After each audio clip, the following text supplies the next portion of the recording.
Good morning, everyone.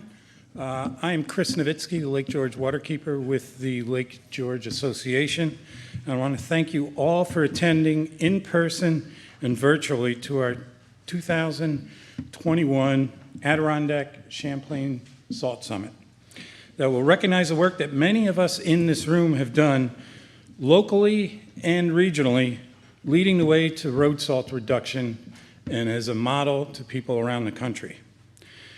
I'd like to thank our leading edge sponsors, Innovative Solutions, and Voight Smith Innovation for their support, our fleet sponsor, the Fort William Henry Resort, and supporting sponsors, Camion, ADK Action, Metal Plus, Viking Sieves, Henderson Supplies, and Heat Track, as well as the co-hosts for the event, the Lake George Association and the Lake Champlain Sea Grant Program.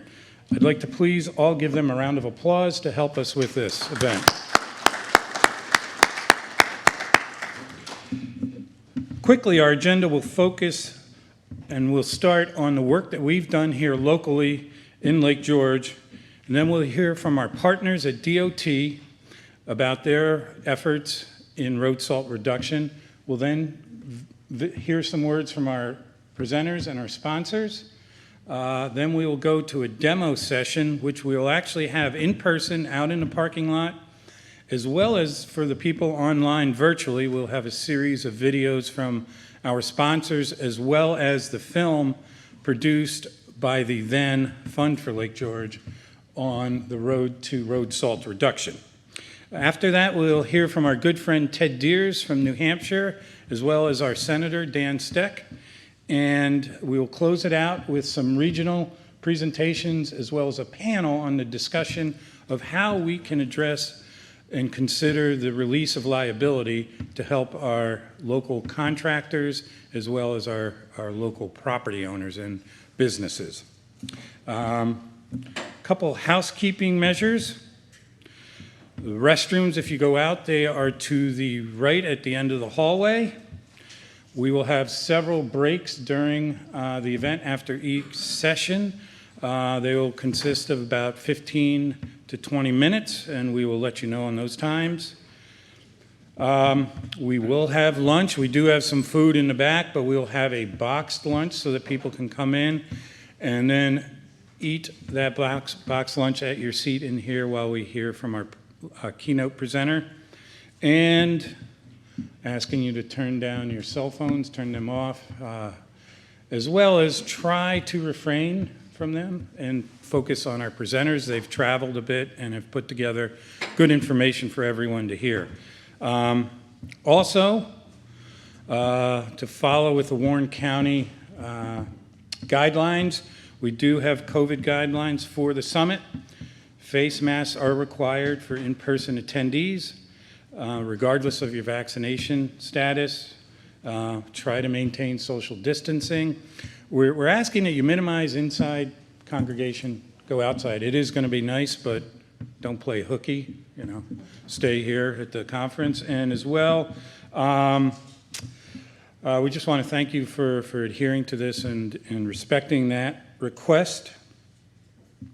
To move on, our first presenter or welcome speaker is Kathy Flack Munsell, and she's about as local as you can get. This is her resort. She is the CEO of the Fort William Henry Corporation and also a chair of the LGA's Council of Business Advisors. So, Kathy, if you could come up and provide us some words.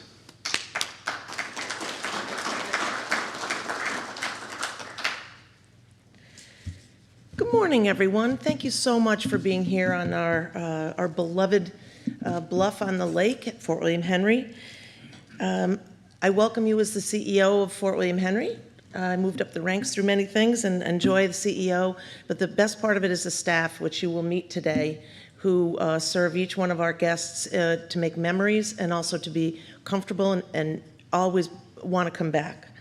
I'm also the chair of the Lake George Council of Business Advisors, and we absolutely believe as a corporation and as employees and actually as community members that this is one of the most important issues of our time, to protect this lake. which provides for our community, and it drives our economy.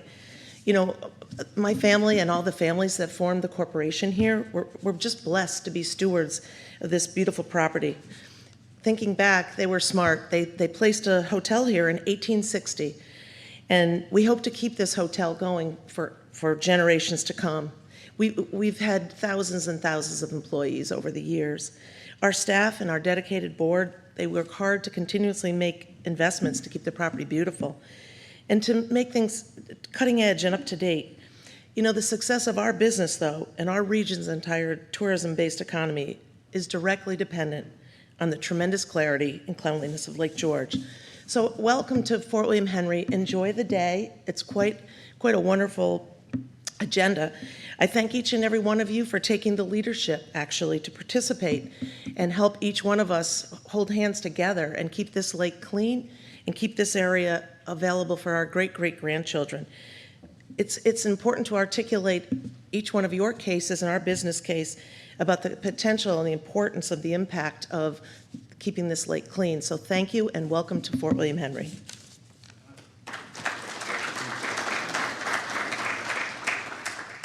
Thank you, Kathy.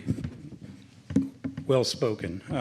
Now I'd like to have our next welcome speaker is our local chair of the Warren County Board of Supervisors, the first woman to hold that seat, and this board has been a leader for people around the region to protect our waters. Rachel Siebert has a background in criminal justice and is currently a professor, I believe, at a couple of the state universities. So, Rachel?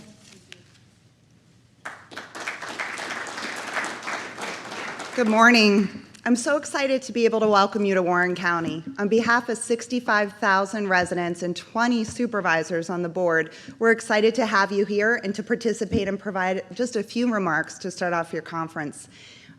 What's wonderful, I learned this morning, is that you have over 100 people attending by Zoom, so hello to Vermont and Massachusetts and Connecticut. And I know we have many people here as well that are both from the Adirondacks and our surrounding states. So it's quite the accomplishment. And, you know, hats off to the LGA and all of the partners here today, and certainly to the Fort. Thank you, Kathy. I don't know if she's still here or walked out, but you guys have done so much to be able to support our efforts here at the Board of Supervisors. I just briefly wanted to state that over the course of the Board of Supervisors, we've looked at many different pieces of legislation. And last night I took an opportunity to look through at what ones particularly would apply to the topics that you have here today. And in speaking with our Superintendent of Public Works, I believe Kevin Hajos is here. And I know, hi Kev, I represent the town of Queensbury. I see Dave Jewell here. And it's so exciting to see all of our communities come together for that regional collaboration. LGA is leading the way, and we are happy to be a small part of it. In 2020, we passed a resolution, and pretty much what that resolution stated was that whereas the unparalleled array of freshwater lakes and watersheds of New York State and their associated watersheds constitute the state's most valuable asset for drinking water, recreation, tourism, agriculture, flood control, fishing, and community health, as well as an essential habitat for plant and animal life. We go on to talk about protecting our state's most vital and important asset, and all of you play a part in that. We are proud to be a model across New York State, but it's because of you in this room that we're able to do that. I've been told, and Kevin, tell me if I'm wrong, we're about halfway there with municipalities participating in brining. And as a result, we're saving tax dollars. You guys are on the tab for that. We pay those bills. And it's important as elected officials that we come to the table ready to listen and to save your money. And to use it in a wise and responsible manner.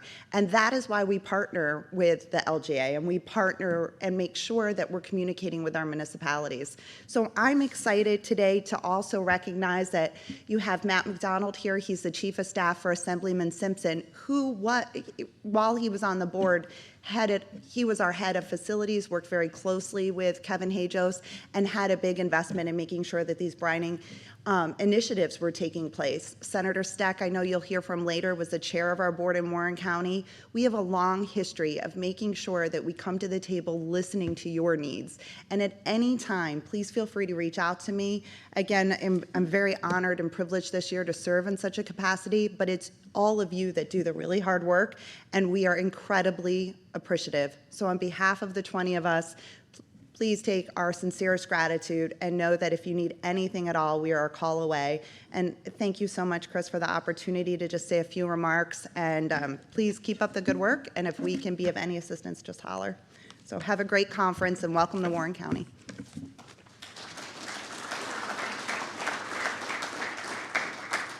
Thank you so much, Rachel. So moving on to our presentations, our first presenter will be Dr. Jim Sutherland. Jim is familiar to many of us who work on research and hydrology in the Adirondacks and specifically Lake George. Without his scientific research, many of our water resources would be in a much worse condition than they are. And Jim will talk about one of our research projects here at the LGA. Jim?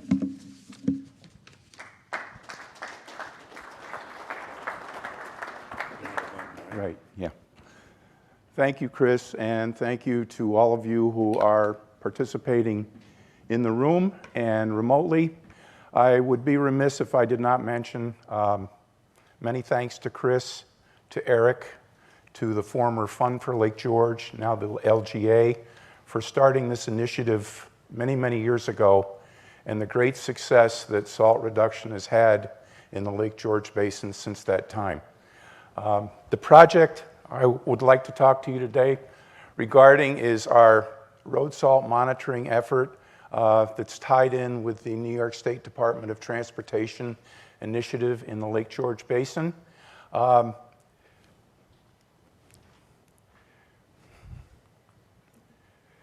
What you see on the left is a graph. The y-axis is concentration of sodium and chloride in Lake George on an annual basis. The x-axis extends from 1980 until 2009, when the famous 30-year report on water quality in Lake George was released. And one of the startling things that came out in that report was the fact that sodium and chloride in Lake George on an annual average basis had increased threefold since 1980. And we knew from our experience with monitoring tributaries around the Lake George Basin that road salt was a likely culprit for those increases in sodium and chloride. And since that time, when the report was released in 2014, there was another study that came out, Mark Swinton and all, that found that there is a direct correlation between the surface area of roads and highways in different watersheds in the basin and the chloride concentration found in streams draining those watersheds and entering Lake George. Subsequently, a group of us, including Chris, Steve Norton, associate professor and a professor at the University of Maine, we did a study on Finkel Brook in 2016. We looked at data on Finkel Brook extending back to 1970 when Wolfgang Fuß from the New York State Department of Health did a very important study around the Lake George Basin. And what we found as a result of looking at these data is that if you take a watershed, let's say a pristine watershed, pristine soil, you start adding road salt to the road surfaces, the sodium and the chloride enter the soil surrounding the highway, and you have a process whereby sodium binds to the soil and it releases the three cations that you see here on the first bullet, calcium, magnesium, and potassium, releases those into the groundwater, subsequently into the streams. They enter Lake George, and as we know here in Lake George, particularly calcium and magnesium can be problematic in high concentrations because they foster the growth of nuisance aquatic species such as zebra mussels and Asian clams. So the concentrations of cations that we saw in this study follow an ion exchange model whereby you have high concentrations of these cations entering the stormwater runoff during high flows. And as we all know, chloride is relatively conservative in the soil and is not bound by normally any compounds in the soil. So a little bit about the New York State DOT Road Salt Reduction Pilot Program at Route 9N. There is a sister study that was started up in the Whiteface Mountain area on Route 73. But the study we're talking about today, if you see the aerial photograph on the right side of the screen, the test segment of Route 9N runs from the village of Lake George up to Padanaram Road, which is at the base of Tongue Mountain. It's approximately a 7-mile stretch. We wanted to evaluate the road salt reduction program based on the response of tributaries that we would find along this road segment. However, the important factor here is that we needed to find tributaries that had no other influence besides the road that crossed that section of the watershed. And Chris and I, when we formed this study back in 2018, we decided that we would locate 2 test watersheds and 2 control watersheds, which would be outside the Route 9N area and not subject to the road salt reduction program. The goal of our effort then was to evaluate the effects of reduced road salt on the chemistry of tributaries that flow into Lake George. We wanted to see what that impact would be and how effective that 10% reduction in road salt would be in changing the chemistry of those tributaries that flow into Lake George. One of the goals was to set up a monitoring program that would collect enough data to be able to document and evaluate the changes in chemistry if they did occur. And we also at the same time wanted to make this a program that would become long-term if necessary, because we had no idea when we initiated this program, how long it would take to evaluate this entire process. So what you see here are the 2 test tributaries that we were able to locate at the extreme end, almost the extreme end of the 17-mile segment of Route 9N. These tributaries are numbered according to the DEC system of classification for streams flowing into Lake George. But the important point to see here is that both of these sub-watersheds or watersheds are fairly small. They do have highway segments that run through them. The important point here, as I mentioned earlier, there is no other upland influence on these tributaries other than the segment of highway that crosses that watershed boundary. And therein is where Chris and I had a great deal of trouble, because we started at the village and worked our way north over a several-day period in a car with maps. And these were, believe it or not, the first 2 tributaries that we were able to locate where there was no other upland influence, just the road segment itself. These are the 2 control tributaries. One is on Route 9L on the east side of Lake George down near the south end, and the other one is Tributary 41, also known as English Brook, which is the 6th largest watershed in the Lake George Basin. And we looked at a segment where the brook comes down and runs adjacent to Route 9 at the crest of the watershed, and then runs for about 1.2 miles before it crosses underneath I-87. So the test and control tributaries were both sampled above and below the area of highway influence, and we sampled at about 2-week intervals. We collected water samples for the analysis of anions and cations, and we also at every visit collected flow data and the various field measurements shown here: dissolved oxygen, specific conductance, total dissolved solids, and pH. All of the lower sites at these 4 stations were instrumented. We had an on-set hobo conductivity temperature data logger. We had an in-situ rugged Troll 200 water level logger, and an accompanying in-situ Troll barometric pressure logger, which compensates for barometric pressure and corrects the water level at the site. The photograph on the left shows the hobo temperature conductivity logger, and the photo on the right shows the conductivity temperature logger enclosure.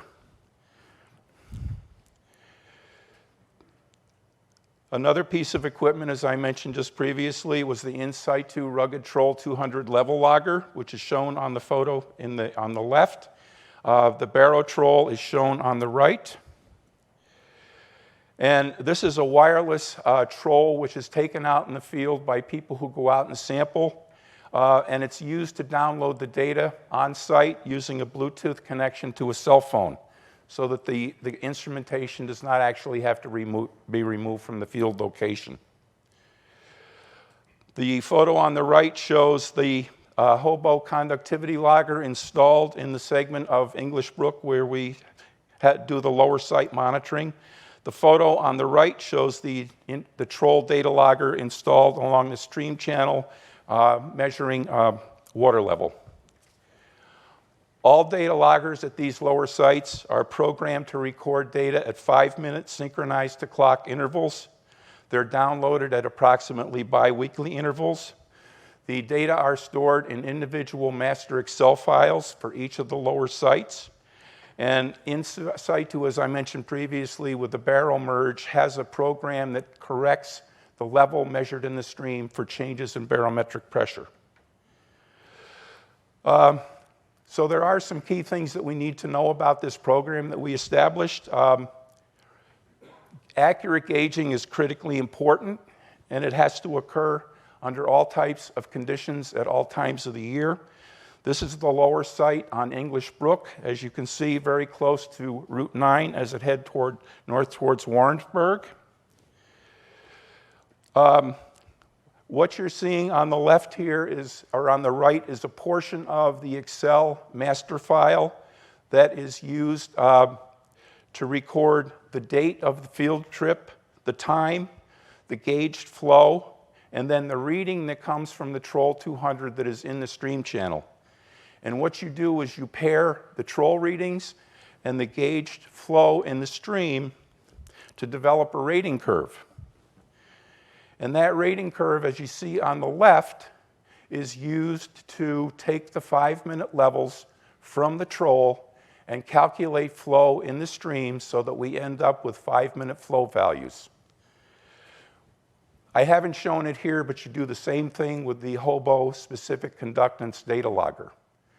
You pair the conductance readings from the hobo with the chloride levels that are measured at the laboratory. In this case, we use the Darren Freshwater Institute laboratory in Bolton Landing. And on the right there, you see the curve that describes, for English Brook, the relationship between the hobo-specific conductance reading and the chloride that's measured by DFWI. All right, the table that you're looking at here is a master table. On the far right, or far left, I'm sorry, the date and time at 5-minute intervals.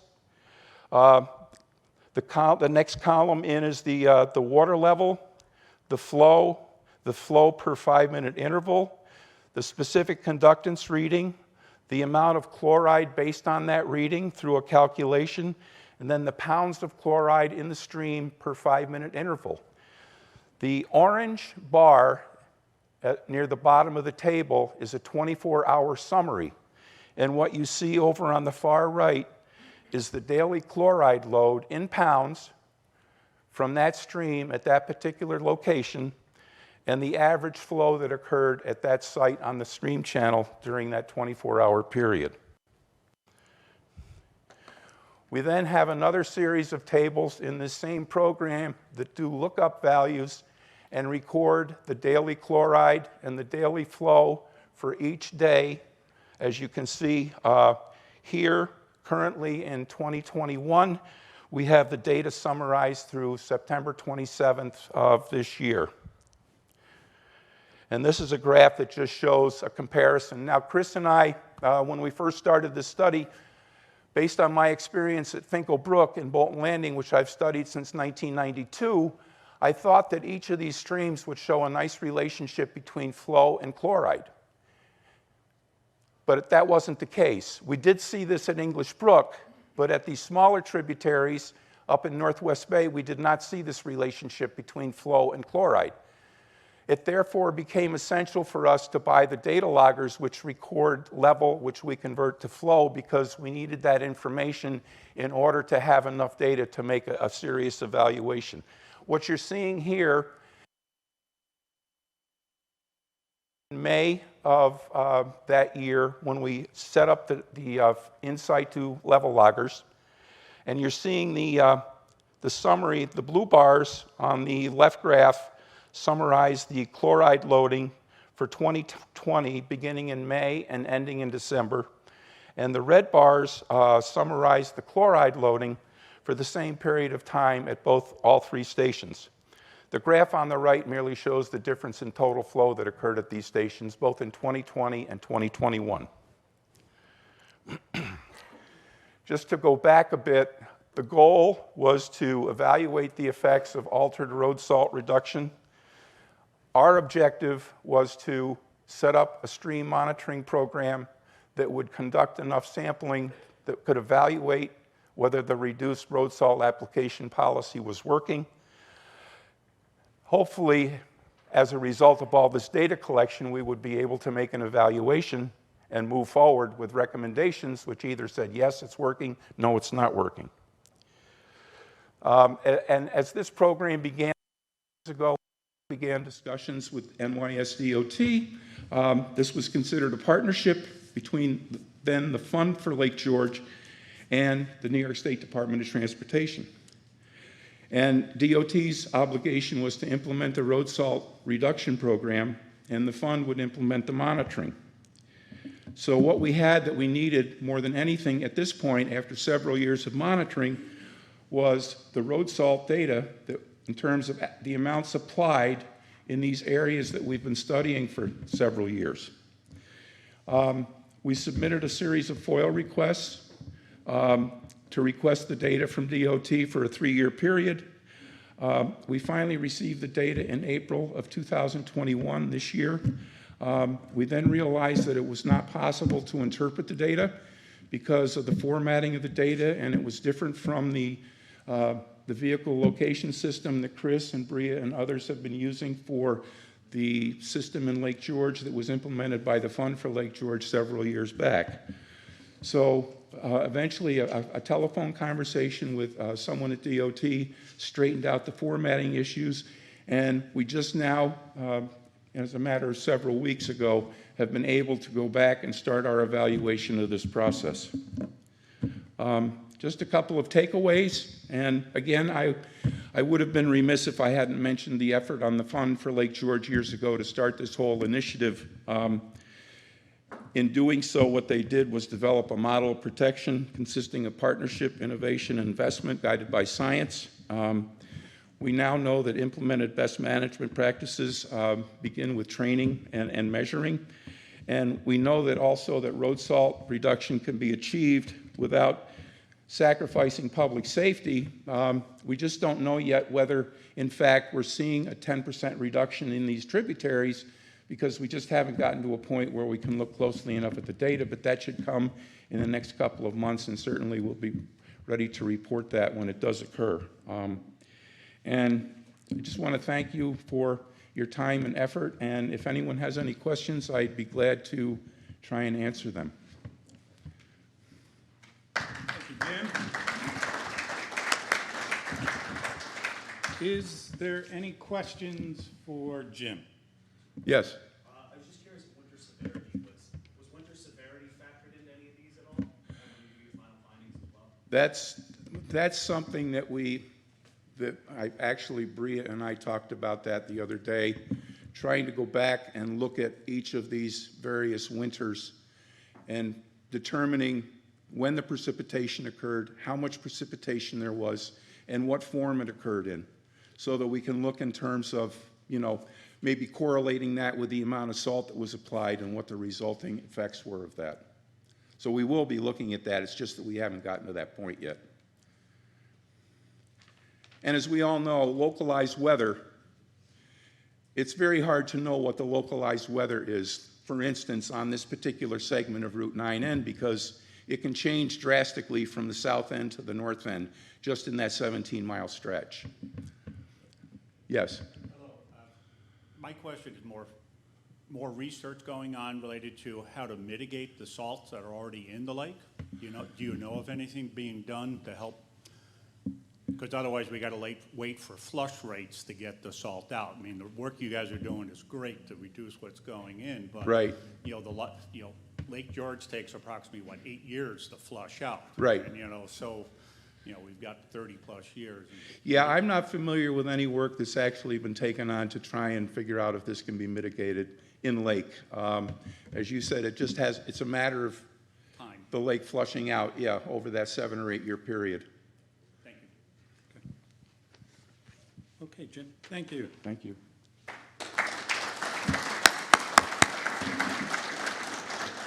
And now to carry on with our science regarding the work around Lake George, Dr. Joel Harrison will be our next presenter. Joel is a limnology research scientist with RPI and has been an active partner with the new LGA with the Jefferson Project. And an interesting fact about Joel, I didn't warn you about this, Joel, but he's been known to even conduct research during the holidays, as he has a hobby of an interesting hobby of looking at the patterns of bubbles, I guess patterns in ice or something like that. I saw a post on that. And so I'd like to welcome Dr. Harrison up for the next presentation.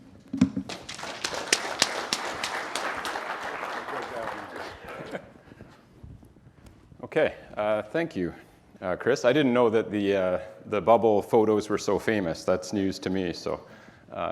And apparently that was methane production in the sediments of a very clear lake that led to these strange bubble formations. I'm happy to hear it's of interest to people. So as Chris said, I'm a research scientist with RPI, located at the, stationed at the Darren Freshwater Institute.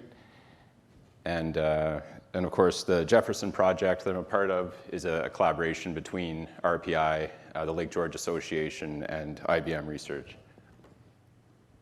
And I'll admit I wasn't 100% sure about starting with this slide, but now having seen Jim's presentation, I realize it is the logical choice. So you have just seen this. For some novelty now, the units are different, the numbers are different because we're looking at mass units instead of molar units, but Jim did start with this. So this is based on the offshore chemistry program monitoring that's been going on at the Darren Freshwater Institute for over 4 decades now. Here I've pooled data from those 5 sites you can see in the map on the left. Those are our sites with the long-term records. Those are deep water sites. And the data here are from the upper mixed layer, 10 meters. So what you can see is essentially a linear increase over time. The chloride concentrations more than tripling from about 5 milligrams per liter in 1980 to over 15 milligrams per liter at the present time.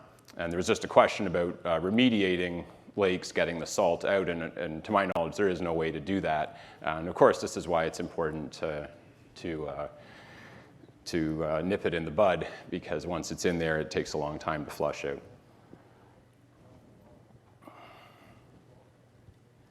Of course, you can't understand what's happening in a lake without studying the lake's watershed, because the two are intimately connected.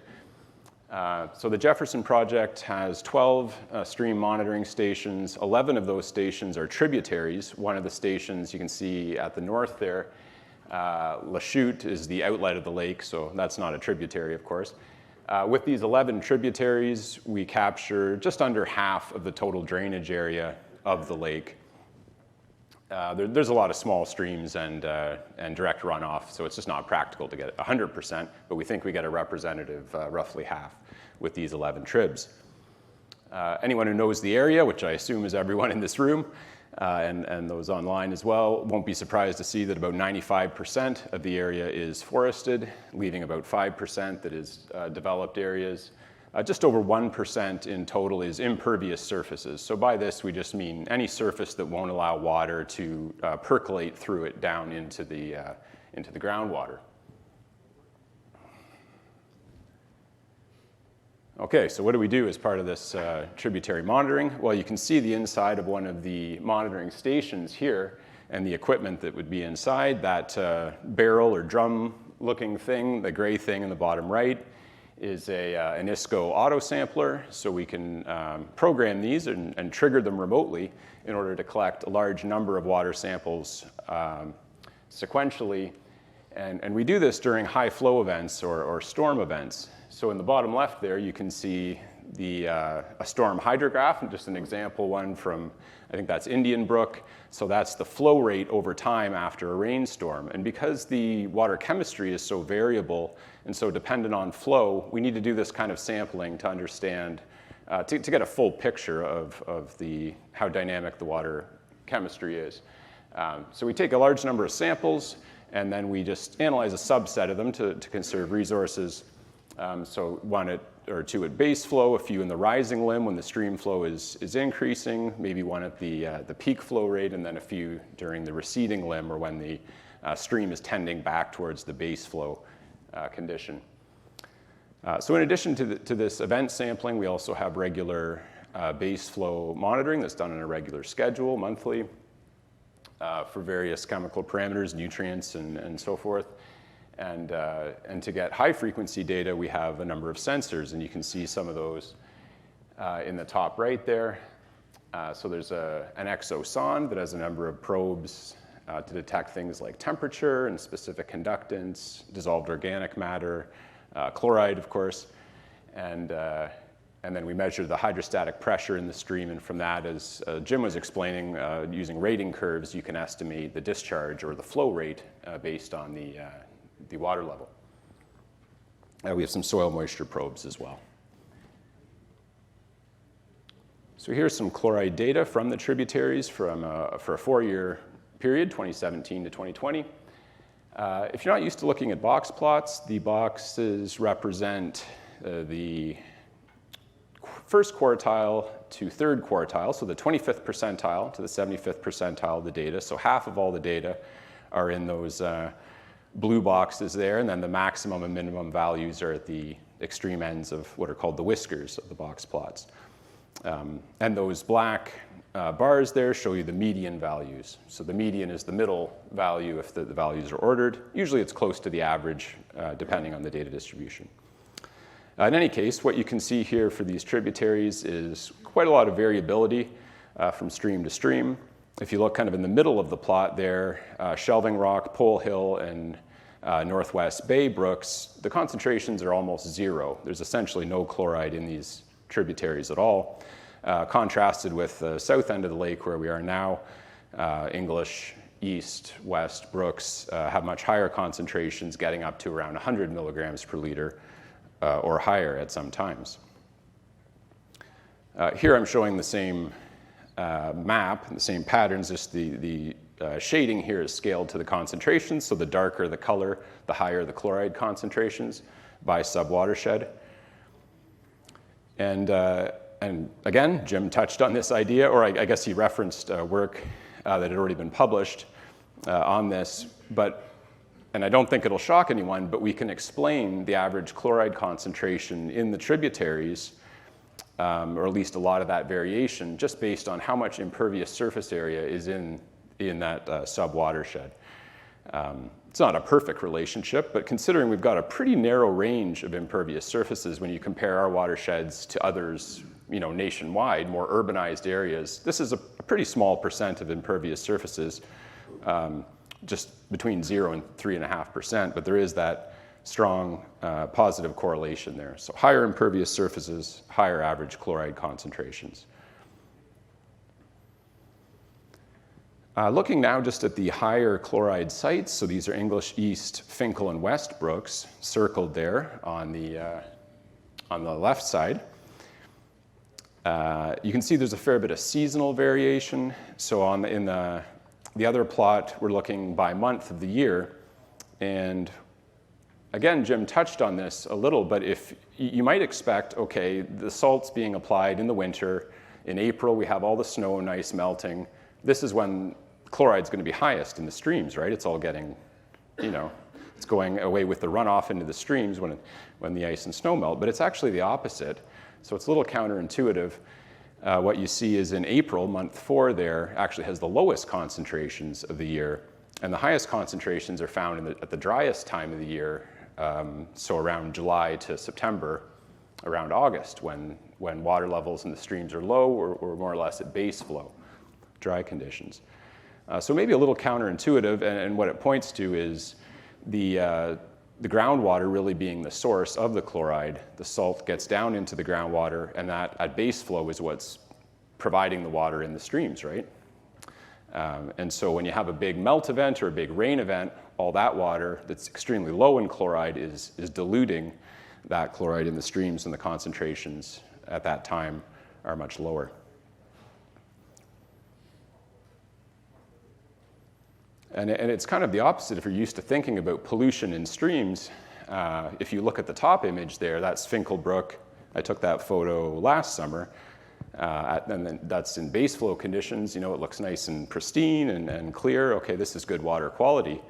The bottom image there after a thunderstorm, and it's the exact opposite. It's brown, turbid. There's a lot of suspended sediment, nutrients, any toxic substance that might be adsorbed to those particles. But really, when we're thinking of chloride, the much higher concentrations are actually going to be found in a stream that looks like the one on top, not the one on the bottom. So it's maybe a little counterintuitive.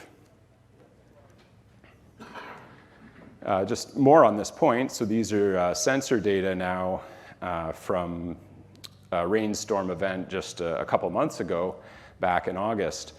The top plot showing rainfall at our vertical profiler station in the south end of the lake at T Island.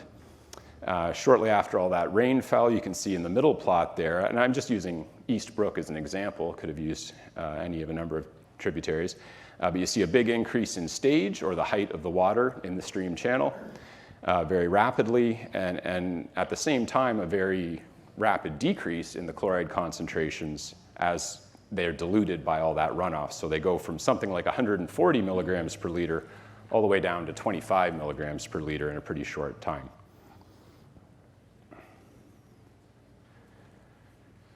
One of the chief reasons you might want to run a monitoring program is to assess trends over time, of course, to do a time series analysis. So I've done that here. This is fairly simple, just looking at trends in the average annual concentrations of chloride in these tributaries, using whatever period of record was available. And it's variable among sites, but the monitoring started somewhere between 2015 and 2017. So it's still early days to be doing this kind of analysis, but I think we have enough data to start looking for some trends. 2 trends were noteworthy out of those 12 stations there. The first was in West Brook, and we're of course sitting in the West Brook, at least those of us attending in person here are sitting in the West Brook subwatershed right now. So there was a significant increasing trend in chloride over the period of record in West Brook, about 1 milligram per liter per year. And you can see it's not huge relative to the amount of variability you see within the years, and those are the gray circles there.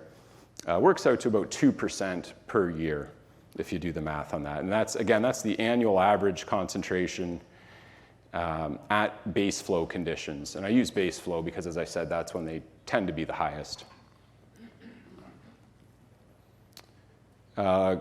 Looking at the northwest part of the lake's drainage basin now, this is Hague, Brook, Watershed.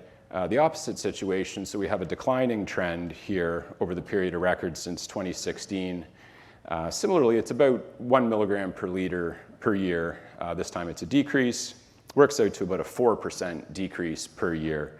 Because the concentrations in Hague Brook are lower than West Brook, it's more in relative terms.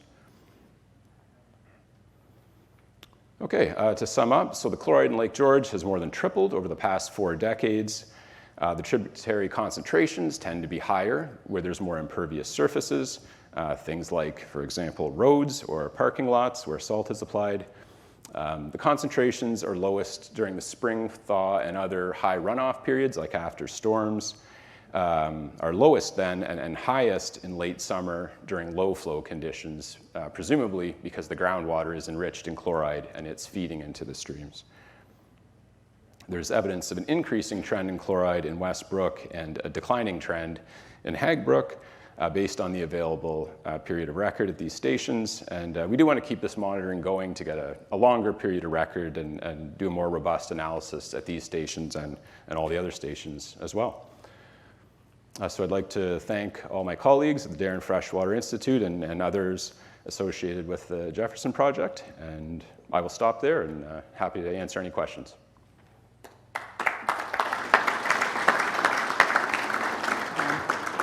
One request, if you do have questions, please wait till somebody comes up with the microphone, just so the folks online could hear the question, as well as everyone in the room. So, any questions for Dr. Harrison?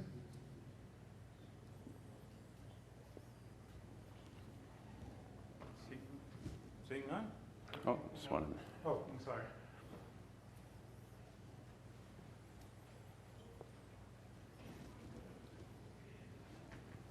So just a quick question about, so in theory, so we saw a 4% reduction, you said, In Hague Brook? in Hague Brook. Yes.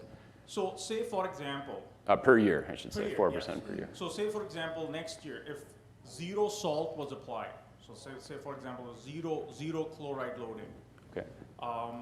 in theory, how much of a reduction would one see then? I'm not sure I have all the information to answer that, but I will say I don't think you would see a huge change right away because, as I mentioned, the groundwater is acting like this reservoir that's slowly feeding the high chloride water into the stream channels. So it would take a while, I think, for it to really come down because of that kind of buffering effect of the groundwater. Right, and what I was basically trying to get to is that the fact that you're seeing a 4% decline does not mean that there's a 4% decline in chloride loading. So that could actually be a far significant drop in chloride loading that's slowly showing up as a decline. Right, yeah, that's a good point. I probably should have said that.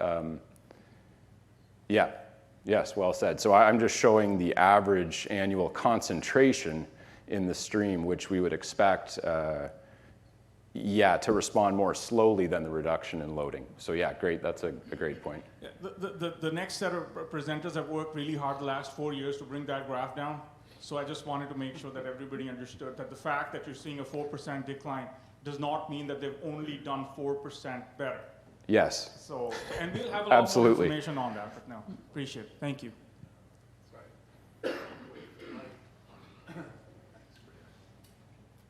Thanks, Joel. That was excellent. And I really appreciated Rick Hibbs' point. Very briefly, so what Hague has demonstrated, at least as the data shows, Hague has been a real leader, as we know, those of us in the basin, in reducing the use of road salt. I mean, they're setting the pace for others. And is it a safe bet that as goes the application rates in Westbrook, Eastbrook, those other brooks that are trending in the wrong direction, that we would see this similar downward slope? Does that make sense or no? Well, first, I don't think there was, well, I know there wasn't a statistically significant trend in those other brooks like Eastbrook and English. It was just that they had higher average concentrations. Well, you said there was an increase, I thought. In Westbrook, yes. Correct. And so the question is, if the application rates are reduced, would we expect to see that same decline over time? Yeah, I mean, my understanding is there's really only one source here, and that's road salt, one major source. So when that's reduced, yeah, the concentrations are going to come down. Okay. And I know that's not just municipal. That's I think, DOT as well. Thank you. Over there. Hey, I was wondering if you guys looked at the possibility, especially during COVID, the last 2 years, of an increase in population, especially in the south end of the lake down here.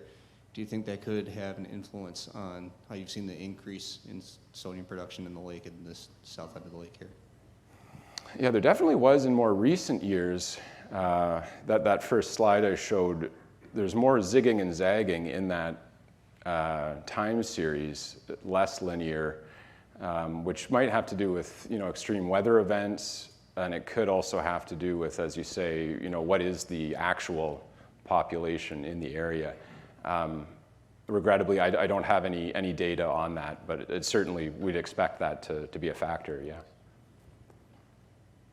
One more. Hi, Chris and Joel, thank you. I just wanted to piggyback on Eric's question there and applaud the town of Hague for their leadership on all this. But looking at that reduction in Hague Brook, is that, I don't know if the data supports it yet, but is that at least in part due to the use of the smart edge, live edge plows and the brining and the application rate analytics management that they're doing up in Hague? I think I'll have to defer that question to those who are more knowledgeable about the actual on-the-ground methods of salt application. I'm not really very knowledgeable about that, so I think I would think anything that's going to reduce the total amount of salt that you're applying to the road surface is going to have an effect, but I should leave that to others to answer that question, I think. One more. Yeah, regarding wells and potential contamination, do you have a sense of any maximum level below the surface of where this will not go any farther, or is it just infinite and you don't know? Sorry, do you mean depth within the soils or in the groundwater? Or How far the sodium and chloride might go down? Well, I think once it gets into the groundwater, I think it's it depends on the porosity of the soils and how much water exchange there is within the soils. But in theory, where there's water, it should equilibrate over time. So that's to say, where there's water, it could be contaminated. Well, where there's one pool of connected groundwater, the concentration, we'd expect that to be more or less homogeneous within that groundwater pool.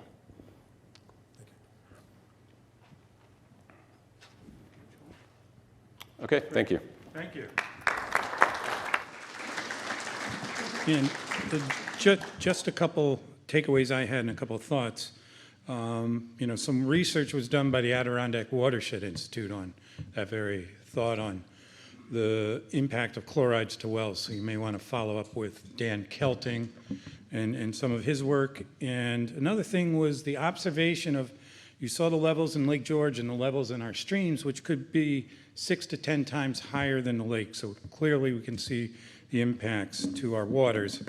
Our next presenter, Rakib Omer, who tried to give himself a little lead in right here with a question.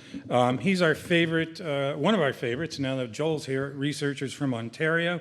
He's a founder and CEO of Viasis, and he spearheads research in system design with management of a talented and highly motivated team. And we've worked with Rakib for 6 years or so, and we respect and know how important his work is.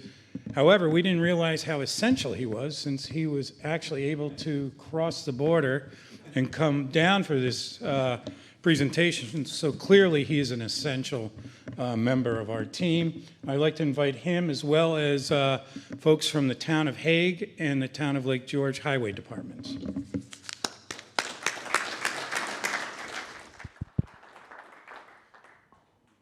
Yep.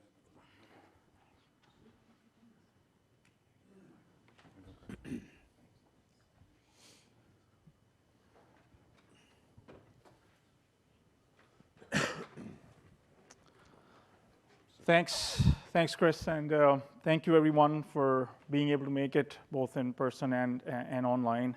So this is, for a change, I'm not going to present this year. I'm going to have everyone who's been working so hard to actually get where we are today and show you those declining trends, to actually come in and share what is it that they did to get where they're at, and where is it that they're heading. What are the issues, what are the problems, where are the opportunities, and where is it that we need that leap of faith in order to continue to see those graphs go in the right direction. I'm going to start with the town of Hague. My good friend Tim is going to try and stick to 20 minutes. That may not happen, but he's going to talk a little bit about their journey in terms of how they got from using close to 1,800, 2,000 tons a year to 500 tons this last year. So he's going to talk about that, and then we'll move on to the town of Lake George. Very, very committed to doing things right and doing things cutting edge. And we've got some very exciting updates for you there as well. So Tim? Hi, I'm Tim Fialo. I represent the town of Hague, along with Matt Coffin. We want to start off by saying thank you. We're going to say thank you to our leaders. We're going to say thank you to our town supervisor and our highway superintendent for giving us the freedom to take on something that was challenging. We're also love to thank Eric Sy from the fund, the now new LGA, Phil Sexton for his swim management system, Rakib from Biasis, the town of Lake George, and our grandfather, Mr. Rob V. I'm going to steal a quote from him. Our sweat is your equity. And none of this would have ever worked without all these things put together into a process, a learning curve that takes time. It took us 5 years to hit our first sustainability level. And we're at that point. We're ready to take it to the next level. And with this introduction, we're going to show you how we're going to take it to the next level by the end. With that said. So I'd like to add, so this was not a part of the presentation. This is not a set of politically correct thank yous that he has to do. This is, straight from the heart, because there is a lot that goes into this, and there is, the freedom and the trust and the faith that everybody's had in this team was very, very important for these guys to get where they are. Also the Darien Institute, shame on me, for giving us the data. Again, my apologies. So, there is more meat on the bones, and you've looked at some of this in the past. So I'll let Tim explain what they were doing with salt 4, 5, 6 years ago when we started, and where they are at now, and how did they get there. We've got a few slides on that. So as you can see with the totals on the right-hand side, I'm really not going to go into the flow because it was already explained 3 times, but there is a decrease. And we feel that's a huge part of what we're doing. We're contributing to the ecosystem and the damage that's already been done, and we're trying to correct it. So we're going to start off with simplicity. We have our first year there where we were averaging 1,600 tons a year running our operation. And we were introduced with live edge plows, and we were talking about tracking systems and controlling systems. We played with it. We've seen the difference while we were out there operating, and it kind of turned into a game for us in-house. We challenged each other every day. We called Rob, we called Phil, we called everybody in the middle of the night. This is what we're learning, this is what we're doing. Into our second season, we'd come across, we're still maintaining the same level, but we're starting to see the reduction. And over that time of saving that reduction, we're realizing how much salt we were wasting. We started controlling our bounce. We started controlling our pounds per lane mile. We started understanding the science, and we started tying in the liquids, buying liquids for pre-treating and so on and so forth. Into our third year, when we got down to 1,300 pounds, or 1,300 tons in purchases, we realized that this is working. All this is working, and it's all working because we're all working together.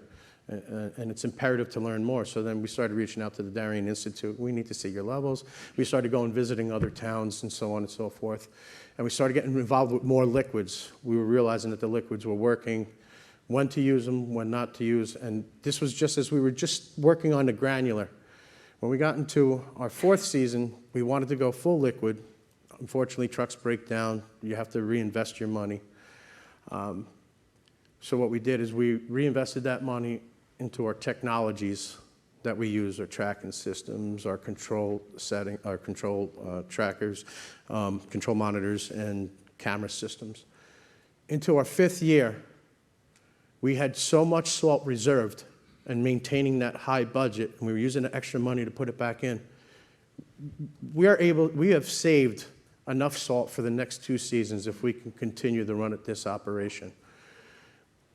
We've operated in 34 weather events that I could remember tracking over this past season. And by using liquids and cutting back on the granular, understanding the science, keeping it simple, and rebuilding small pumps and just diving right into it, virtual phone calls, 11 o'clock at night, 1 o'clock in the morning, Matt and I bouncing each other off each other, arguing, saying how it's not going to work, but then putting together a plan before we rolled out in the morning. We achieved the impossible. We only purchased 550 tons of salt. 50 tons of that salt made us 40,000 gallons of brine, because we started learning how to make our own brine. And let alone, I hate to cut other people out, but when we started making it in-house, it just further, it pushed us to go further, and we'll explain that at the end. So I just wanted to add something very quick here. So 6-7 years ago when we started this process, this is the same group. When I would go in and say there's potential to save salt, the first question they would do is ask my age. And the second comment would be, well, I've been plowing these roads since before you were born. Mm-hmm. Not once, not twice, every single time. I'm pretty sure there are people in this room who've said this to me, without taking any names. And quite frankly, it's a different recipe for everyone. It's a different set of motivations. It's a different set of constraints. So it's not an on and off switch. You cannot purchase a bunch of equipment and pay for your staff to be trained a certain way and expect numbers to start declining. It's a process. It takes time. And this is that. From 1,600 tons to, say, what, 30% of the original value, or 1/3. This is quite amazing. But it was not like that when we started. It was always like, how old are you?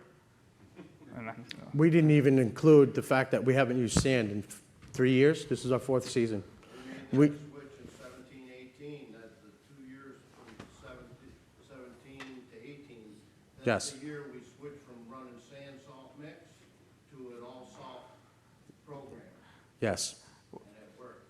when I said we might have trouble sticking to the 20 minutes, this is what I meant. But this is all productive stuff. So This is how it's worked for us. So a little bit about the process.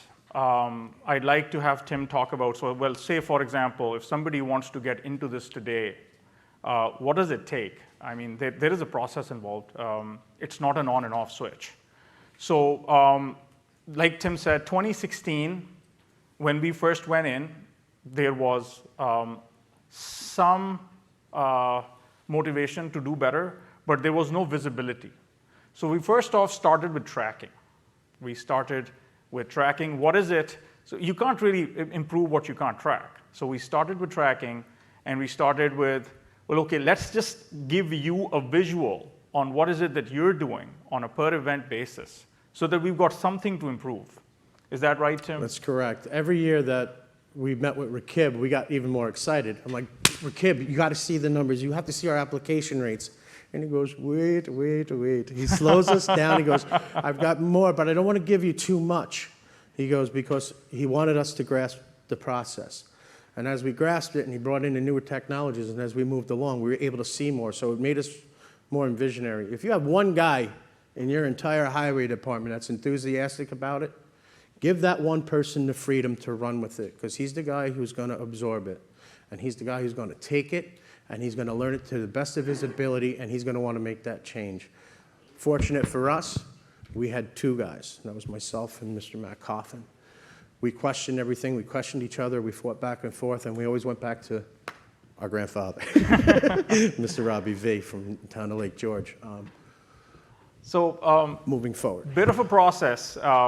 You first need to know what you're doing, and then you need to sort of, eat the elephant one bite at a time.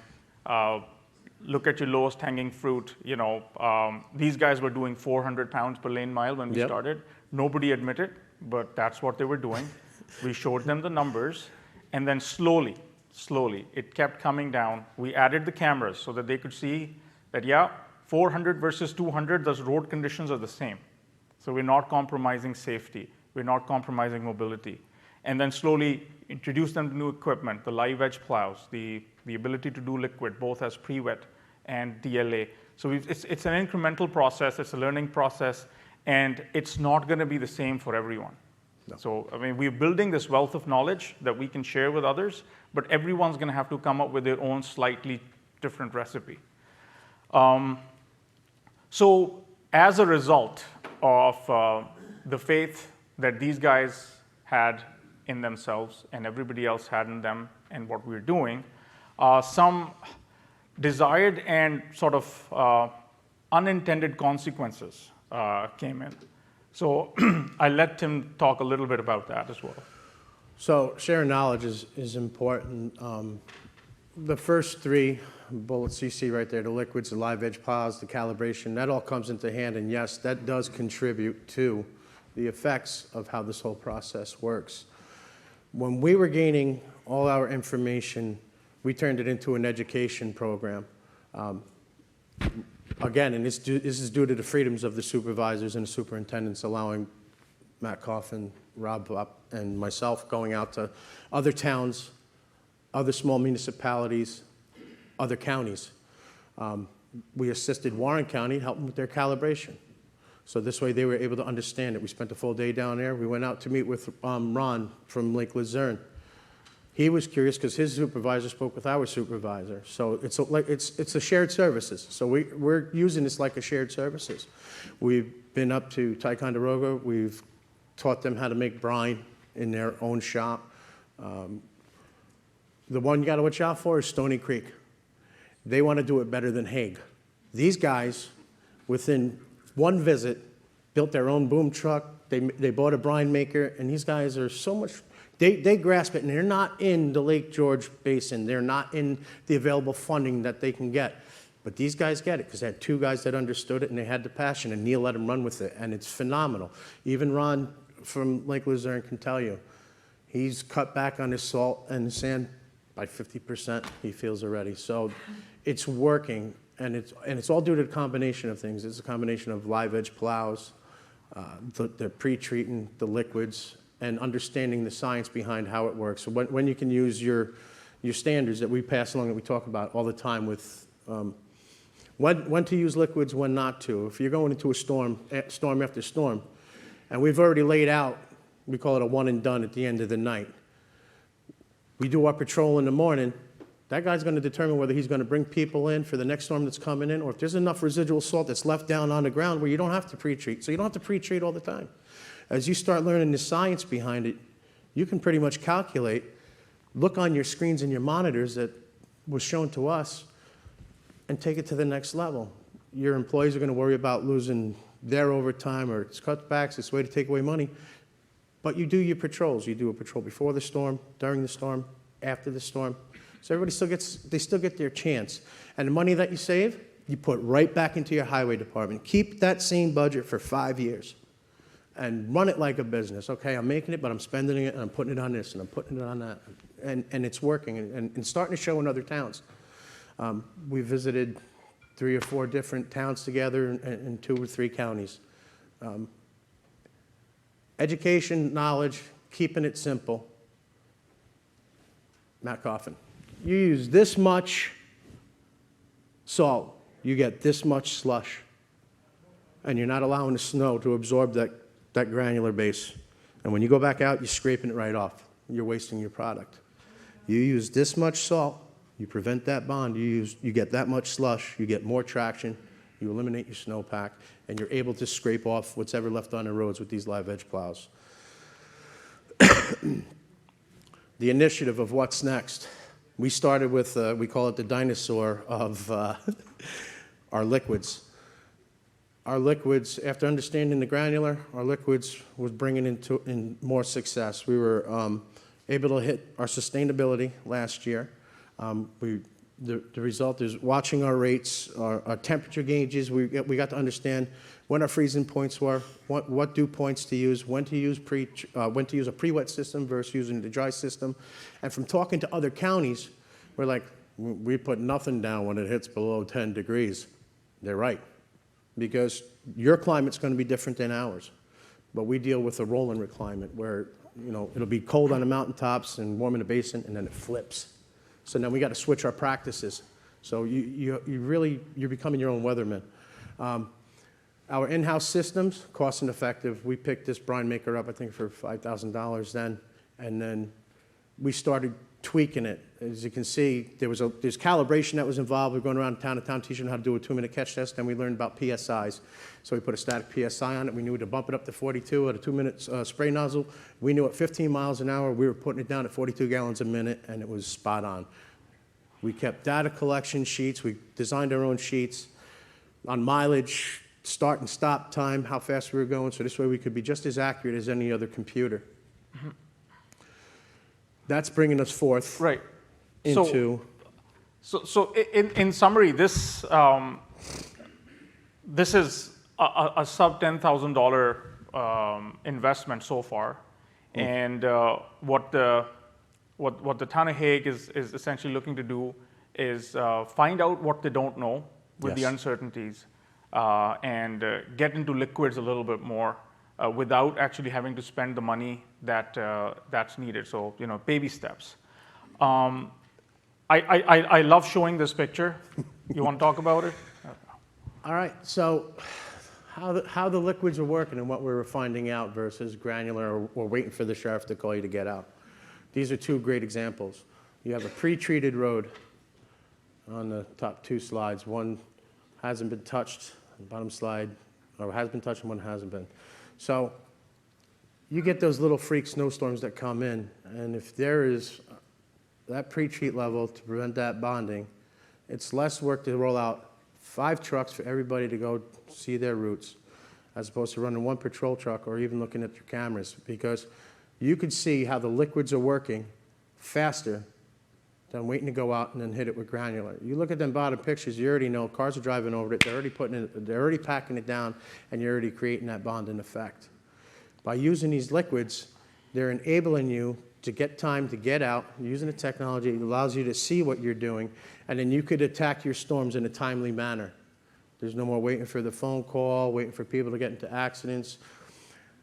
Our plan this year is to go liquid route only. We're going to take 1 secondary route, and we're going to get to know liquids better than we knew granular. Our granular base was a huge learning curve, but helped us to understand how we were going to learn to operate with the liquids. We are going to use up to a 70%, yeah, well, right there it says it. We're going to try to hit another margin. We know when we're using in-house brine and we start dropping the numbers on the granular, we can do the same thing with the liquid, because you're using less chlorides when you're using a liquid versus using a granular state. And when you use the liquids, it's a faster effect. It gets you out in a timely manner. If you're going to go over these roads with these live edge plows, those liquids are going to come over and they're already down. You don't have to worry about the bonding effect happen, and it's going to work immediate, as opposed to waiting for the granular to soak up the moisture from the snow and take the time to get it to relatively melt the snow and ice off. So the liquids run faster. We're going to learn how to tell you when not to use it, how much to use it, at what rate, what speed. Speed variables when it comes to plowing are so important. A lot of guys just want to fly. We found out you're plowing 15 to 18 miles an hour, anything over 20, you're wasting your time, you're burning up your carbides, you're not allowing your equipment to work. You don't have to wait for, with liquids, you don't have to wait for the time for the material to work. It's going to work instantaneously. We're going to build that knowledge, and we're going to answer the questions next year when we come back here to help others. And we're going to do the same thing. We're going to continue to go Warrenton County, Washington County, Hamilton County, Essex County, all the small towns, and we're still going to network, and we're still going to put in Here's Rob's quote. We're going to put in our sweat for your equity because we are so passionate about this, and it's about driver safety, and it's about the people who are publicly out on the road. You know, we're out there in the middle of the night, and we got that one hill, you all know that freeze point, where you're like, oh no, here we go. Yeah, your adrenaline starts coming. I'm just thinking about it, I'm getting antsy. But we're going to perfect it. We're going to know when. We're going to know how. And we're going to be able to, we want to take it to the next step. This program has taught us how to take all this knowledge and not just better road safety, but the environmental impact. We got a chance to see our environmental impact just by seeing the Darien Institute levels in the Hague Brook, which led us to a self-sustainable salt shed. We're a small municipality. This picture is leftover residual salt that in the springtime is the same thing that's happening to your ground soil and your contaminants. We're working along with hybrid solutions. We looked at their buildings, we went around, and we're watching how the water was falling off, and it was a waste. We don't have a well to give us a water source big enough. So we're going to build our own self-sustainable salt shed. Rob, Matt, myself thought down, how can we do this? Well, let's collect the rainwater. We know we get 54 inches of rain a year. If we offer 800,000 roof, we're storing 13,000 gallons of water. Our farm needs to be bigger. So we can catch our own rainwater and design this, and it's going to fall into catch basin tanks coming off the roof systems. And then we're going to contain with hybrid anything that could spill out over and further, and then put in another ground drain system to collect those chlorides. So this way it's not going out and beyond the brook. It's being maintained within the highway department. You could see in this slide, everything runs in one direction. So what we're going to do is we're going to put in catch basins with ground infiltrators. We found by doing the research and talking with one another, these sponges that are out there that collect these chlorides and these petroleums and the top water contaminants from spreading the damage. Hopefully we get this grant. We're going to do what we can even further. This program's taught us to teach us how to clean up our yard. We're going to catch all them top water contaminants, put it into these ground infiltrators through these sponges that we can use for a heat source, because we heat up our garage with a wood boiler. That's what this program's taught us. And not only does it teach us safety, it's taught us about awareness of the environment and what the damage we're actually doing. Everybody who drives truck in here knows they break a hydraulic line, they got an oil leak, and they're coming into the yard, they're limping. Well, we want to catch that. We want to keep it self-contained. And then we want to be able to take care of those contaminants and not spread it further out into the environment. This program, all these people involved, we can't thank you enough for giving us the incentive to get to this point, because we just want to better ourselves, we want to better public safety, and want to save our environment. And it's huge. It is extremely huge. And we couldn't have done it without the help of all of you. So we thank you. Tim's excitement and motivation deserves a round of applause, but we're going to wait until the end. So, only 4 minutes over is also a new record for Tim. So I'll give you this. Thank you. Yeah, my mouth is dry. Moving swiftly on, Town of Lake George. I've got Rob Lanfear and Rob Vopolis, who are going to be talking about how the Town of Lake George is going to continue on its path and be a leader in exactly what they've been doing for the last 5-6 years. Before I let these guys dive in, I'd like to, so what you see on the right here is the Town of Lake George earning the swim certification. And what you see on the left is what got them there. So I have a video here of a typical plow route. Red lines is where salt was put down. Gray lines is where salt was not put down. And then we've got little pictures showing exactly what the roads look like over there. So let's have a quick look at this. And so essentially, red lines, salt was applied. gray lines, salt was not applied. If you look at the gray lines, the roads are bare. If you look at the red lines, the roads were not bare, salt was applied. Same group that told me that the only way to do it is to set it and forget it and also ask my age. Those two gentlemen actually are no longer with the town, but 4 years in, 3 years in, this is Rob's route himself.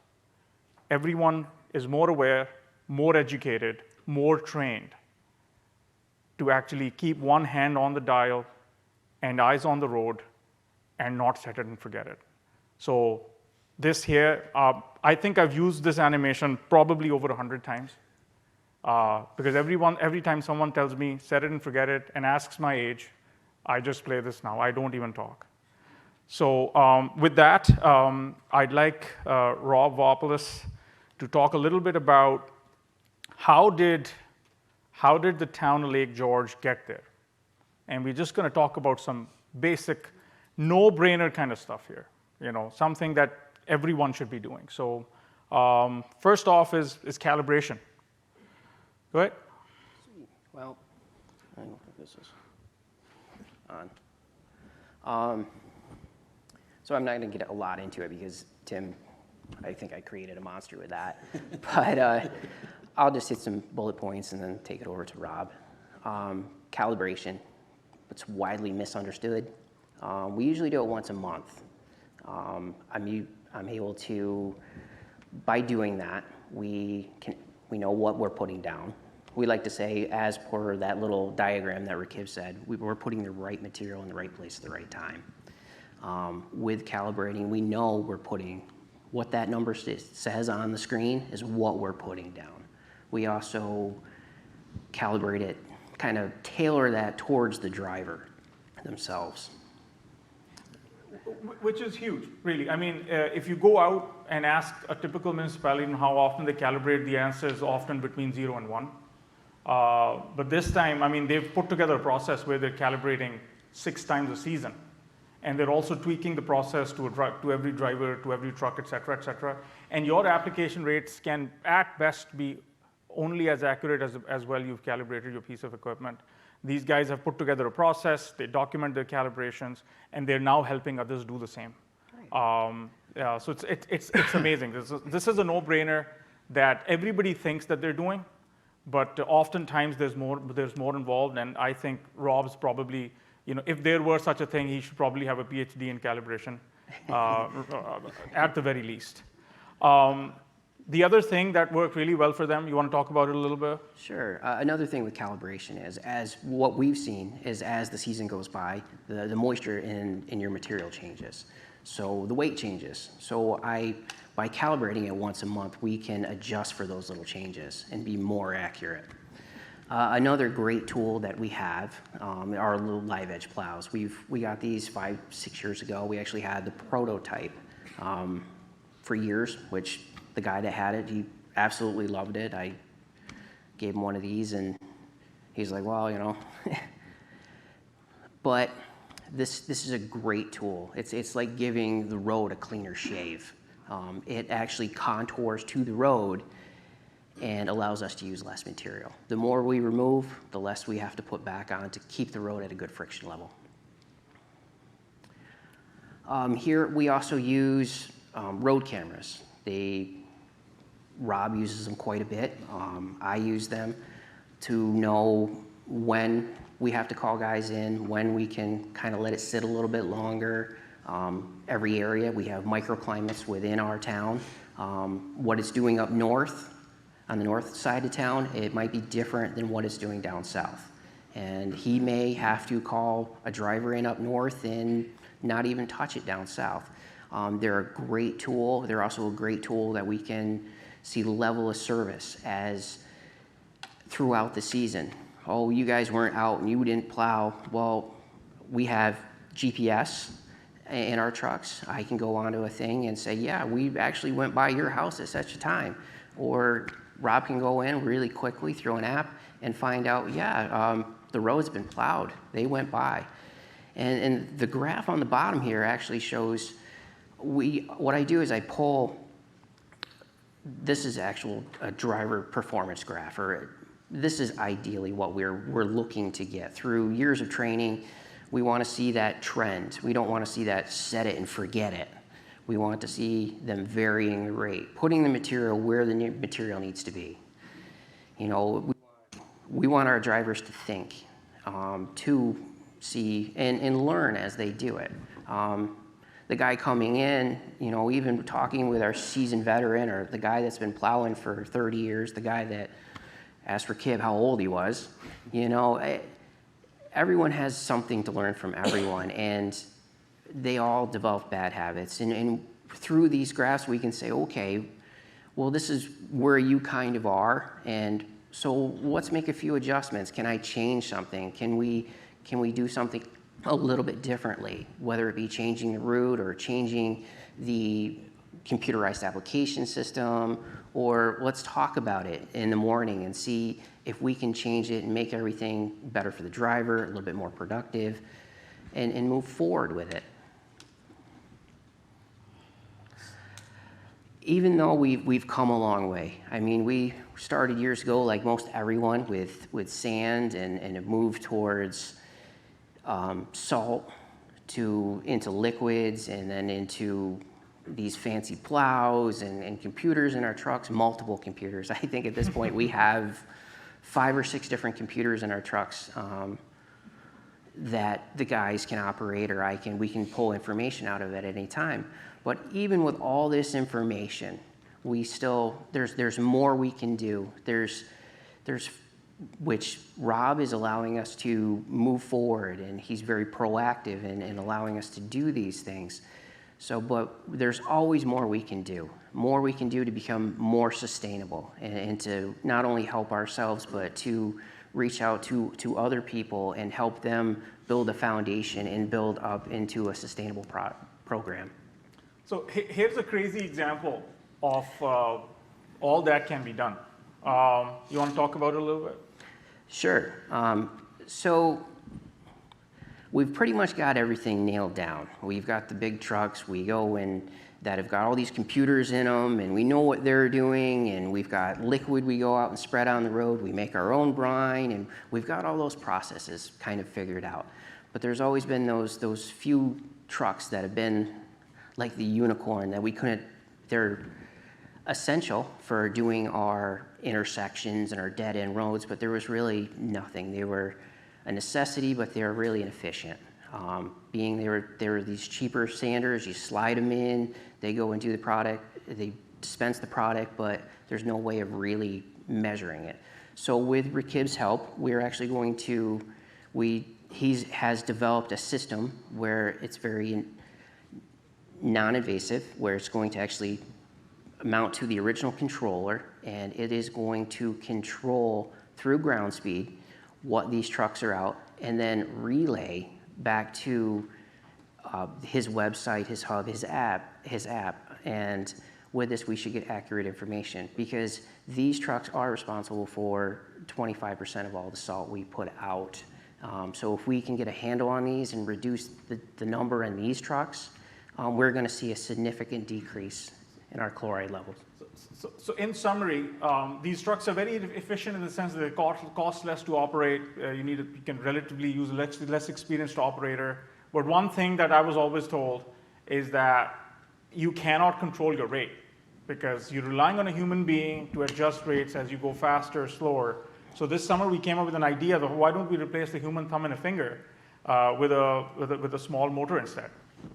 So the motor just essentially turns based on ground speed, and the driver doesn't have to do anything about it. So we'll see how it goes. Again, it's this leap of faith. If this doesn't work, we're going to try something else. It's this process of continuous improvement, keep trying new things.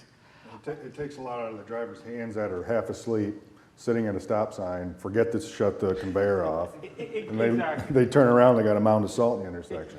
Exactly. So this, we actually had Rob's blessing to try things out that are a bit of a leap of faith. If they work, great. If they don't work, you go back and you try something else. That brings me to the most important part of the initiative as far as the town of Lake George is concerned. It is their commitment to progress, to doing the right thing. Rob and I, we've been working closely. One thing that I like about Rob is that he's very hands-on. So you can't just explain something to him and expect that he's going to be okay with it. He wants to see it. He wants to try and break it. He wants to be involved fully.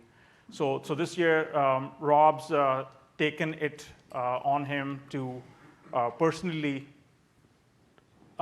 do everything that the town needs to do to become a leader in liquids.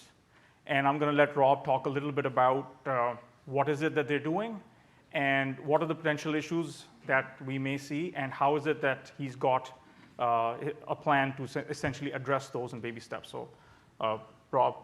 I'm Rob Lanford, Town of Lake George Highway Superintendent. Rob Vopis and I work hand in hand with sustainability, making brine, storing brine, tracking salt, and reducing salt usage. With the help of Rakib and the trackers and the pickup trucks to reduce human error, he came up with a regulator to go on our brine truck, so we don't have to try to maintain 15 miles an hour to get our 42 gallons per lane mile on the ground. So now we can cut back some time on pre-treating, because we only have one truck to pre-treat with, and it took all day for one driver to do all of our roads. So now we can probably shorten that up. That's huge operationally, because you only have one truck right now that can do correct. liquids. So one thing that Rob's committed to is 100% of all town roads will see, is that a pre-app? We were pre-treating 100%. Right. So this year, it's going to stay the same. 100% of town roads are going to have liquid treatment prior to an event. Pre-storm, correct. So next time you see a liquid unit in the town of Lake George spreading liquid and snow is nowhere in sight, that's the pre-treat. That's going to help keep the snow from sticking. That's going to help get it plowed off easily. The real leap of faith, where I'm super excited, is that they have agreed to, you want to talk about that a little bit? I've got 9 or 10 low traffic, fairly flat roads and around the basin. We're going to do liquid only, no granular, at the right temperatures. Exactly. So what this means is that given the right temperature range, there are going to be certain sections in the town of Lake George network that will not see a single grain of salt. My comfortable threshold is about 18, 20 degrees to start for this year. If it works well, we'll expand a little bit. Like I said, we're kind of limited to equipment, but if it works well, we'll try to expand. So it's going to be baby steps, but what Rob's looking to do is set aside. So first of all, there's going to be changes to the operation, the way the operation's done right now, so that this can be achieved. Because you can imagine you've got like small sections scattered across the town that you want to keep liquid only. So it is a logistical nightmare to actually do those when you only have one truck. And those little sections are actually a part of other people's routes. So a lot of reorganization needs to be done in order for this little experiment to actually go ahead. Kudos to these guys to actually, they figured it out. They know how they're going to do it. And just for perspective, putting granular down at 250, you can reduce it to 150, but with liquid, you can actually bring the granular equivalent down to even 75. So essentially, and liquid's going where you need it. It's not bouncing off the side of the road. So there is a high likelihood that these selected sections with cameras, with monitoring, with patrolling, with these guys looking at them on a minute-by-minute basis, are going to use less salt per lane mile than any other municipal roads, because we're not using salt. It's going to be liquid only, exactly where you need it, exactly how much you need it, which is huge. We don't know how well it's going to work, but it's that leap of faith. You got to keep trying new things in order to understand what works for you, what doesn't work for you. He's big on calibration. He's given Rob full, We whatever. calibrate, Rob calibrates once a month. Once a month. It needs to be documented. It needs to be processed. Anyone who needs access to the resources that they've put together in-house, will be able to have access to that. because they essentially want, everything that they're doing. And keeping track of drivers' bad Exactly. habits and trying to correct Exactly. those. Our trucks, the lowest they'll go, except for his, is 150 pounds per lane mile. Our average last year was 237. Right. With liquids, they can potentially go down to 60. So something that's even not realistically possible with the bigger trucks. So we're really looking forward to that. Again, I feel very confident that the town's commitment to making baby steps in order to learn, push the envelope a little bit at a time. And our goal is that whatever we start today as an exercise, we want to have implemented mainstream in how long do you think? 4 years. 4 years. So baby steps, we And learn. we'll learn what roads we can use them on and what we can't. Exactly. So liquids or no other thing is going to be the absolute answer, but the goal here is to learn and keep adjusting, keep improving things as we go. So I really appreciate, it was a bit of a logistical nightmare to be able to achieve this, just because these roads are scattered everywhere with one truck, limited staff, even more limited experienced staff. I think this is huge, and I'm really looking forward to sharing with you how we do with these liquid-only routes. And every event, Rob and I are together, should we or shouldn't we? Exactly. Should we or shouldn't we? It's really on the fine line of temperature-wise, and it's, 11 o'clock, we got a 4-hour window to try to pre-treat.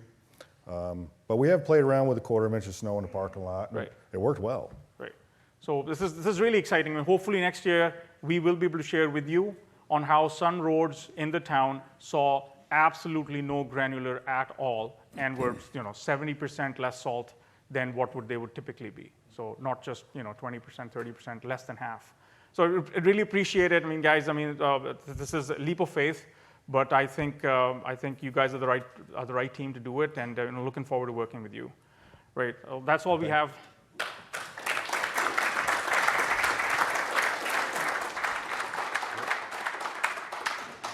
Thank you, everyone. I don't know. We have a couple questions. Don't think you're going anywhere. Even though you've gone over time, Tim, we're going to keep you there. I'm feeling bad. But thank you, guys. A couple questions first from the online folks. From Benny, I think this was towards you, Tim. What liquid pre-treat are these guys talking about? What product are they using? Liquid pre-treat, basically it's we're making our own brine right in-house. We've got our own brine maker. So we're taking sodium chloride, thank you. We're taking rock salt and we're converting it into liquid state, 2.3 pounds to achieve a granular rate in a liquid. And second, from Joanna, have you had any complaints from residents with brine corroding their cars? I don't know, any of you? Yes. Yes, you have to? Because they don't know what it is. It's salt, just less percentage. It will rot the cars just as much as granular will. It's the same product, just in liquid form. Just as much, or would it be less maybe, because it's less? It's less, but they need to stay 500 feet back instead of riding right up on the tail. Otherwise, the As I windshield know, wipers. following these guys over Tongue Mountain, I stay way Otherwise, back. the windshield wipers won't be there in the morning. Okay, any questions in-house? So it sounds like your long-term goal is to eliminate using salt on the roads. It's great for the environment. I also want to remind everybody, I think it'll save our roads and our bridges too as well. So hats off to all of you up there. You're doing a great job, and keep it up. Thank you. Thank you. Thank you. I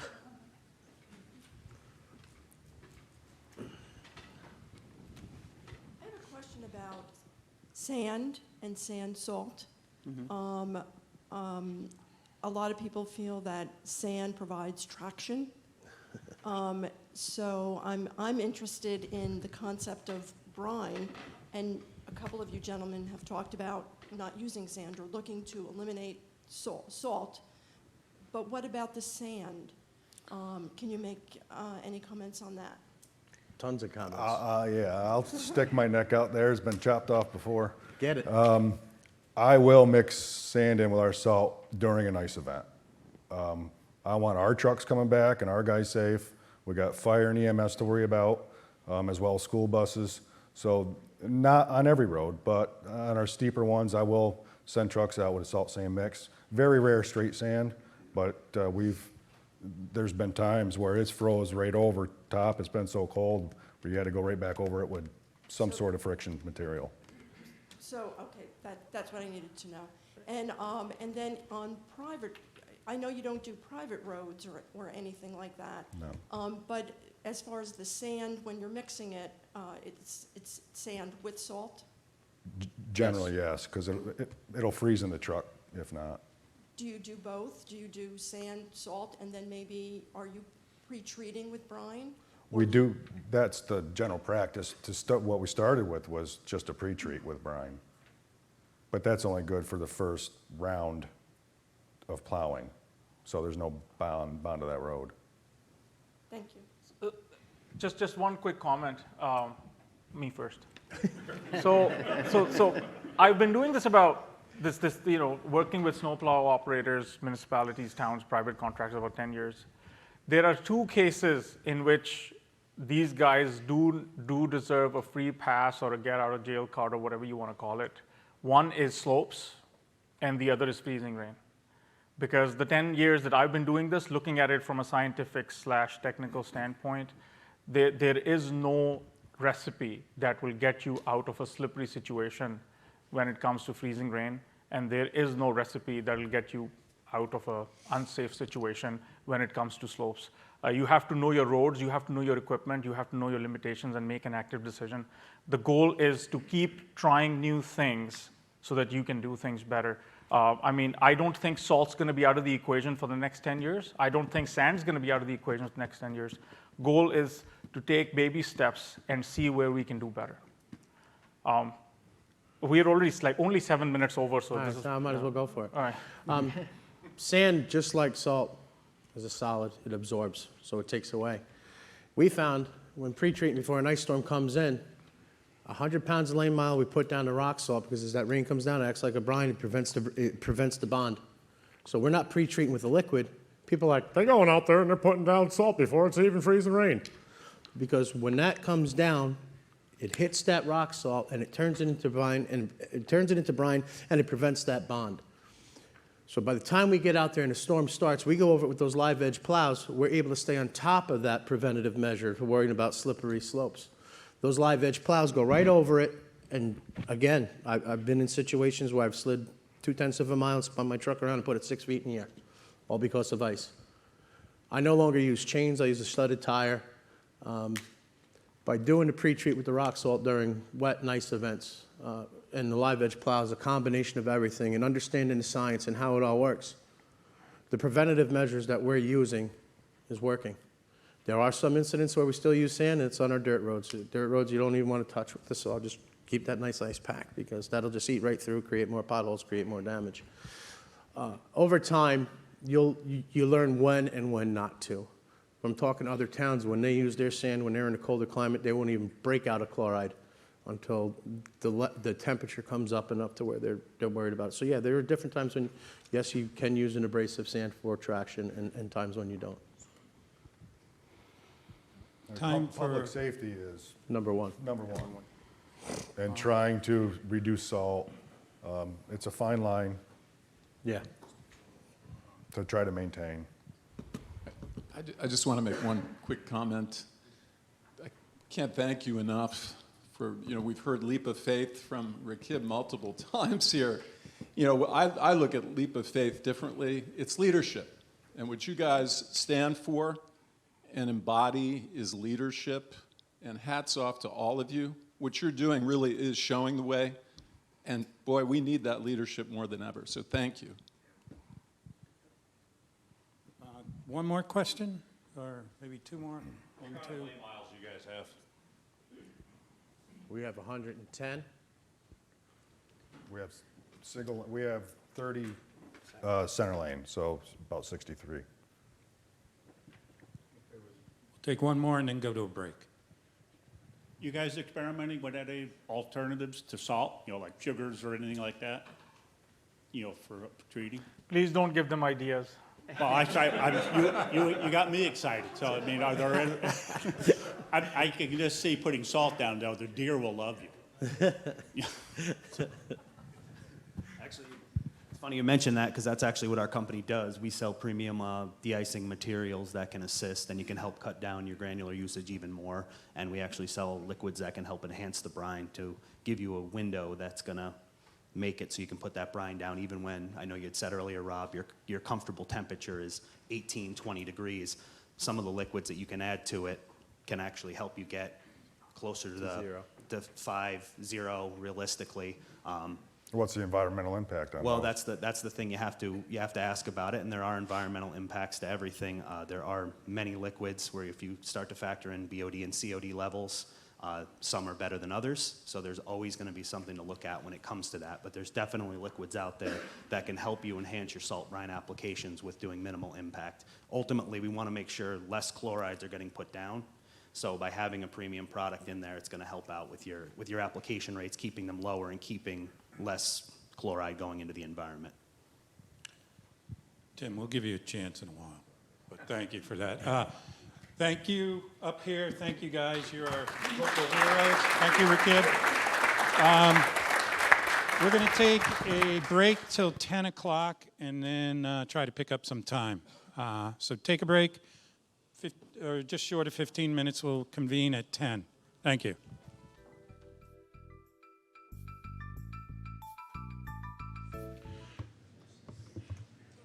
Thank you. And now we will move from the local level to the state level, and we will have Rob Fitch from New York State DOT give a presentation on their activities and their involvement and their partnership in the reduction of road salt. Rob has been involved with the work here in Lake George since his days as a county engineer, and I think has attended every salt summit that we've had. Additionally, a little note on Rob. Rob has actually won a Federal Highway Administration Environmental and Protection and Enhancement Award for designs here in the Adirondacks, so it does show his concern about how we can bring the engineering and work in the protection of the environment. So without further ado, I'd like to introduce and bring up Rob Fitch from New York State DOT. Thanks, Chris. Good morning, everybody. Thank you, Chris. You dug deep for that fact, by the way, so good job. My job.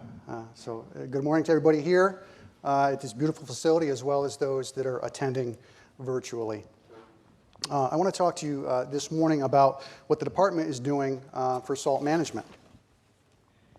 We'll start with the need for sensible salting. First off, just to set the table for why we do what we do, we need to maintain safe roadways. But we realize there are environmental impacts due to road salt use. There's concern, historically, there's always been concern for surface waters, which primarily has been an environmental aspect as far as how it affects plants and animals. But we also realize it has the potential for cost implications, because this is a tourist area, so if the environment is harmed, tourism is going to be harmed as well. But in recent years, we've also seen concern for groundwater, potential contamination for water wells, which directly would relate to health and have health concerns, but also there's cost implications to that as well, as far as property values and the need to continuously repair household items that are damaged by salt. So really what we're looking to do is just to establish that balance. We need to maintain our safe roadways, but we also need to certainly be cognizant of these other issues. And so we refer to that as our sensible salting. We've been a partner with many advocacy groups for the last several years. We've seen the fund with the extensive decades of work that's been going on here in the Lake George watershed. Paul Smith's College, the Adirondack Watershed Institute's drinking well study, that was the one that really started bringing attention to drinking water concerns. and many others, as well as, the Carey Institute, the work they've done in the lower Hudson Valley. And really the bottom line I want to point out here is that DOT, we're aware of the concern, and we are committed to be part of the conversation. To start out a little bit as far as why we do what we do from a road salt standpoint, the department is required through the highway law to maintain our roadways. And as part of that, snow and ice control is part of that. So we need to maintain a reasonable passage over roadways at all times.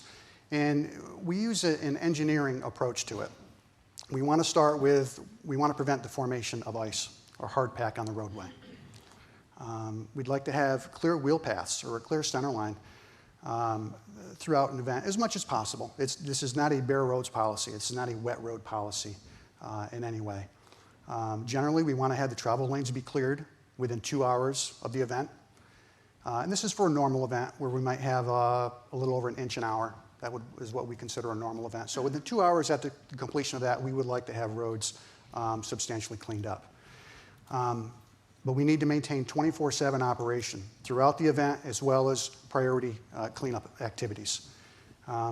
As referenced earlier, there's fire trucks that need to get to places, there's emergency access, people need to get to hospitals. So we really feel it's important that we maintain this level of service 24/7. And the other point that's important is the commerce that we sustain.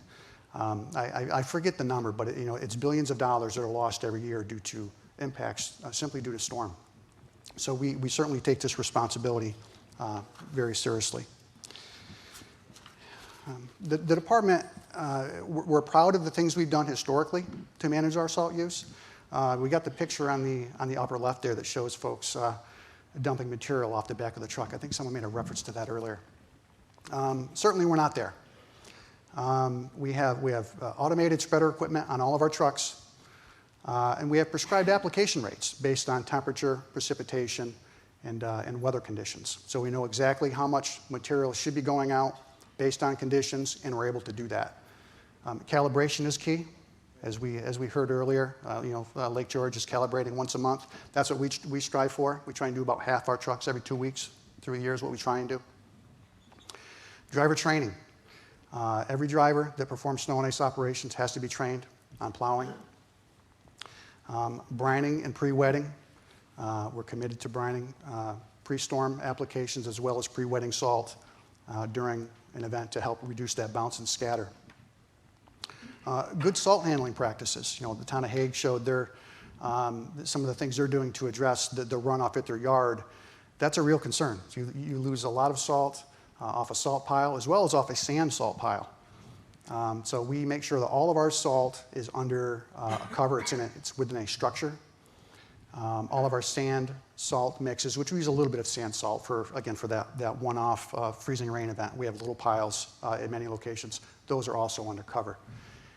And we maintain good salt handling practices within those facilities. Obviously, salt is going to get spilled in the yard when you're getting a delivery, when you're loading a truck, but we need to make sure that gets cleaned up. We bring it back into the barn, we clean it up, and when invariably, if someone overloads a truck and we have a little pile spilled in the yard, that needs to get cleaned up and put back in the barn. We want to use that salt where it's needed and only the amount that it's needed. And lastly, national partnerships. We're part of an organization called Clear Roads, which is 38 states. We get together and we do what's called pooled fund studies. We all invest money into the program, and then we vote on various studies that can be done for snow and ice management. And we've done one study, which I'll refer to a little later, that allowed us to reduce our salt application rates statewide. To help address our concern for salt use and to really be part of the conversation, we did initiate some salt reduction pilots in 2018. The first two were on Route 9N, which Mr. Sutherland talked about earlier today, as well as Route 86 in Lake Placid. And our goal is to leverage our best management practices to see what we can realize for salt reduction without reducing our level of service. Again, that level of service that I mentioned earlier, we want to maintain that. We want to have 24/7 performance, but we want to see how we can closely manage it, reduce our levels, and still maintain that. We developed a surface and groundwater monitoring plan for Route 86. I'll talk about that in a little bit. The other thing we're doing on Route 86 is we're exploring abrasive mixes, sand salt mixes, basically. And we're engaging a strategic working group and a tactical working group, and I'll get into those in a few moments. And again, as has been the trend, safety is a priority. We want to explore what we can do for salt reduction, but safety is our priority. In a bit more detail, the pilots that we have on Route 9N in Lake George is, along the west side of the lake, 17 lane mile segment. This is it's a salt project. We're using only salt in this pilot, but we are exploring reductions. The Route 86 in Lake Placid, it goes from the west side of Lake Placid through the village and then on Route 86 out towards Wilmington. And this is a challenging location because it's got a lot of topography, a lot of geometry, a lot of shading, a lot of severe weather, cold temperatures.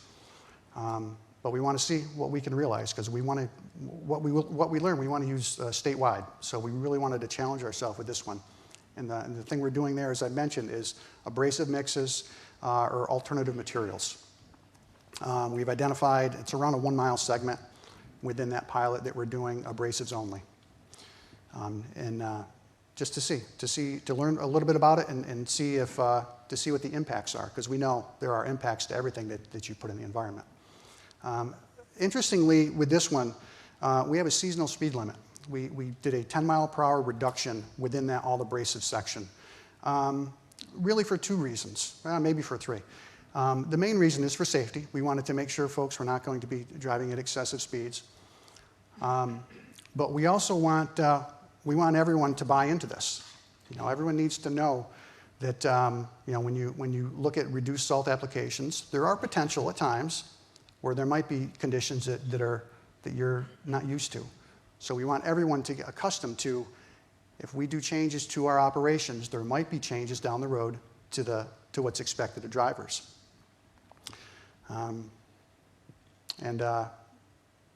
The third one I forgot, but it'll come back to me in a minute. And this is in alignment with the Adirondack Road Salt Working Group, their reduction initiatives that they have going on in the Adirondack Park. And some of the best management practices that we're leveraging here with our pilot, the first 3, it's really just about communication. We're closely monitoring during events, we're doing post-storm reviews, and we're training the operators in the goal of our pilots. And that's basically good communication before, during, and after the event. What we've seen in the previous presentation is when everyone is informed of what you're doing and everyone is engaged, it creates energy. So what we want to do is we want to find those people, we want to train them, we want to engage them, and we want them to want this to succeed. Because if they want it to succeed, it will. And we also know if they don't want it to succeed, it won't. So we need to continually working with them on that. Use of treated salt or pre-wetted salt. The salt in both pilots is a treated salt. It's a regular rock salt that's treated with magnesium chloride, which allows it to work. You can use lower application rates, but it also works at lower temperatures. Use of brine for pre-storm anti-icing. We pre-treat. Whenever appropriate, there are times, as was mentioned earlier, when the temperatures might be off, or maybe there's enough residual salt on the roadway where there's no benefit in putting brine down. So we brine whenever appropriate. The use of innovative plow blades. We have a live edge plow that was shown during an earlier presentation on one of the beats. On the other beat, we're also using what's called a 2-stage plow, which is a normal plow blade in front, and then behind it is a secondary blade. It looks almost like a York rake that cleans up. It kind of digs down into the wheel ruts or any imperfections in the roadway to help get that extra snow off the roadway. Again, the cleaner we can get the roadway, the less salt we need to keep that ice from forming. We're using what we call an enhanced vehicle locating system, or enhanced GPS on our trucks. All of our snow and ice trucks are equipped with a GPS. So we know where they are at a given time, how fast they're going, and when they were there. We know that. But we don't know what they were doing from a material application standpoint. So we've developed pilots with 3 different vendors, and we have what we call the enhanced GPS where we can determine what rate of material they're putting down at a given location at a given time. That helps us not only keep track of our operators, but also for our managers to do real-time management, but also post-storm evaluations. And the other best management practice that we do is we address what we call our nuisance locations with our summer work. And a nuisance location, all of our practitioners, you've got a couple of them. There's an area that maybe it's got some poor drainage, so you always have the runoff coming across the road and you get refreeze. Maybe you've got water pumping up through some cracks in the roadway, so you get refreeze. And it constantly sends you out there to maintain it, to put salt down. Not only does it put more salt in the environment, but it increases your overtime budget. So by addressing these nuisance locations in the summer, and that could be maybe cutting some trees. The picture on the lower left shows some shading. So maybe you do some selective cutting of trees in a location. Maybe you do some ditching to drain the subgrade better. Maybe you put in some under drain. Anything to address those locations with your summer work when it's warm, so you don't have to go out there and put additional salt down during the season. Now the slide on the lower right I think is very interesting because it really discusses or illustrates the use of pre-wetting salt. That's a cross-section of a block of ice, and there's been 2 kernels of salt put on it. One of those kernels was just put on dry, and the other kernel was put on pre-wetted with brine. The one on the right is the one that was pre-wetted. So we can see how quickly it activated down into that block of ice. Because we know rock salt in and of itself doesn't really do much for us. It's not functional until it goes into solution, into a brine. So the question earlier that was about, are folks concerned about brine being put on the road? They are. We get that question a lot. You're putting brine down on the road, that's going to make my vehicle rust. Well, all salt turns into brine eventually. So that's what we want it to do. We want it to turn into that brine. So by pre-wetting it, we're allowing it to quickly do that. Just a few more pictures on our best management practices. The picture on the upper left is a screenshot of our enhanced GPS for our Route 9N pilot here in Lake George. It shows our application rate, it shows where the truck went, and you can click on that if you're real time in it and see exactly what that operator was doing at any given time. Picture on the lower left is our 2-stage plow. If you look, you got the main plow in front, but then behind it, there's that little curved blade that comes down. And again, those are little fingers, they're about 2 inches wide. Again, it looks like a York rake for those that know what that is. And those fingers kind of dig down into the pavement, or down into the grooves. The slide on the right bottom, or in the center bottom, is a live edge plow. Again, a couple of pictures that you've already seen earlier of brine being put down, as well as what happens once precipitation starts, how it quickly starts forming that brine layer on the road surface. This year, kind of building on the successes of our other pilots, I would say that the 2 pilots we had, the 9N and the 86, we have seen some meaningful reductions in those areas. So we're, based on the water quality work we're doing, we're really looking forward to see how that translates into reductions in the waters. Last year, we started an all liquids beat. So I was happy to hear the town getting into that now. We experimented with it last year on Route 9 in Saratoga County, as well as a portion of Route 32. It was an entire beat. We didn't do it the entire season. We had a few growing pains getting the equipment ready and getting the additional staff needed. But for much of the season, we did it. And again, this was an all-liquid beat. We did a brine pre-storm application, as well as brine application during the event. We had promising results. So much so that we added a second direct liquids application beat for this season. This one is on Route 5 in Herkimer County. It's on the east side of the city of Utica. It actually stops right at the city line. And again, we're looking to build off the success of what we saw last year. It's the same parameters, the same application rates. We have prescribed application rates for the brine based on weather, temperature conditions. But this, we believe, is going to be a bit more of a temperate location. So we want to see how a direct liquids beat is going to respond to a bit warmer location. And we're investing in the future of all liquids. We know that brine is the future of snow and ice. We know it's in pre-storm application. We know it's in pre-wetting.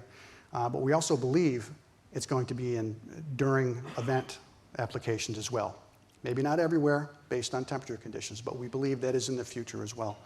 So, which requires different equipment. Last year for our Route 9 project in Saratoga County, we had a slide-in unit in a truck. We invested in that this year, and we have a tanker that we purchased to assist with brine transportation and brine application. Our hope was to have it here today so we could show it off during the break.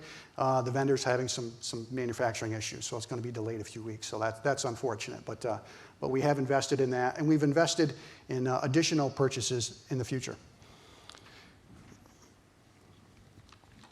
This is the water monitoring plan that I mentioned earlier. We've partnered with USGS to do a surface and groundwater monitoring plan.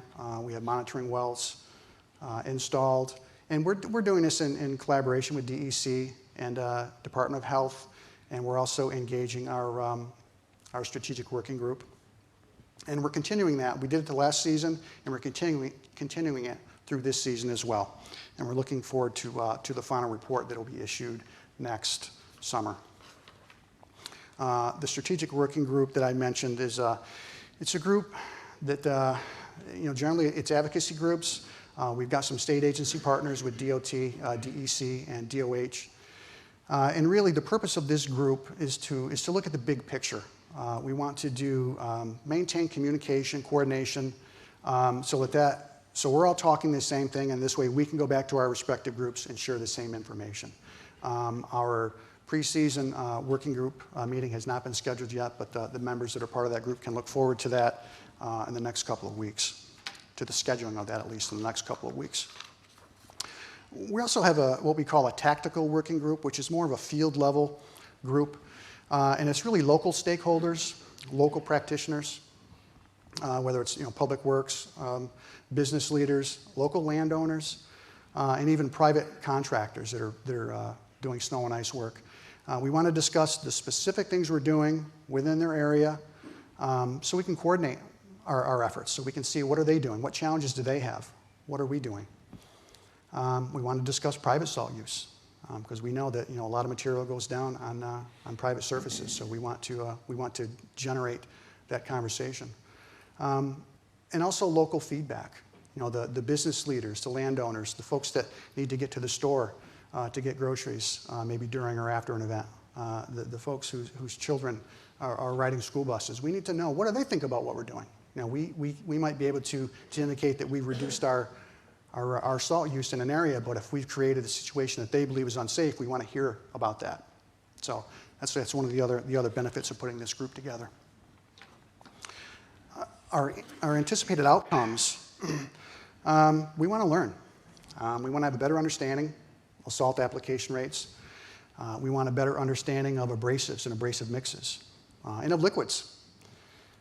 We want to use this to enhance our training program. I should say to further enhance our training program. We've already made changes to our training programs based on our environmental concerns, based on the pilots already. So we're going to continually learn, continually improve our training programs. We want to refine our best management practices. Again, we're paying a lot of attention to these best management practices. We want to refine them as we see benefits. And quite frankly, we're looking at revising our operational guidelines, not just in the Adirondack Park. It might be statewide. It might be in certain areas. The things that we learn, we shouldn't simply be doing on Route 9N and Route 86, and then on these direct liquid application beats. We need to be doing this statewide. Something that I'm loosely calling the bigger picture, and really it's what we heard earlier on our previous presentation, is continuing this conversation in a bigger area, something bigger than what encompasses the specific things we're looking at. This past spring, DOT, we engaged in a statewide initiative to engage in what we called salt management roundtable meetings statewide. Now, Chris, when we talked last week, I told you there was about 80 meetings. Well, I overshot. There was 45. But I will tell you that it was statewide, and every municipality in the state was invited. So we just, we right-sized the size of the meetings to do that. So we had 45 meetings, 273 municipalities were represented with 342 total attendees. And these are external attendees. These are not DOT. DOT had around 150 people that attended these together. And the goal was for a dialogue. It was for a conversation. We want to share what we're doing, but we also want to hear what everyone else is doing. We want to look for opportunities for collaboration, whether it be for brine production, brine storage, brine transportation, salt storage, or even the development of some shared services agreement. Sometimes a small shared services agreement will allow you to gain some efficiencies that will allow you to improve your operation and reduce your salt use. We wanted to talk about operator training. We want to talk about calibration training. And we want to talk about manager training. Most managers, so what we found, aren't being trained on salt use. Their operators are being trained. We make sure the operators are trained. We make sure they understand, this is on the municipal level. We make sure they know how to run the equipment. But the managers aren't being trained on how to manage a snow and ice event. They're not being trained to look at salt applications. A lot of the conversations that are going on that we heard earlier are not going on the statewide level. So what you guys are doing is outstanding, outstanding. A couple other things that came up were, we found that the sophistication of everyone's program, it varied. Some folks they weren't quite shoveling it off the back of the truck like that early picture. But there were some places that had very low level of sophistication. We had others that were top notch. They have enhanced GPS, they have automated spreader equipment, they know everything that's going on. And we saw everyone in between. But what we found was everyone, regardless of their sophistication, everyone generally believed that salt is the preferred material for snow and ice operations. They do believe that salt is the right material, but what everyone else also strongly believes is that it needs to be closely managed and closely monitored. The other similarity that came up was just about everyone talked about public education. They talked about funding opportunities because, as we know, automated spreader equipment costs money, GPS costs money. So we're helping to continue the conversation to look for opportunities to help education and help with funding opportunities. There was a comment that came up during one of the roundtables, and I love it. It's not mine, but I'm going to say it every chance I get. Is as far as public education is sensible salting requires sensible driving, and there's a municipality in the western side of the park that actually puts signs up in some locations on the roadways that says that. So, and again, we don't have answers for the public education and funding opportunities yet, but we're continuing to ask the questions. So, speaking of questions, anybody have any questions? I want to thank Rob and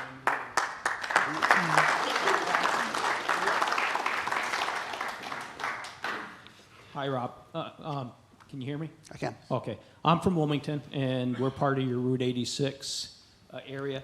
When will the results of the Wilmington Notch be known to the public? Like what you found in the wells, whether salt usage did go down, did your labor costs go up, and what were the results of the lower speed limit in terms of accidents with the Whiteface Mountain Ski Center? We get a lot of tourists coming from Lake Placid to Wilmington, and they're usually in the ditch. So I was wondering when all that data would be shared. Yeah, the final report will be out next summer at the conclusion of this year. We've committed to one more full year of the investigation. But preliminarily, our findings are that we're finding meaningful reductions in salt use. And our accident numbers, to our knowledge, have not gone up. We have our traffic group is monitoring accidents, and there's a little lag in getting accident data. So there will be a final study that talks about the salt reduction in the water, as well as accidents and any other sort of operational concerns. But we'll look forward to that next summer. We'll be finished up. Rob, I had one question. Thank you for the talk. One, the thing, we've repaving the roads. Does that help at all? And have you guys got any data on that? Because We've seen some, and I want to thank you for repaving portions of 9N, really appreciate that. But does that have any relation to potential salt applications? I believe so strongly. You know, smooth pavements are easier to maintain than rough pavements. You know, anecdotally, I was a resident engineer in Warren County for a handful of years, and at one point we had a section of Route 8 that had just been paved. There was a portion that hadn't been paved yet, and it still had some issues. And the part that had been paved was nice and smooth. We went through a snow event, and I happened to be out there looking at it the next day for some other reason, and the portion of pavement that had just been repaved was black. It had cleaned up nicely after the event. The portion that had not been paved was still snow covered. The ruts were still full. So, I mean, clearly that was, I should have taken a picture, and I can't believe I didn't. But that was a good indicator to me. But, you know, we all know the goal of these live edge plows, these two-stage plows, we want to get as much snow off the roadway as we can, because it does use less salt to maintain. And we're going to see a little bit of that on Route 86.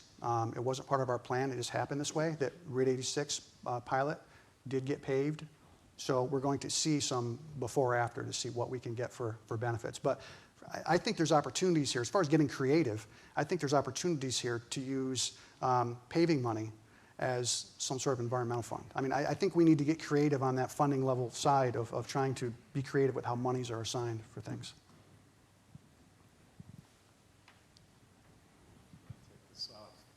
I just want to thank you, Rob, and the department for being here and for participating in the pilot at Lake George. It's huge. I remember our first meeting in the conference room in Albany, and we've come a long way. What I'm curious about, though, cutting to the chase, is here we've heard from Hague. They manage a certain stretch of 9N, right? They're showing the fruits of their labor. You know, however that quote goes, I'm not going to try to repeat it here, but and you guys on this pilot stretch of 9N, there's direct connection between those two efforts. And I'm wondering to what degree there is communication, coordination, cooperation between the town and the state. I think the town has a contract with the state for that? Yeah, there's a municipal snow and ice agreement for that stretch of 9N. Yeah. So you get where I'm going. Can you speak to that? I can't discuss the kind of the field level coordination we have. That would occur, you know, with the residency as far as you know, the project level coordination. But we have reached out and we've had meetings with the town as far as actually they were included in our roundtable meeting that we had this past spring, where we shared, you know, where they shared, frankly, what they're doing in the benefits of the program. Because wouldn't that make a lot of sense to leverage what they've done and capitalize on the progress they're clearly making? Yeah, absolutely. We do communicate on a foreman level. Can you just wait for a mic? Thanks. We do communicate on a foreman level. You know, the local people, the local drivers were meeting up at the end of our beats and turning around about the same time and same path. So we communicate on a driver level and foreman level rather than dealing with somebody at a desk.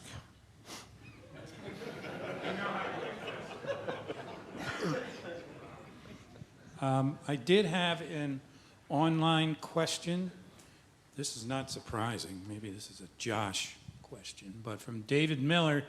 Do you know when the New York State Road Salt Task Force members will be announced and hold its first meeting?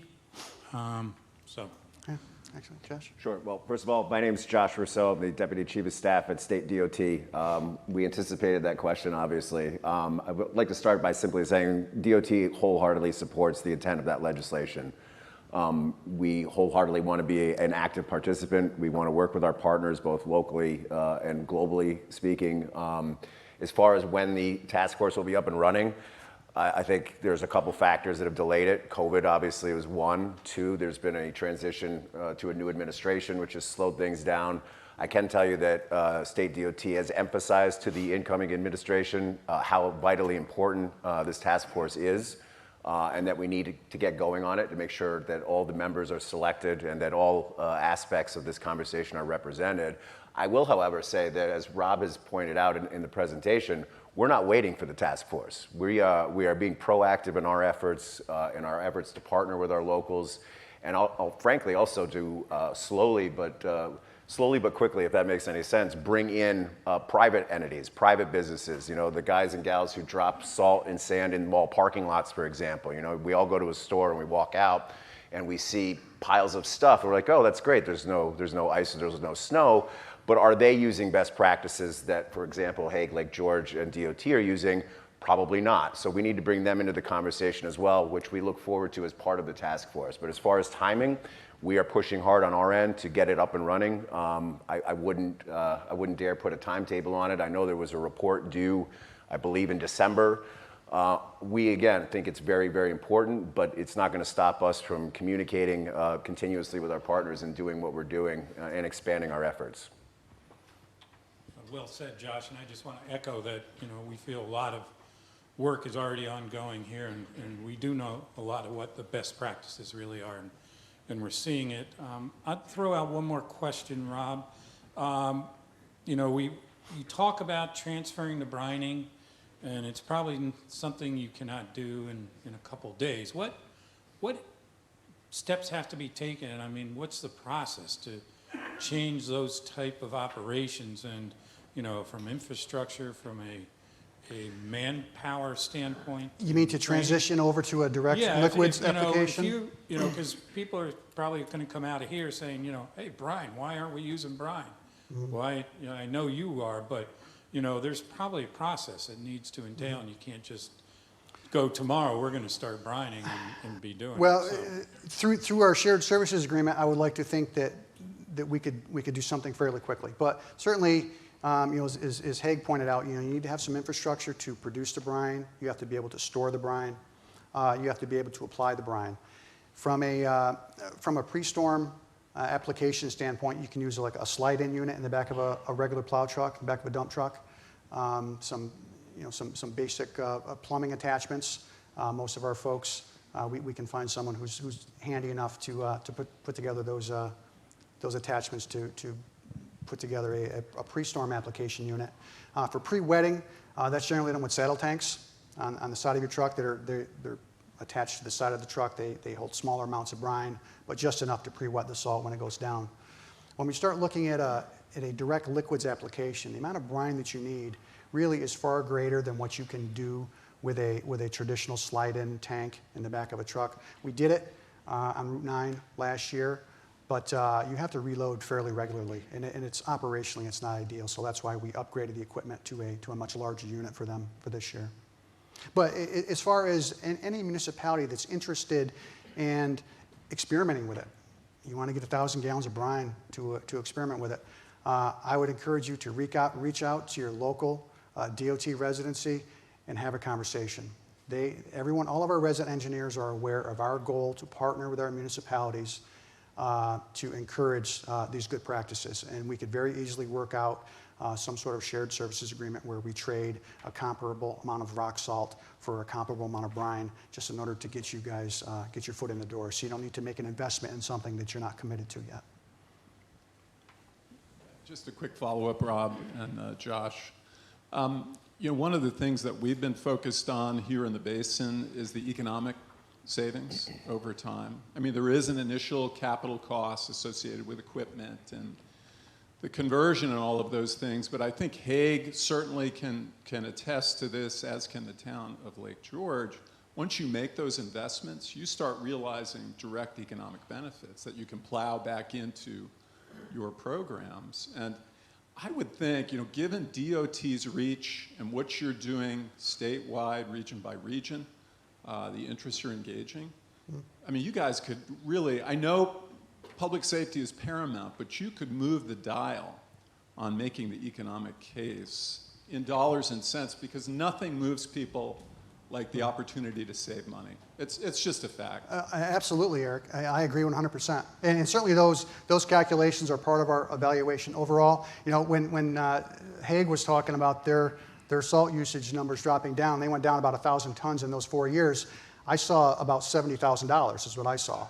So I mean, it's It's real numbers, absolutely. And you know, they're doing the great thing of reinvesting it back into their program to get the better equipment, and you know, after a while, you won't need to do that. So. Well, it just helps sell the whole idea that, you know, there's a better way, and you're going to save money in doing it. Eric, that's a fantastic point, because not everyone cares about everything. You know, you're going to be able to tug at someone's heartstrings because of environmental concern, maybe because of safety, maybe someone else is because of money. Overall, if you have enough good arguments, you're going to capture everyone and get everyone interested in doing this. So, absolutely. Any other questions for our friends from DOT? If not, I want to thank Rob. Really appreciate it. Thank you, Chris. Thanks, Josh. And right now, we're going to, I'm going to ask Tim Slocum and Joe Cashin to come up, who are our leading sponsors. We'll give Tim the floor, and this will lead into our demo session. So we'll turn it over to Tim first, and then Joe.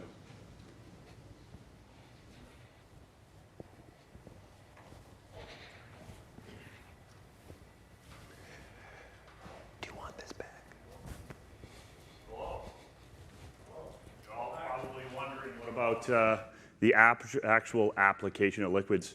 Although the science side of this is really good and important to know, but how do you get it down to the ground?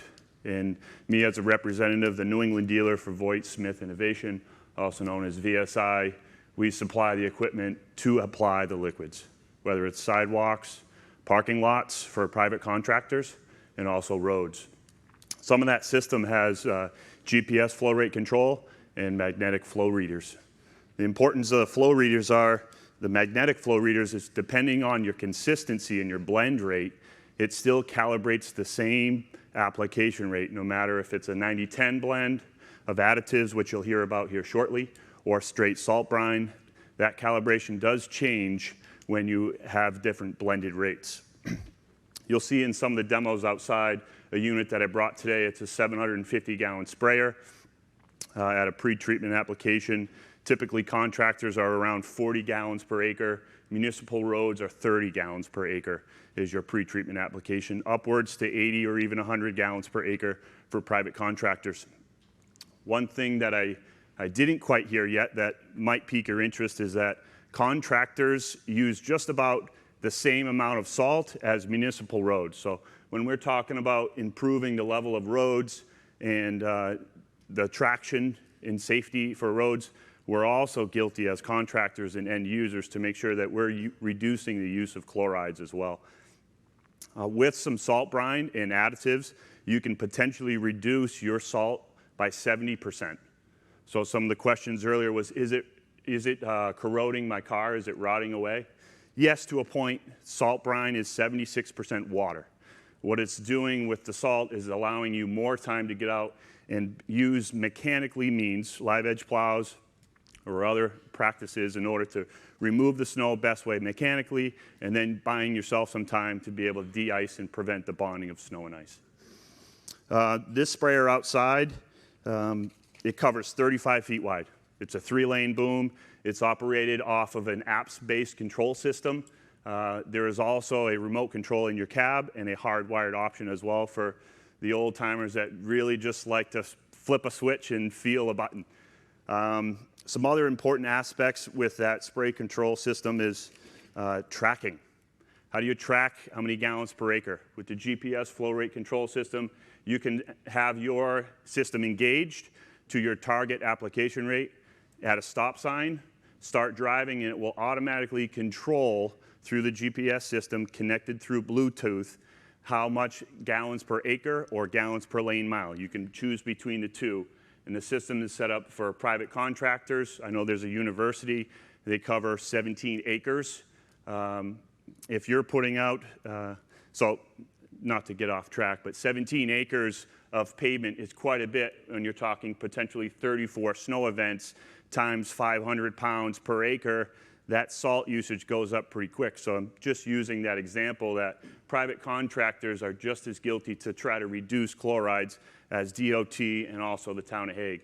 So it's my responsibility to try to inform and educate, and then also provide the equipment here in New England as the VSI dealer rep to source that. So those are important things to not look over. Some other, what you'll see outside that you may not be able to hear, but some important aspects of that spray unit is that unit outside today has sprayed 80,000 gallons last year. It's still at a condition to where it can bring it to a show, where in this lakes region it is still through the magnetic flow meter, and it provides service to local hospitals, and that's a 24/7 operation. As far as safety in that hospital platform, there is a reservoir that's Watershed, and that's the reason why our business is there, and we've gotten into liquid applications and best practices to apply it. I am a certified snow professional. We do use metal plus plows in those accounts, and we understand the benefits of mechanically reducing and using your live edge plows to get rid of as much snow as possible, as well as your liquid application. I don't believe we'll ever be able to get away from a granular rock salt, which is probably contrary to what you've heard so far, but with the moisture that we have in New England, with the heavy wet snow, your liquid de-icing application dilutes too quickly to be safe over time. So if you have questions about that, or if I'm wrong, I would love to be corrected, but pre-wetting rock salt can really help reduce the use of chlorides by 25%. We've seen mechanical reduction with the live edge metal plus plows by 40%, and when you're using additives, as you'll hear just in a moment, that can reduce chlorides up to 70%. So there's some huge savings there that should not be overlooked, whether you're from a private contractor, a municipal contractor, state DOT. So that's something that is very important, and that's what brings me here today. Any questions that you guys may have? I apologize for the slides, but I think the equipment outside will really do the speaking for what are the best practices and some of the equipment that's available in order to get the liquid on the ground consistently. If there are no questions, I know Tim will be out there and love to answer them, I think, more pointed as we get one-on-one. And we'll talk about what will happen shortly, but thanks so much. Sure. Go. There is, if you are interested in equipment, there's probably one question. I do have price sheets for the equipment and all the sizes that are available. As far as delivery times, you're looking at 2 weeks in November. Our first truckload is already pre-sold, which is a good sign that people in New England are buying into liquid applications. The second truckload is coming into Gardner, Massachusetts at our shop. That's due the second week in November. There is some space that's available, so if you were to pre-buy your equipment, we can make sure that your equipment gets on that second load delivered in the second week in November. Thank you. Great, thanks. And then our next leading edge sponsor was Joe Cashin from Innovative Surface Solutions, who have been a continual supporter of the summit, and we like to thank him and them for that. So thanks, Joe. Absolutely. Well, we really do believe in what you guys are doing here, so it's a no-brainer for us to support this association and everything that's going on. My name is Joe Cashin. Like you already were told, I'm the regional manager for this area for Innovative Surface Solutions. I told Rakib during the break here that I was also sympathetic to him when he got the questions about age, because when I first started, I was 24 years old. I was doing this job and I was walking in and I was talking to guys who've been plowing for 34, 40 years, and they were looking at me like, get out of here, kid. You know, we know more about this than you'll ever know. But the gray hair started to set in, and all of a sudden people started to listen to the content a little bit more, and they realized that I was right. So that was a huge benefit. Just a little bit of a backstory on Innovative Surface Solutions. We've been doing liquid de-icers for 35 years. So while a lot of this information may be new to some people, to us, this is a lot of good information that we've been trying to spread for a long time. We do all sorts of liquids. We are not just a sole liquid supplier. We supply all sorts of liquids from magnesium chloride, calcium chloride, to agricultural blends. There's a lot of different environments in this country. There's a lot of different environments in this state. So there's not always one solution that's going to work for everybody. We service mainly New England and I should say the Northeast. We service all the way up to Caribou, Maine, where they see temperatures routinely -15, -20. We service all the way down to North Carolina, where they'll see more in that 32, 33 range. So every environment will offer different struggles. Luckily, we've been able to capture a lot of that data to help out and to make your growing pains not as severe when it comes to your liquid program. I do want to say congrats to Hague and Lake George. What they're doing up there is tremendous. I think the hats off to them. They're really investing in these programs. They're learning it. The number one thing that they mentioned was education, and I couldn't agree more. That has been a staple of Innovative Surface Solutions for 35 years. We do all sorts of seminars. We're more interested in finding what's going to work for you than we are moving a particular product to you, because we offer so many different ones. We'll find a solution that's going to work for you. What's most important is it's going to work within the confines of your program. Another thing that I heard a lot about, and I think it's very important, and if there's one thing you take from this SALT Summit today, it's this: calibrate your equipment. The number one question we get when somebody goes into a liquids program is, I put the material down, it's not working. And the number one question I'm going to ask you is, how much of it did you put down? If you don't know, we can't help. So knowing how much material you're putting down, especially, and I'll give you a little context, you're putting down white salt, let's say. The difference between 500 pounds of white salt and 300 pounds of white salt is a big difference when it comes to the actual amount of salt you're putting down. But when you're putting white salt on white snow in the middle of the night, it's going to be very difficult to eyeball it and say, oh yeah, that's about the right amount. So knowing your numbers is a huge, huge component of this. We've heard a lot of conversations about salt brine. And salt brine is a great component for anti-icing, which is before the storm. And I'm glad that everybody is getting into liquids and that that's a catalyst for them to get into it. But to take the next logical step in your chloride reduction, premium liquids need to be introduced. They're going to help supplement some of that granular material. They're going to help keep solids on the ground. They're going to help your actual salt brine work at lower temperatures. They're going to help it stay on the road longer. And they're going to make it more viable for your operation. I always like to use some hard numbers here. I'm not a science guy, I'll be the first one to admit here. I can't follow the presentations we did earlier about science because that was above my pay grade.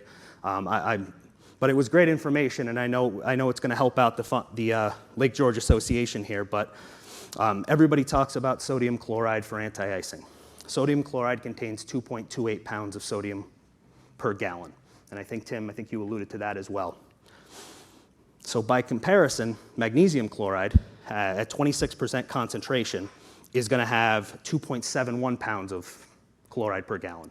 So if you look at that, you'd say, well, mag chloride has a lot more chloride, so why would we use that? But when you look at the application rates of these materials, that's where we have to start playing around. So the actual application rate for anti-icing for magnesium chloride is 16 to 29 gallons per lane mile, where if you were using salt brine, you're looking somewhere between 40 and 50. So when you're actually looking at the amount of chloride that's going into the environment, sometimes utilizing a premium liquid can actually help you reduce the amount of chloride that you're implementing into these waterways and streams. So I always like to highlight that because we have to look at this total numbers here. You'll see some of the equipment outside. Those VSI units are beautiful. They are really, really nice units. I recommend you take a look at those. They've got all the calibration you need, all the bells and whistles you need, and they're really, really nice units. The owner of that company, Jordan, has done a great job with those pieces of equipment and should be commended on those. I did hear a question earlier about sand, and sand is still something that is utilized. Be careful with sand as well, because some sand can be high in phosphorus, and if you're concerned about your water levels, that can be a real issue. So please, I've seen that in some wells and some reports that have been done independently. Please just be careful with sand as well, because that can create another litany of problems. Like we said, there's always something to consider.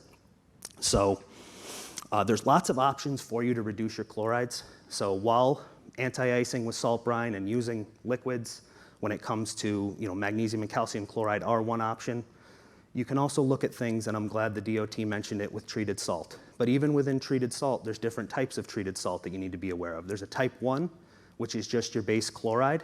And then there's a type 2 that actually has an agricultural component that will help resist refreeze. So these are all things that we try to educate on. Again, I don't want to bill our company as a sales company. We do sell liquids. If you open up your binder that was provided, we have a 40 million gallon capacity terminal in Glenmont, New York.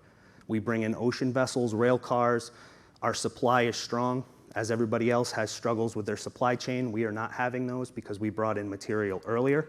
We can help you out whether you're the smallest town in the state or whether you're the biggest DOT entity. We can help you when it comes to finding a solution. So I implore you that if you are going to start a liquid program, sometimes it's as simple as just putting treated salt on the back of your truck. And those reductions can be big. They can help with corrosion. They can help with a lot of the different pain points that you'll see. So before you I implore you, before you do have a program, before you get set up with a program, have a talk with us. We might be able to help you out. We can crawl before we run with these initiatives. We want to get buy-in.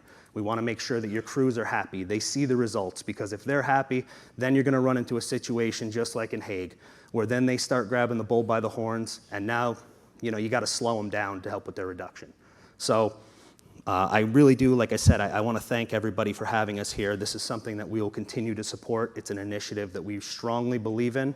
If you're interested, we do have some samples of just a variety of the liquids that we have.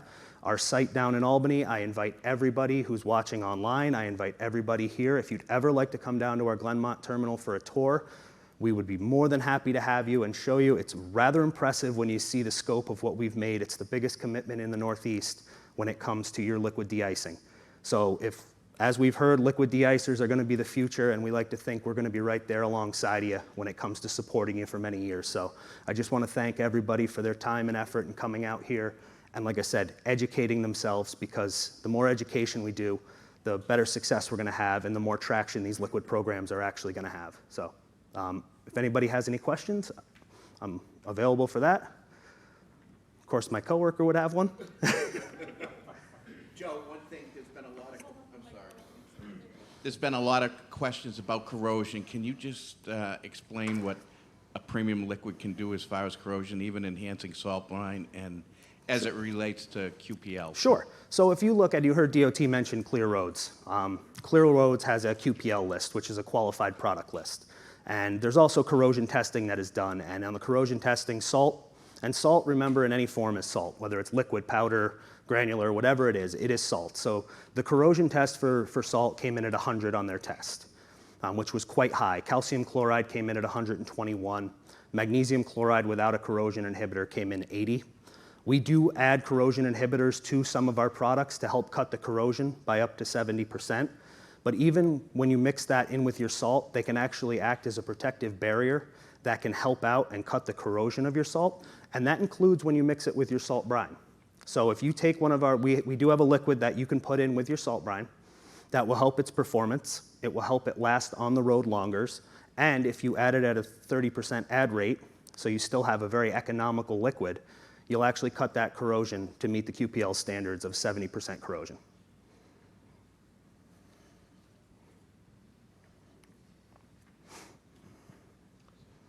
Thanks for your time. I'm no scientist either, and I just want to check if you did say that sand can contain a fair amount of phosphorus, if you did say that, could you speak about that? Well, a lot of it is going to depend too on the amount or the source of your sand. So that's why I say it can. Not every bit of sand can. One thing that sand does when it comes to waterways is it can actually settle out onto the bottom of waterways, and it can start to kill microorganisms on the bottom. And as we know, if you cut a tree at the base, doesn't matter, the leaves are going to die at the top. The same principle happens with your waterways.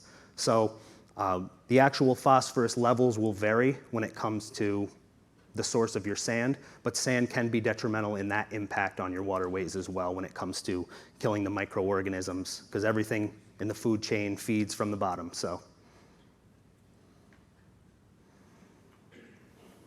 Perfect. Well, again, thank you for your time, everybody. I really appreciate it. And I would just like to add to that question on sand. You know, Lake George is an impaired water body due to sediment and sand. And, you know, one of the reasons years ago coincided with the increase of salt use around here, because they cut back on the sand for that very reason that the impacts of sand and sediments to our water bodies, and now we see what chlorides are doing. So, you know, it's a balancing act. So I want to thank everyone. We've reached the end of this session. We'll now go into the demo session. A few things that will happen.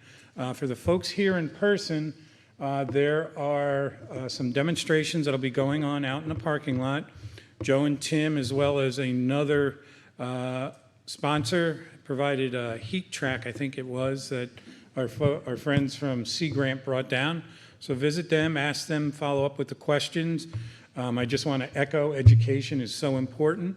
We will be serving a box lunch at 12 o'clock, not to you folks online, but for everyone here in person. We couldn't reach out that far. But for the folks online, we're actually going to have a virtual demo session. There will be some films and some videos and interviews that some of our sponsors have had, as well as the film that was produced by the old Fund for Lake George on the road to road salt reduction. That'll be playing online and maybe in here as well. So we will reconvene here at about 12:25 for our Senator Steck as well as our keynote speaker. So go out, enjoy the demos, the nice weather, and box lunch will be in here around 12. So thank you very much.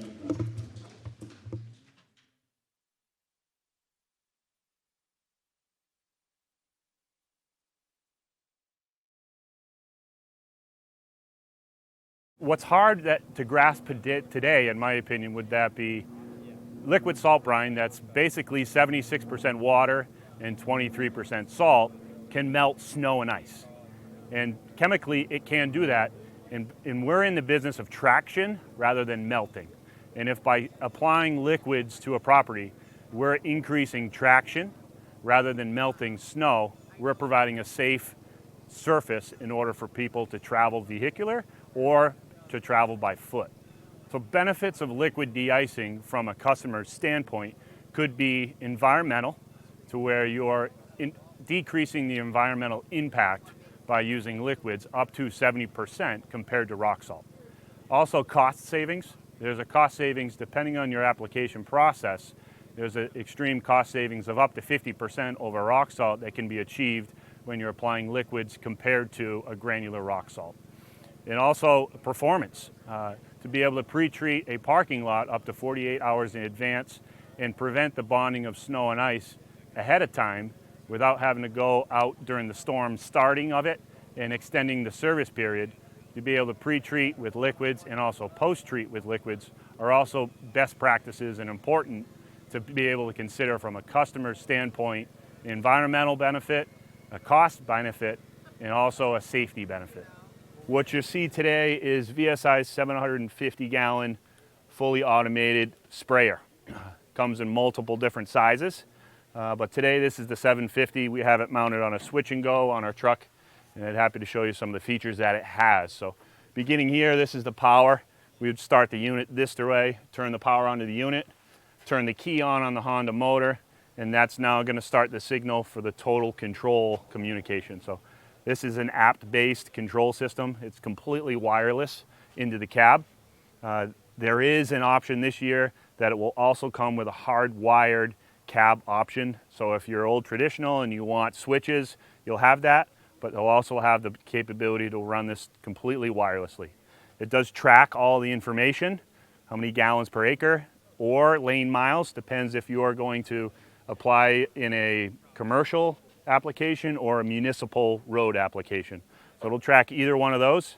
It will track how many gallons you put down through your spray reel or your hose lane booms. It tracks the event, the season. At the end of that event or season, you could submit that through an email address to your supervisor, your boss, or even your customer, and it will give you exact information, how many gallons that you put out, how many acres that you covered. It'll also keep track of engine hours on your Honda motor. So if you're the service technician and you need to change the oil in your motor, this will track how many hours that it keeps track of. So starting here is the Honda motor. Total controlled by your app, 2-inch poly pump, stainless steel filter screen here. This is your intake valve. This system again is run by your battery. we're seeing battery lives upwards up to 30 to 40 hours. Depends how often you turn on your floodlight. If you turn it on, you leave it on, it'll operate 30 hours. If you're using it just as you need, it'll operate 40 hours or more just on this one charge. At the end of the storm, you would open up this plug here, plug in an extension cord to the onboard battery tender, and that's going to charge your battery, and it won't overcharge it. It'll trickle charge it, and when it's fully charged, it will shut off, and it will show through a green light. So over here, this is the 3-lane boom control that's run off GPS. This comes down to the booms for your left nozzle, center nozzles, and your right nozzle options. So on the side booms you have on the bottom, this is your pre-treatment nozzle, flows up to 60 gallons an acre, and your post-treatment nozzle flow up to 120 gallons an acre. The size of these nozzles are what's nice is we have sprayed this truck last year. It sprayed 80,000 gallons without clogging any tips, and this is still the condition that you see it today. So on this side here as well, there's pre-treatment nozzle, post-treatment nozzle for the side booms. In the center, there is a stainless steel bar, and that's going to be a pencil tip post-treatment nozzle for penetrating the snowpack.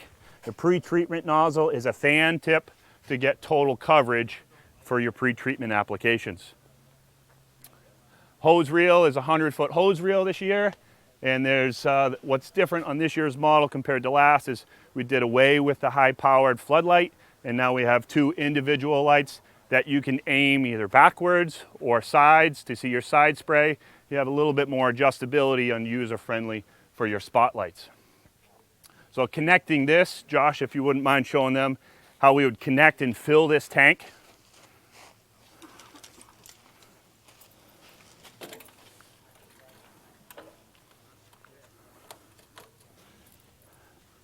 So we just connect to this valve here from our portable storage tank, either at our shop or at a remote site.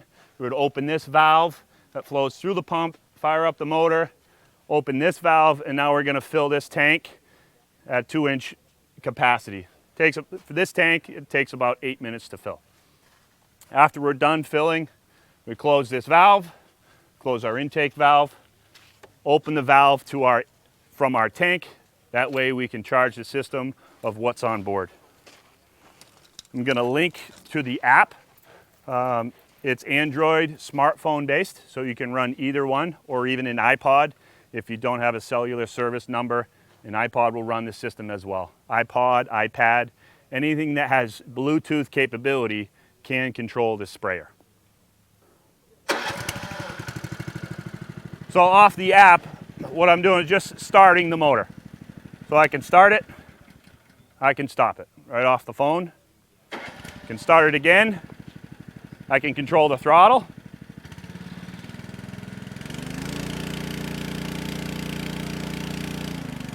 I can also control the choke from the app. And I can also control the hose reel, all from a push of a button on the app.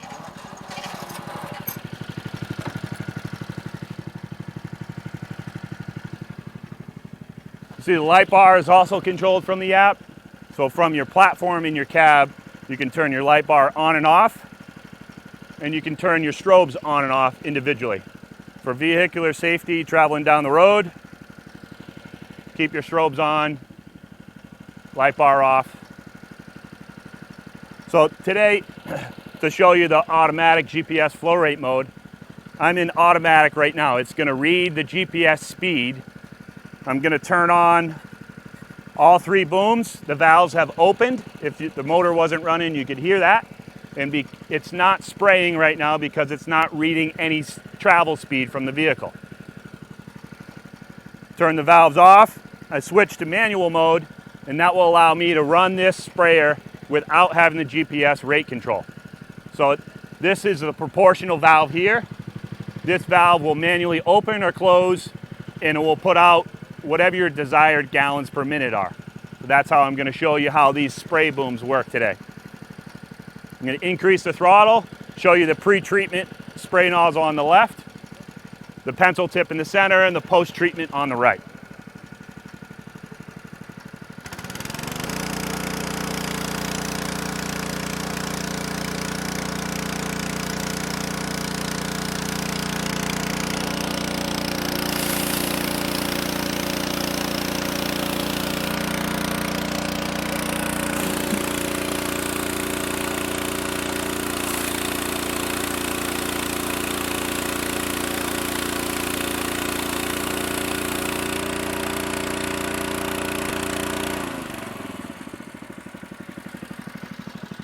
What's nice about this unit is if you have any car parking lots that there's open car parking spaces, you can use this side boom driving alongside the bumpers of the vehicles, turning your spray boom on and off in the open parking spaces to de-ice it. That avoids you having to back into that individual space, costing time, potentially hitting something with the operation of the side boom. We like to do that on the driver's side, so we have better visibility out of our side mirror of when to turn on and turn off the spray boom. So one nice feature too is that you could take this spray boom off if you had a sidewalk machine or a snow raider or a vent track or even a pre-wet system on another truck that you wanted to fill. Could you take that hose off? You could detach the cam lock, attach that to your machine on the side, and use this spray system to fill up that unit. Obviously, it would be attached to that unit, and you could control filling small quantities, say that your Fisher sidewalk sprayer or your vent track has a fill hose. You can use this large capacity tank to fill your smaller units, whether it's on a sidewalk or even a portable tank, to have control of that without having to drag out a large 2-inch hose. So that does give you a nice feature. So when you're done spraying your parking lot, you want to spray a sidewalk. You don't want to take your expensive phone that's resting in your lap. This phone stays in the cab. That way you don't lose it, you don't step on it, it's not damaged. This controller will operate your sprayer. This remote will control the choke and the throttle. It will also control the lights.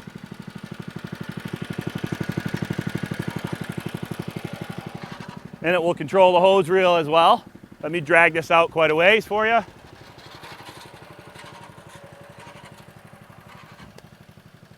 Press the hose reel button and it's going to retract automatically. So this I would have on a lanyard around your neck. Easy big buttons, weatherproof, so you can use your gloves without having to take it off.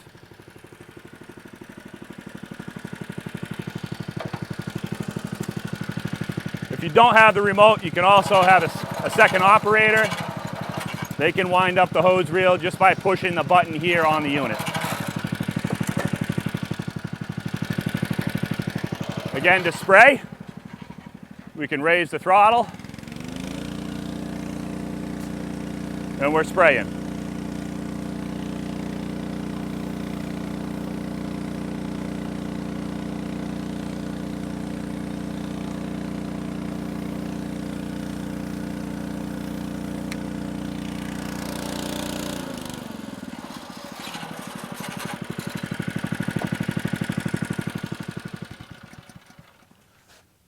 That's the hose reel, 750 VSI sprayer. Some nice features about this is a bottom pickup tank. So underneath this tank, that's where it draws the liquid. So all 750 gallons of this system is used for de-icing. Sometimes customers may call because they don't see rock salt on their parking lot, but there's liquids that are applied and it's doing its job creating traction. So that's part of the education that's necessary, not just to customers, but to consumers and other service providers. That is important and never changing. We're learning and evolving every day and every year, and it's necessary for customers to also be educated either by shows like today or by the customer or the contractor educating the pros and cons and the benefits of liquid compared to granular de-icing applications. I think most importantly is education in seeing the equipment that's available in the open market. So the more people get educated about the benefits and the possible pros and cons of liquid, it's super important to know what you're doing out there in the industry, in the snow accounts on the roads. If you're not familiar with what you're doing, get to a trade show, get to an educational. They have them in person like today, they have them online, and start learning about how liquids can benefit your company.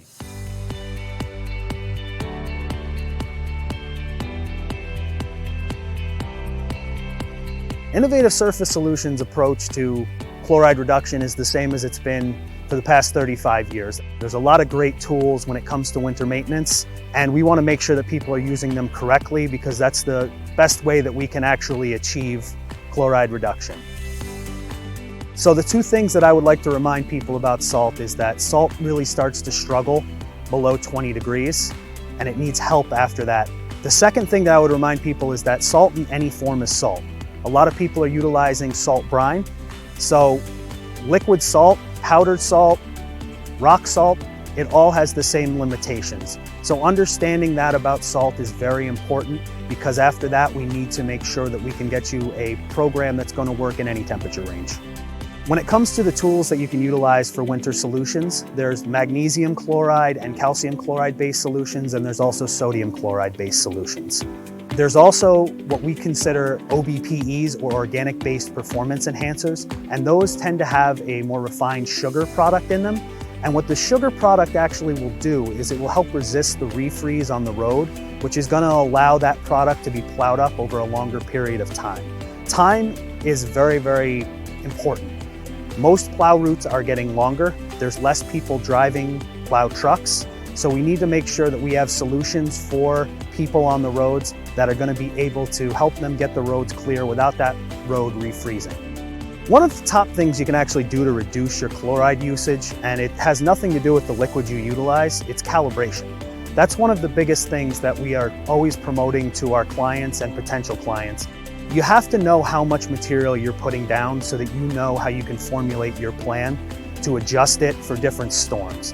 Our company, we truly believe that we can find a solution for anyone. Our goal is to make sure that we are breaking the bond with the pavement and to try to move the snow and ice. We are not in the business of melting every bit of snow. We're in the business of breaking the bond so that your plow blades can easily move that snow and ice. There's going to be an option that we can help utilize that can be cost effective and can be efficient for you. One of the things that I always recommend people utilize is a lot of the technology that's come out now in the plow blade industry. There's things like live edge plows, there's rubber plow blades, there's all sorts of different technologies in that aspect that have really helped, and they're able to clear the road a lot better. Our liquids are used in conjunction with these better plow blades so that we can clear the road as quickly and efficiently as possible. There's also been a lot of great advancement when it comes to the liquid equipment that has been put out. Now there's so many complex machines that are out there that do an amazing job at giving you a bigger spray pattern. It really has gone leaps and bounds when it comes to the application equipment. When it comes to private sector, there's definitely ways that you can adapt your program to be more efficient and to have less impact on the environment. One of the biggest things that the private side doesn't have to deal with that the municipal side has to deal with is they don't have to deal with the speed and traffic of a lot of these roads.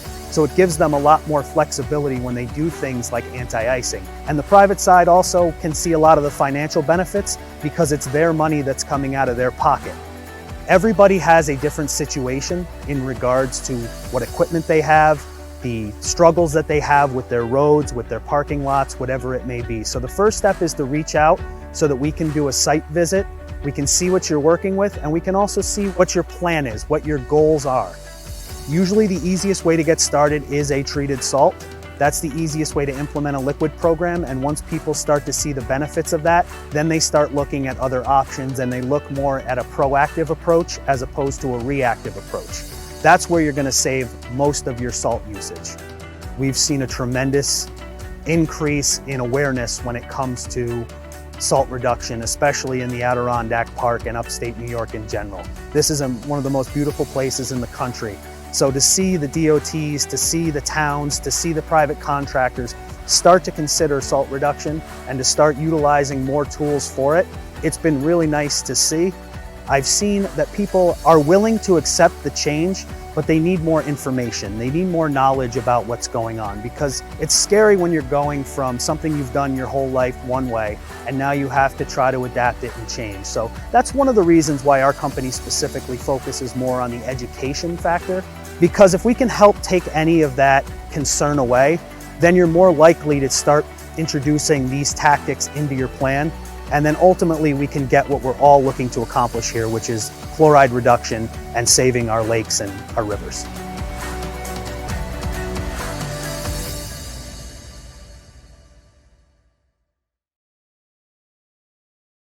The most common pitfalls people make with their brine is they either make it too weak or too strong. Too weak, it'll freeze much quicker or it'll freeze at a higher temperature, say 10 degrees or 15 degrees. If you make it too strong, it can actually freeze quicker than water will freeze normally by itself, because you're changing that structure of the molecules of the water and salt. So basically you're making ice cream if you go too far past the 23.4. So the magic number is 23 to 24. In that range, send it down to the spray truck and have a nice day. This is our de-icing depot 425 that we like to call it. You got a water infill. We have two suction lines here. We have a top suction and a bottom suction. Top suction is for when you're making the brine. The bottom suction is for when you're pumping off, because when you're making brine and all your salt's on the bottom, if you were sucking from the bottom, you would fill this pump up with salt. So if you fill it up with salt, you lose your agitation, you're done making brine until you get that cleared out. So what I like to do is I like to get my water inside the brine maker above the top suction, fire it up, drop my 50-pound bags of salt into the brine maker, let it run for 20 minutes, and you pretty much, you're ready to go when you get to 23.4. So infill, this is your agitation or your suction to the pump. This one here is at your agitation. There's 8 different types of, there's 2 different types, but eight agitation ports. So I have some trumpet nozzles in here, and then I just have some plugs with a 3/8 hole that are kind of drilled and aimed in a section to pick up the salt that gets stuck in the corner. So we're utilizing all the salt that's in that brine maker. So right now I have it set to suck off the top because we're still making it. The agitation is on. The bottom valve you see there is a clean out. So at the end, you want to clean your sprayer out, you open that up and you wash everything out. You can put that into your brine, or you can, dispose of it in a correct location. What we have set up today is a gas brine maker, and we also have an electric brine maker, or pump.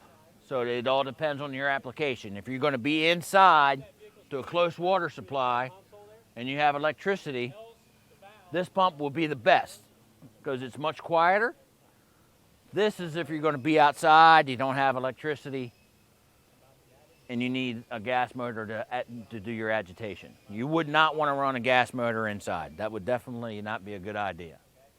Come on over. We're going to fire this thing up in a minute, but we're going to talk about our salinity. So I have a salt meter here that I use, a little turkey beaker. I'm going to put a little salt water inside of that. We're going to put it on that lens, and we're going to look through this lens, and we want to see 23.4% or 24. So if you look through there now, you got to really shade. You got to shade the top of it? You got to shade the top of it. Can you see where it says 23? Yeah. Okay, so right now it's at like 20, 21. So your goal here is to make sodium chloride brine to 23.4%. 23 or 24%. You get it to that, you can pump it off, or you can add a 10% magnesium or 10% of magnesium or 10% of calcium. You can add headwaters, you can add amp to it, and all you're trying to do is lower that freeze point. Right now, sodium chloride brine will go down to about 0 degrees before it freezes. The key here is get your sodium chloride brine right first. That's the key, because if you don't have the sodium brine right, and you're at 10% or 12% and you add magnesium to it, you may get a 23.4 reading, but that sodium brine is going to freeze, even with the magnesium in it, because it's not right. You got to get the sodium chloride brine right first, and then add whatever additive you want to put into it, okay? A magnesium or calcium, any more than 10%, is going to settle to the bottom when you're done making and you've pumped it off into your sprayer. So at 10%, the sodium's going to help keep it suspended. Most of your sprayers have back agitation. It's going to keep that mixed up as you're going. Okay? So we're going to turn this thing on. I'll let you see how it runs. Gas motor.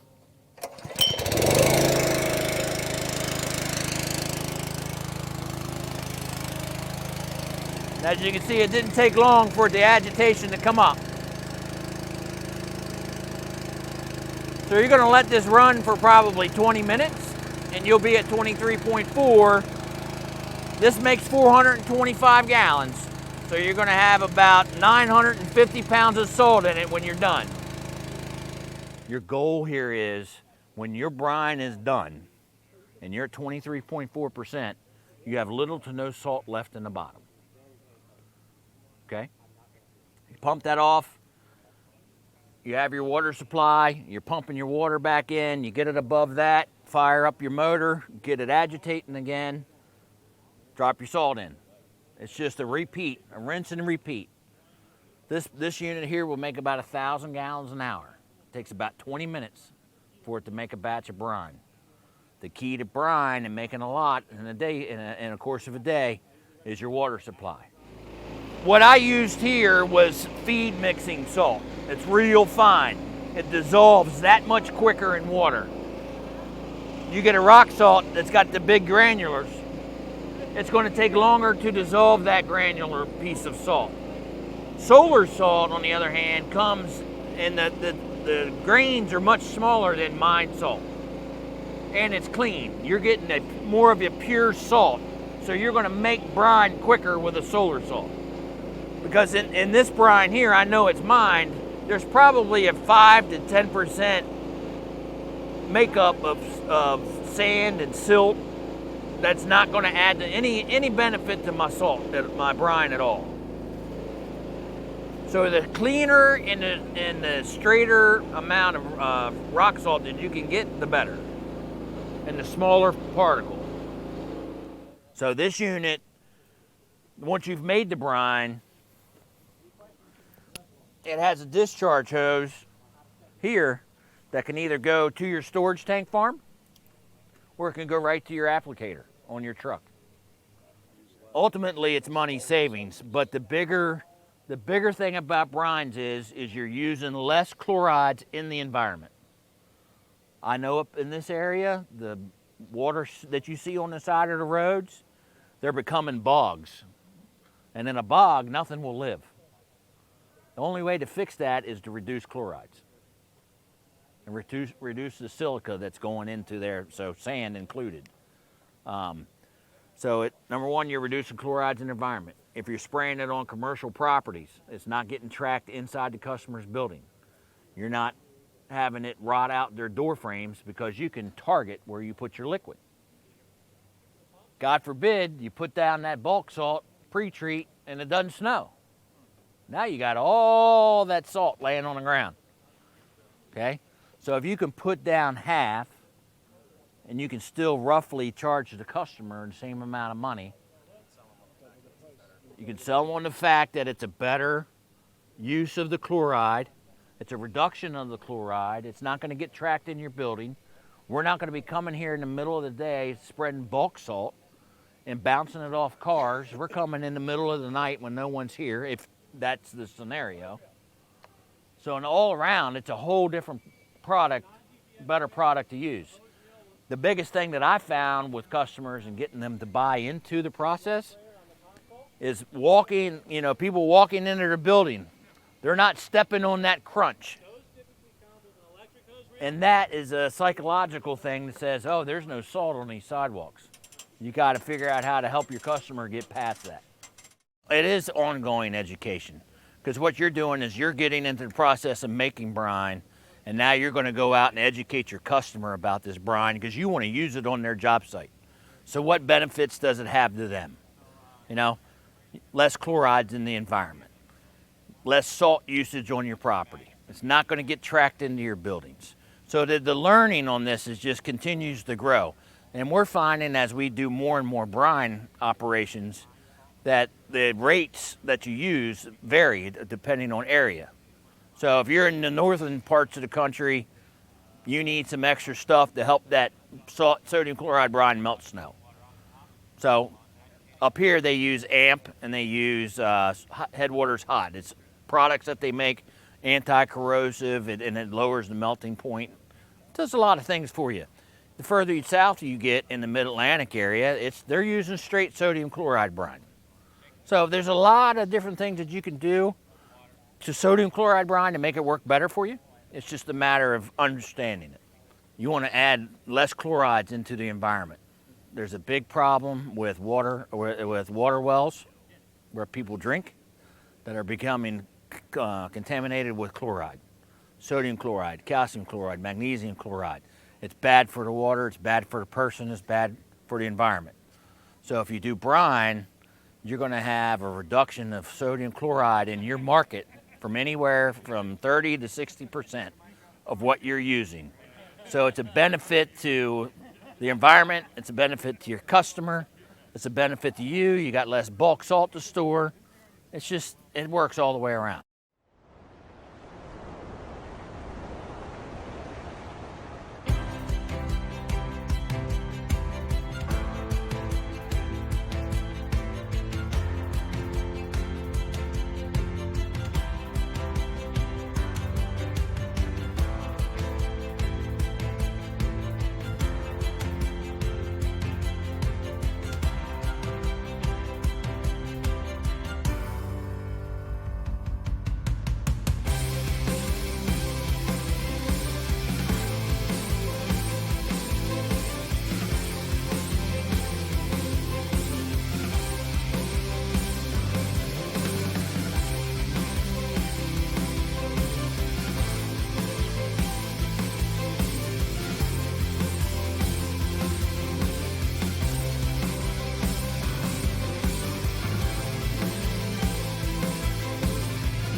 Hi there, so glad that you have joined us as we are here to talk about our road salt reduction initiative that we've been doing here at Lake George.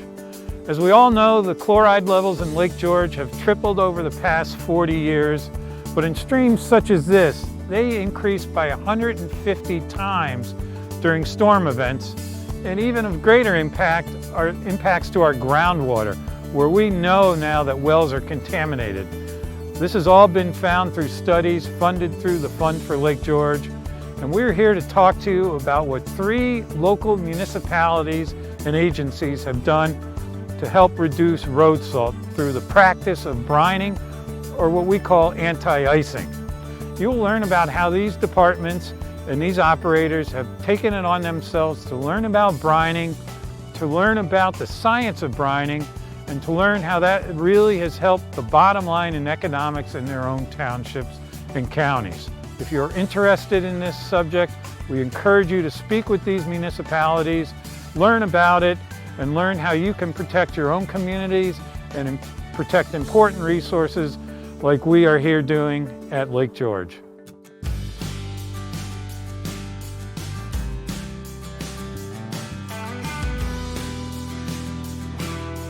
Years ago, what we did was we primarily used sand. It was a year-long process. Dan would go over to our sand pit and he would dig out of the bank and he would take and dump that on a screening plant and produce sand. Screen out all the rocks and the pebbles, not that you ever get them all out. And he would work on this all summer long. So then when there was a break in time, the other crew members, they'd haul that sand over to our bulk pile. And then what happened from there was when we got actually into winter, we actually used pickups. And out to 3 inches, we would plow roads with pickups. And then we'd have a separate truck that they would dump the sand into the separate truck. We used very little chlorides or salts at that point, just enough, but usually about 10%. And what that would do is that would just basically, so the salt didn't freeze, it didn't clump, so it would come out the conveyor chain of the truck. And then once we got up above 3 inches, we had another plow truck, a bigger plow truck with a wing, high-speed plow, these big curl plows that would come and remove the material. So they would keep round after round after round because we didn't use much de-icers. they would go in and basically just continue doing this until the storm's over or it came to a good friction level. So springtime would happen. So what would happen at that point? The entire crew would go out with specialized equipment, street sweepers, about $5,000 worth of consumables, brooms, blowers, and about a month and a half worth of time, and they would go and try to sweep all that sand that they put out. So then, after this came, we said, well, there's gotta be a better way. There's gotta be a different way of doing this. So we started looking towards sustainable. Partnered with the fund. We started looking out towards the Midwest to see what they're doing, because they're years ahead of us. And there's other ways we can do. Started looking into liquid de-icers. We couldn't afford machines like this or didn't have the funding for it. So we made our own. The brine thing kind of interested me, and so I just started looking into it, and we actually started building our own brine maker down there with a 3 or 4 55-gallon barrels. We had a bunch of plastic 55-gallon drums, an agitator, a garden hose, and we made our own brine maker. So now we had to figure out how we're going to put it on the road. So we had an old tank with a pump on it that we used to use to water the flowers in the park. So we adapted this so we could put it down on the road. Some basic math, figured it out, and it worked. We just kind of went into it blind and used the science of what we had and found that it was working out. We had one tall tale sign that really did work. We had an ice storm years ago, about 6 years ago. We knew this ice storm was coming. It was going to be really bad. So we fired up our 55-gallon drum, brine maker, and our applicator. We just kept making it, and we went round and round and round with these liquid de-icers until the point we actually had to go out with our big trucks. But that was the tall tale sign, because we were the only municipality all around us that got hit with this ice storm that school opened that day. I think the brine, when we can apply it, works well. It buys us time, depending on the event, whether it's a flurry or a dusting of snow. We generally don't have to send a plow truck out. You know, some of our roads are different because we have such an elevation range. You know, the higher elevations we may have to plow, but I've seen with my own eyes where we have not had to send a crew out because we pre-treated the roads with a dusting and even a slight drizzle. Change is always a little difficult. A new culture is always a little difficult. But I certainly have seen a change in people jumping on board and trying to understand it. We have Rob Vlaopoulos, who has taken it to another level as far as understanding the IT side of it and how to operate everything. And he's really has helped us and helped us create enthusiasm and a culture up there. Robbie V took a real interest in the program, and he has some acute computer skills. So he got interested in the program. He started collecting data. It wasn't too long after he got started in this whole thing, he had a notebook with pictures and notes and everything.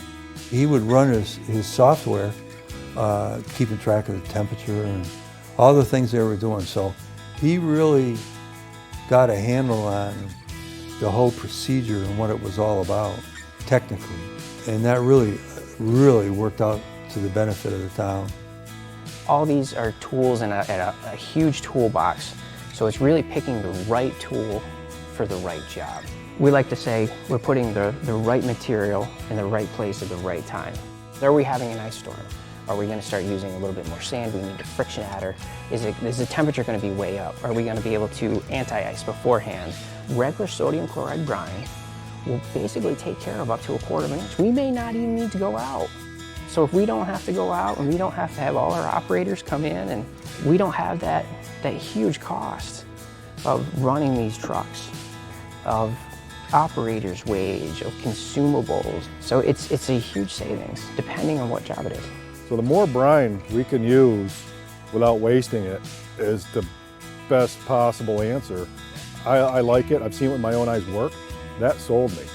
We eventually approached 50% savings in our salt usage, which is a lot. I mean, we order tons and tons and tons of salt every year. So 50% was a very noticeable milestone, and that's the thing that I think got everybody excited. And once we started talking about the guys in the DPW started talking with the other DPW guys, oh, we saved 50% on the salt. Well, they go, oh, wait a minute, well, what are you doing? So it really promoted the program, and it really took off. As a business owner and seeing the positive impact this has had on the town, we're excited to start using this on our properties. We have brine on site right now, and we're eager to start using it for this year. There was a lot of skepticism with the public because they see you out there, and in their mind they think you're spreading water, and they don't understand that it's not going to freeze. They all thinking that it's going to freeze, but they didn't understand. Once they did, then they kind of got on board themselves for the most part. As the brine started going down and residents started seeing a change, we did get input. We got a lot of questions, and people were very positive that we were taking that initiative to reduce salt and save the lake and save the taxpayer money. We also invested in computerized application systems. This controls our granular application. This by far will control the application rate better than any operator will. So if we set this, say, at 150 pounds per lane mile, this, through a ground speed sensor, will constantly adjust to maintain that 150 pounds per lane mile. We also put pre-wet systems on our trucks. All de-icers need moisture to start to work. So what we're doing is we're providing that moisture, essentially jump-starting the process. So we have more material on the road in the right place, and it starts working faster.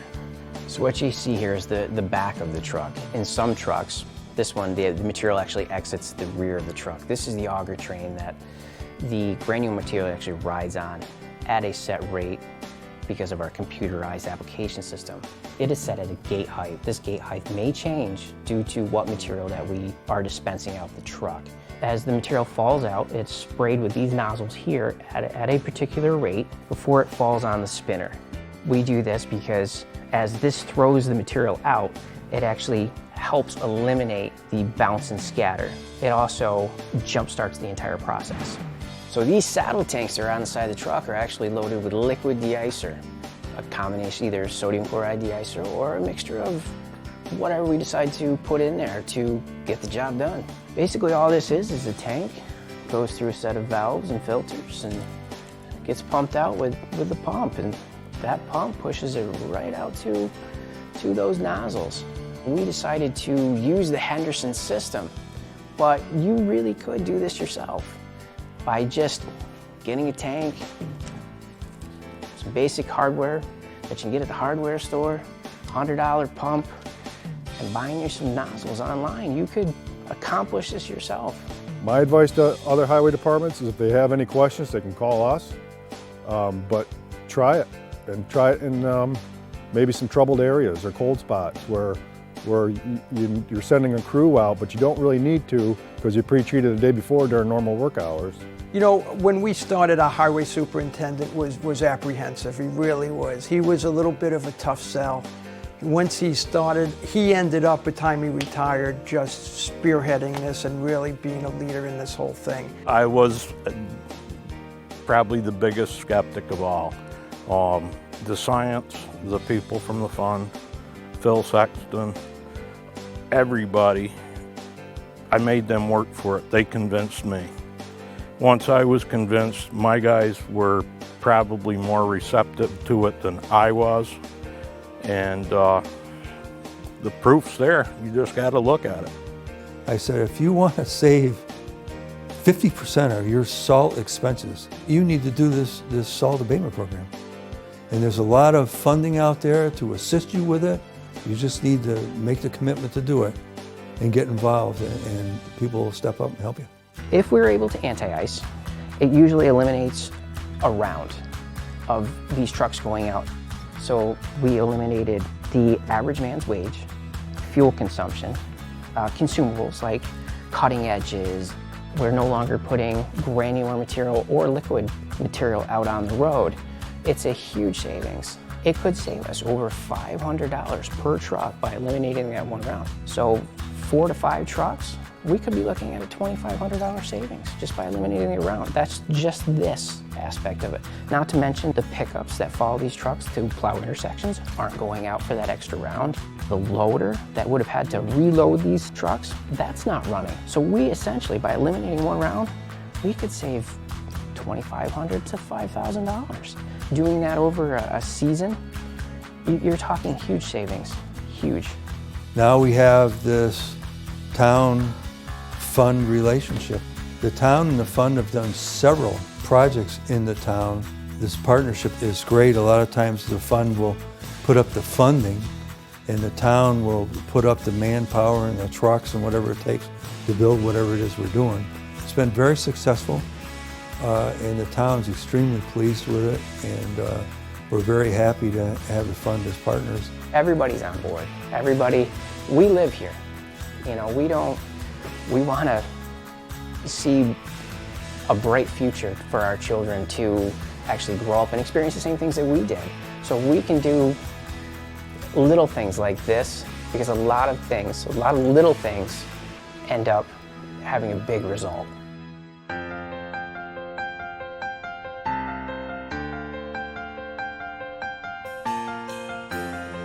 I think the program in the beginning was an unknown. Brining is a situation where some states use it and some states don't use it. And our guys would sit back and they were wanting to do the right thing for the town. They understood that the way they were doing it wasn't as beneficial for the environment and the lake. So they listened closely to what the village was doing down there. They listened to Phil and his program, and they grasped the importance and how it could help the residents of town, make it better for the lake, which is again the economic driving force for this whole region. They grasped it, took the ball and ran, and now people are coming to us and saying, hey, can you hand us off some information? We started off with these live edges first, and they wanted to control the amount of salt reduction that we were going to use to make our roads more safe and more operable for the driver, the community, and saving the environment. We got out, we got a chance to run this equipment to see how it worked. We played with it for 2 years. We couldn't believe the difference in between a straight edge plow versus a plow that actually moves and flexes with the road. It took us a while to understand the breakdown of how the salt reduction actually worked with the way it was melting the material off the road, and we're trying to prevent that bond layer. Once we understood the saturation levels of the salt and understanding how to prevent that bond layer, we were able to reduce our numbers by playing with the system, basically. We were learning how it actually works. Once we started understanding how it all breaks down and how it all comes to an effect, and started understanding the numbers and the saturation levels and the road temperatures and air temperatures, we started getting into making our own brine so we can reduce our numbers again. Everything's a numbers game for safety. It's about driver safety, the public safety, and everything else that's involved with it, along with the environment. Once we understood how to mix the brine at a different capacity, so to speak, to slow it down just a little bit and use the circulators better, we were able to fill up 4 other tanks in a day. So we had 18,000 gallons of brine made in 2 days. You start charging the numbers that they were running, which they're going to eventually switch to because transportation costs a lot of money to move this stuff back and forth. You're probably looking at $1.25 a gallon. One tank we made for $244, and we're doing it on hour, and it's all fitting into what we do for this operation. So within 2 days, for every tank, you save $4,000 for the town, your community, and the taxpayers, which is very important. It's a combination of being proactive and not waiting till the storm hits and go, well, what do we do now? When we see the storm coming, the guys take the steps to go out and brine the road, so it makes it not as difficult to clean the road as it does in the past when you don't have it down. So, in the past when we were using more salt, the storm would come and they would go over and start plowing, they'd load up some more salt, they'd come back, drop more salt. And it was a never-ending battle of trying to come up with the right mixture to keep the road safe for people, because again, we didn't have the expertise and the equipment to be able to monitor the salt, to have salt reduction, to keep the salt out of the lake. With the live edge plow, the controls in the trucks based on dispersing the salt, based on the speed of the truck. The trucks don't have to go fast, at a slow pace. They get the proper amount of salt on, so you're not overloading the road, you're not overloading the environment, hence you're not hurting the lake. This here's our sand pile. With the amount of saving that goes into it and the saving of the basin, the brooks, and the streams, we haven't used sand in 3 years. That 3-year savings comes out to $10,000, looking at the numbers of putting it into your truck, springtime cleanup, buying brushes for your payloader to keep your streets clean. We haven't cleaned our streets in 2 years. We didn't have to because there was no excessive waste left on the road, and it stopped the ice pack, and when the storm is over, we're finished. We just go out for a patrol, check it, check our cold spots, check our icy spots to make sure the roads are still safe and bare for everybody to continue operating. This is probably 50% of all your problems with ice pack, if not a full 100%. And this is the part that people need to understand. All because of saturation, it absorbs it, it freezes, it doesn't allow the salt to do what it's supposed to do and create more work twice the amount of salt. You know, they saw how it benefited the town roads, it benefited the safety of the town, it helped keep the lake at a level that we want to keep it at with less salt. So they took the initiative to do all of those steps and go forward with it. And we're real pleased with the leadership out there that they've exhibited working with the crews, and for the people of town are pleased also. It's working. I kind of get excited talking about it because it's all coming together. If you take the time to learn it, and it's not hard. It's not hard at all. It's a simple process. We were fortunate enough to grasp it. It was a challenge in some aspects. It was trial and error in the others. Once we started seeing the difference in the numbers and seeing how it was actually working, it pressed us to move further. It pressed us to use more. We have 3 tracking systems on our trucks now. We have cameras that are set up outside of the road thanks to the VIA system and Rakib. When the snow comes and we're waiting for that phone call, I jump onto Rakib's dashboard system here and I'm able to see the lines in the road, the material working. So we know that that bond layer is already being prevented. What we found with this pre-wet system is once that bond layer is prevented, you go out, you can minimize the amount of salt that you're going to use at your startup, and for the leftover material that doesn't break down, that you're just scraping right off the road. It's incredible. We have a driver who is, I don't believe in it, and he just put the salt to it. We actually ran our numbers up 1 year. After we did the totals of all of our trucks and ran through all the numbers, we calculated that extra effort to being towards that one truck running at such a high rate. The second he got into the newer truck and started working the Dickie John system, he was like, I can't believe the amount of salt I was wasting. So once they get in it and they start using it and they start seeing the difference, along with the live edge plows, along with the data information that we got collected here, their mindset starts changing. But then they start playing with the numbers. They start going up and they start going down. And then they start learning on how they're going to operate on concentrated areas. They know their cold spots. They know where they're going to get excessive snow falling off the trees from leftover snow that's coming. And then you can tweak those efforts and make them more efficient. When it comes to the end of a storm, we're pretty much done. We could run out and run a pre-wet line over it if we wanted to, as opposed to doubling the amount of lane miles that we need to help clean up the roads and melt them faster. If you're willing to have a drive or determination, you could achieve certain things. And this is something that we're achieving. It's really simple. It's not as complicated as everybody thinks. And I think the fear is change. And to change, you have to show them what you've achieved. You have to show them your failure and your success. And that's what we've been doing. We've already been going town to town. Our guys grasped the program, ran with it, and again, it made it better. And now we found towns are coming and asking our guys for help. So sharing this knowledge and how it benefits the residents of whatever town it could be and is paramount. And again, it helps protect our beautiful lake.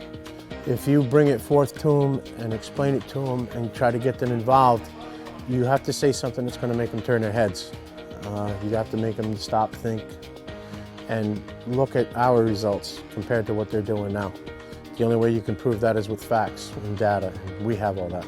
We're taking these charts that we've created from this program, from the swim team and other teams, and we're making up our own charts, and we're implementing this all into a daily function. It's not only just about snow and ice. It goes into their daily routine of how we're going to run our operations. That's how much this program has changed us. Once people look at this ask questions and understand it, they'll ask more questions. Can it be beneficial for our town? How much money can we save by doing it this way? How much can we improve the quality of the lake? Can we reduce the salt content into the lake to make it a lake that is more viable and will continue to be viable for a long time? We're going to take it to the next step this year. Now that we've understand the numbers, saturation levels, and temperatures, we're going to tie in our pre-wet system, which is going to allow us to run at more efficient numbers. And it's all about understanding that science. And it's really simple once it's laid forth for you. We're just trying to find another way to become more innovative to make it more operational and more safe. I got a drive in me. I want to help save the lake. I want to help save the environment. I want to help keep people safe. Those are our goals. We got involved as a town to try and preserve the lake. There are various programs now to try and keep the lake clean, and we do understand that salt loading is a detriment to the lake. And of course, with the guys that are growing up here, most of them, they understand that also. And steps were taken with the help from the Fund of Lake George and other organizations to try and continue to keep the lake pristine. And we believe the guys have worked hard on that. And of course, they have been the recipient of the Swim Award, and we're awful proud of that.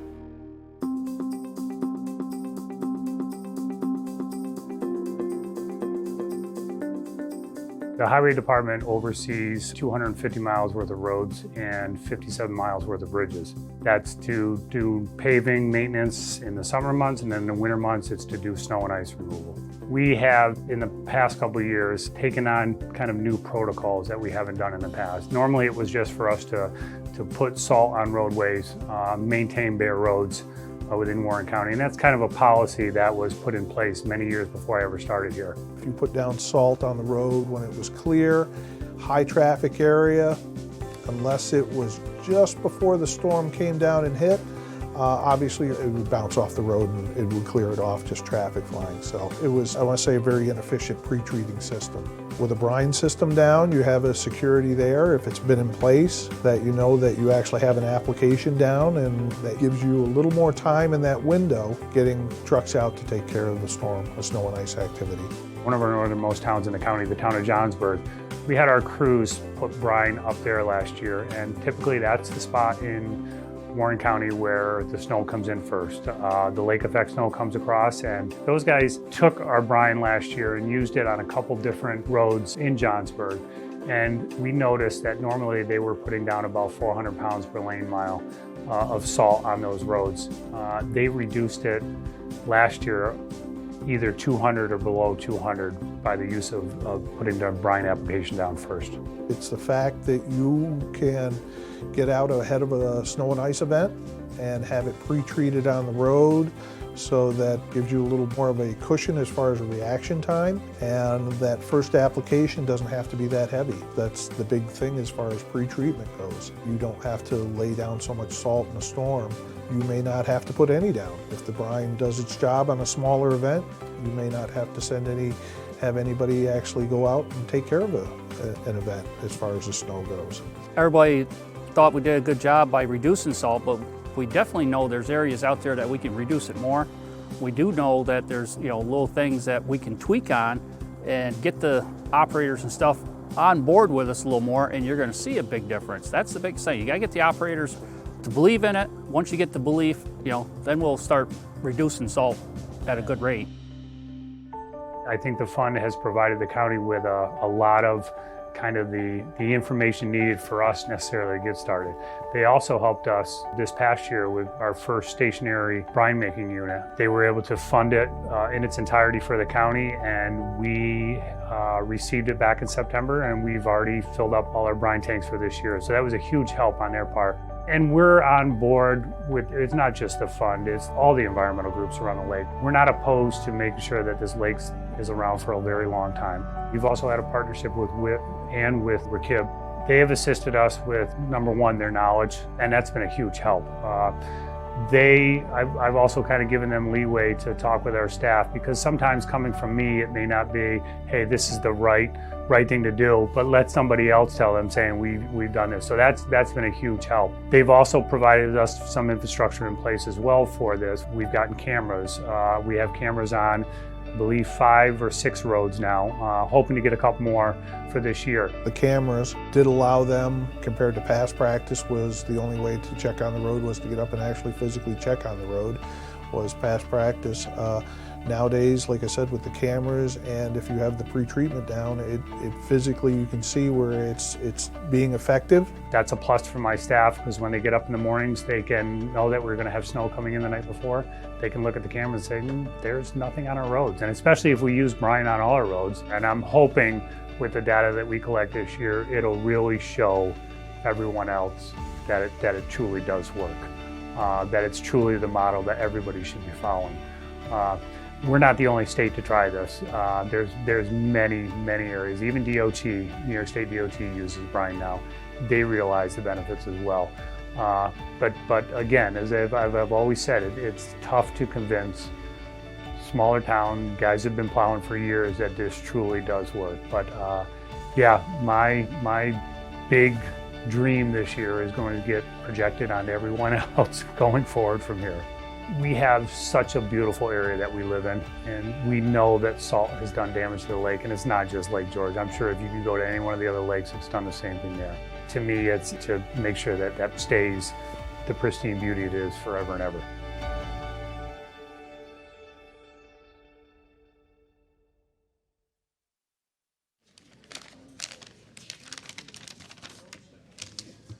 All right, welcome back.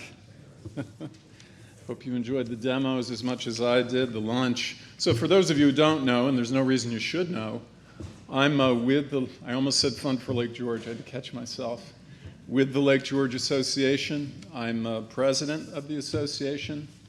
As many of you may know, the Lake George Association recently merged with the Fund for Lake George, former executive director of the fund, and was very much part of the whole genesis of these salt summits, the Lake George Road Salt Reduction Initiative that began, losing count, but at least 7 years ago.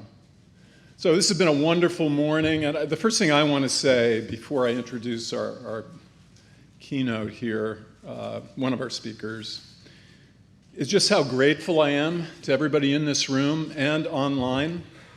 I mean, we are setting the pace. We really are, as noted here on this screen, leading the way in what it takes to reduce the use of road salt, from municipal to state, from the private sector, and everywhere in between. We're showing that not only can this be done, it is being done. We don't have to study it. We can study our results because the results are real, as you're hearing and seeing. We can solve the problem. We're doing it, and we can save money in the process. So I just, again, very grateful. This is so energizing, and I've heard the same sentiment from a lot of people over lunch, that they feel pumped was one term that I heard. So with that aside, it is my distinct pleasure and truly an honor to introduce a true friend of Lake George and a champion for all we hold dear about this priceless place that is the destination as well as home for many of us. Lake George is threatened, not just by road salt, excessive use of road salt, but on numerous fronts, and we are very fortunate to have a champion in Albany on our behalf, the Honorable New York State Senator Dan Steck. Dan's an Adirondack 46er. If anybody doesn't know what that means, he's climbed all the 46 peaks. He told me he's done 29 of them in the winter. So he's familiar with slippery slopes and slippery roads. He knows them both. He's a North Country native, and he understands what results require. And what is that? That's leadership, that's partnership. Dan embodies it. This event demonstrates it. So we're very, very fortunate to have Dan here today. He was at our first summit as a state assemblyman, and he's here today as our state senator. So without further ado, Dan, Senator.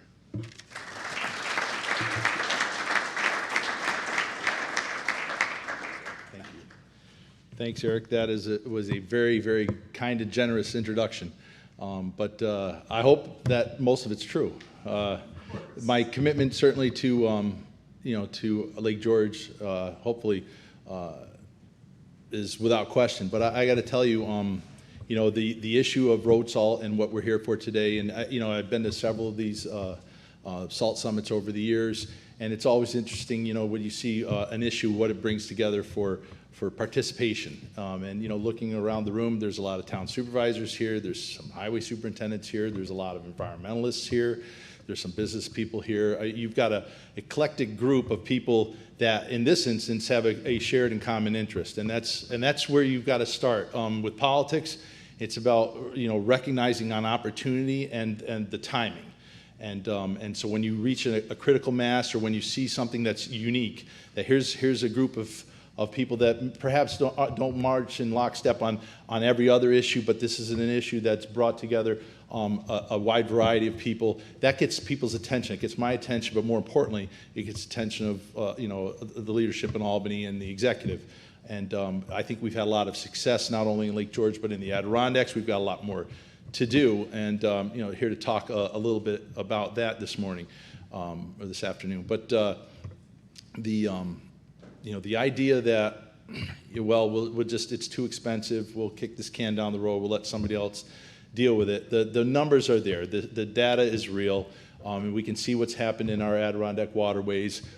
In some parts in the Adirondacks, I've got constituents that have water in their drinking wells, and it's coming from, or salt in their drinking wells, and it's coming from one place, it's coming from a highway application.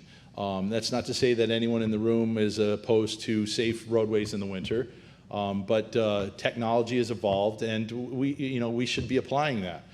Now, this is my 22nd year in public office, and I started at the town of Queensbury as a councilman, and I remember very colorful and somewhat lovable to some, but to gruff to others, highway superintendent there, the late Paul Naylor. And I don't know how many, you got to be an old timer now to, like me, to remember Paul. But Paul, he had a highway first mentality. And I've seen, not to pick on Paul, but that's where we were, I think, in the 70s and the 80s, is that, hey, you know what, this environmental thing, it's a fad, and they're high maintenance, and they're making it difficult. What's important here is the road, and the law says road safety and public safety needs to trump everything else. And while it's still important, I think we've learned and evolved, and I've seen it in highway superintendents since, they've all, I think, taken a step more and more towards, let's find a way to coordinate, and if we can address both problems simultaneously, a willingness to do that. And our current Queensbury Town Highway Superintendent, Dave Duell, who I grew up and went to high school with, is in the audience today, and I know that he subscribes to that. But I'm encouraged, that around the region, a lot of small municipalities have embraced the new technology, the live edge, the brine application. I mean, it breaks your heart driving down the Northway to see rock salt bounce as it's getting distributed out of a highway truck into the woods, where it does the road no good, but certainly it finds its way into our lakes. And so by finding ways to apply less of it where it's needed and not where it's not needed, so your cameras and your GPS, I mean, there's just the technology that's available today to the Dave Duells of the world that wasn't available to the Paul Naylors of the world, is our opportunity here. And so now you've got highway superintendents that, they're into technology. This isn't a, hey, you know what, if it's not a wrench, it's not covered in grease, it's suspicious, are over. And so that encourages me, and that's why, you got them here. Now, what can the state do, and what should the state be doing? Well, first, leading by example. And not to throw any any arrows at my friends in DOT, but a lot of our biggest applications are the biggest roads, and a lot of them are going to run where they run for topographic reasons. So they're running right along waterways and drainage basins. And so the Route 9s of the world, and the 9Ls, and certainly the interstate, that they're seeing a lot more salt. And I think DOT has come around. We at the state, I think, have, with the passage of the SALT task force legislation this year that I was a co-sponsor of, I think that, again, big bureaucracies turn slowly. I was in the Navy, So I think a lot of these things in terms of the ship, you know, a small 20-foot boat can turn on a dime, but a big oil tanker, not so much. And your state bureaucracy is that big oil tanker. So, and I know that's frustrating to a lot of people in this room. You know, I mean, I've talked about it in invasive species as an example before, where you've got people like Dr. Collins and others that, you know, would, you know, just, I'm sure if they haven't said it, I know they've thought it. I know the right answer. If they would just listen to me and give me the keys, I would fix this problem. And unfortunately, bureaucracies aren't always open to that, or it's hard. There's a process. But at the state, you know, we've established a SALT task force, and I'm glad that on my recommendation, my Senate Republican conference appointed Kevin Hadros, who is the Warren County DPW superintendent and a Clarkson grad, and more importantly, a professional engineer. So here's a guy that, you know, he certainly gets the job. He understands the job of road safety, but he also has an environmental and an engineering mind where he understands that there are other problems besides just, you know, how clear can I make this pavement, and at what cost? Cost is always a factor. So the SALT task force hasn't been fully seated yet, and it needs to start its work, and that's something that I and others have encouraged the executive, Governor Cuomo before, but now with a new governor in place, and as I mentioned to a couple people out before we came in, you know, and I guess, you know, part of why I'm here today is, you know, all right, so I'm your state legislator, what is the state doing about this? What perspective can I share with all of you? Because I think this is something that you can take away, and whether you're a municipal leader or whether you're an environmental group leader, you can bring this back to your organizations and consider this, that like all of us, no one ever likes to admit that they're wrong. I don't care who you are. You know, no one likes to take ownership of a mistake. It's hard, just as human beings, and I never took a psych course in my life, but you know, no one wants to say, I got that wrong. You know, I was wrong here. I need to rethink that. It's harder for some than others, and our previous governor was the other end of the spectrum in spades. He was like the Fonz, right? I mean, most of you are old enough to remember Fonzie, right? He couldn't say, he would stumble over saying the word wrong. I was, you know, he couldn't do it. And I think that perhaps it takes that kind of mindset and personality to rise to that level in politics, where you really, you know, you don't take ownership of mistakes easily, because that becomes a political liability. But what we have now with a new governor is that we don't have that sense of ownership, that whatever shortcomings you saw in the law, in the way that we were seating the task force or embracing technology, you know, that for 8 or 10 years you had one mindset and one administration that was pushing one message, and message discipline is important in our line of work. So now you've got a new person that is probably looking to establish their own bona fides and their own credibility on an issue, and to make friends and allies. I mean, that's what politics is about, you know, serving your constituents. And if there's an opportunity for the new governor to come in and say, I've heard that there were errors made in the past, I'm going to be the person to correct them and get credit for it, God bless her. I mean, that's good politics. But it's an opportunity, whether you know, it's a SALT concern in our waterways, or broadband, or taxation, or criminal justice reform, or whatever the issue is, that you have an opportunity with a new governor to fix some things that maybe the previous governor that had an ownership of them didn't want to admit needed fixing. So with that said, a message coming out of an organization like this, happening like this today, that communicated who was there, maybe not by name, but by organization. These are the groups that are in agreement. Because the other thing that politicians like is they like risk reduction. All right, so if you know that, hey, you know what, I got a bunch of North Country politicians, parenthetical Republicans, right? And oh, by the way, I got a bunch of environmentalists, parenthetical liberals, and they're all in agreement on an issue. There's less risk to me to say yes. I could be a hero to both. I can fix a problem without getting, you know, crossfire. And that's, I think, exactly what happened years ago with invasive species, is that they realized in Lake George that they weren't going to address a problem and have one side or the other screaming that you messed it up. That, in fact, you had both sides coming together ahead of the state, begging the state to do something, and then all they had to do is just put it in the correct format and take credit for it and do the photo ops that politicians like to do. So, and again, I'm one of them. You know, I tell everyone, you got to let us hand out the oversized checks. You got to let us kiss babies, but babies, you don't want to smell the hair or anything like that. Just kiss the babies, right? That's what politicians do, right? And it's part of our public outreach. And so in the opportunity to address an environmental issue, an environmental constituency is very important in New York State. It's important everywhere.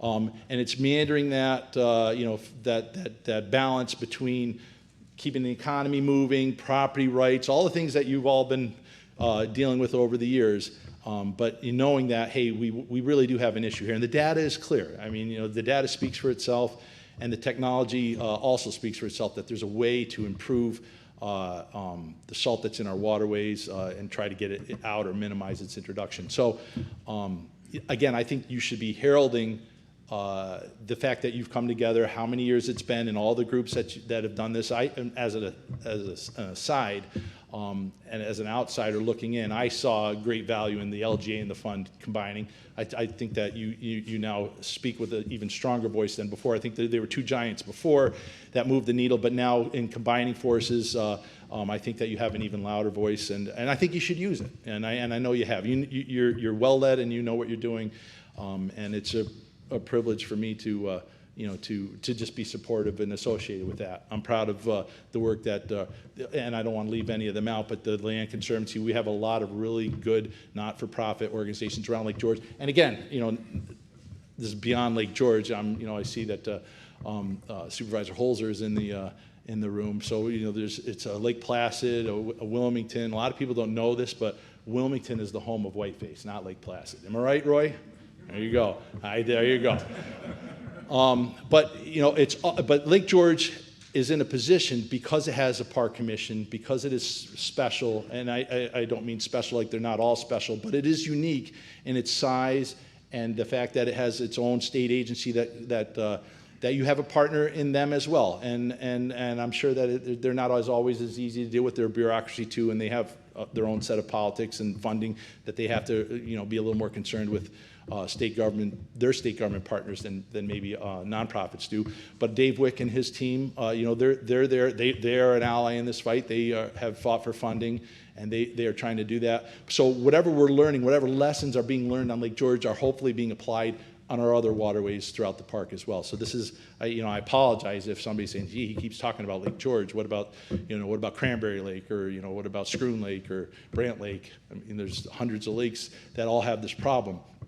But the technology and the lessons that are being learned in Lake George, I think, can get applied elsewhere. And again, if I can just close with emphasizing, I think, the value of the political message that you all can share and what you should be asking for.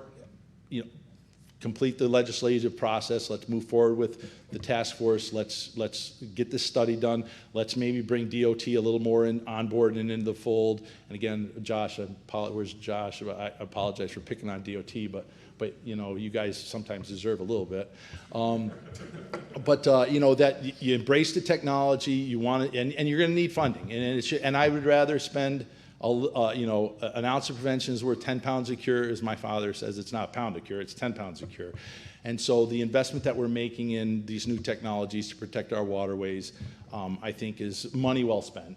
And I just would encourage you to keep doing what you're doing, and I thank all the partners, both municipal and private, state, and down to the village level, for the efforts that they've been putting in on this issue. And for myself and the vast majority of my colleagues, it's well received. We get it. And I believe the executive gets it as well. It's just a matter of keeping the pressure on, because there's so many other distractions going on in New York State. And admittedly, two big ones in the last year and a half, our governor problems and our COVID problems, and rightly so. So unfortunately, that takes bandwidth and resources away from focusing on things like the salt reduction task force. And I think now's the time, as one has been settled and the other one is, I think we're coming out of COVID. I mean, we're not done yet, but we're a lot better off than we were 6 months ago.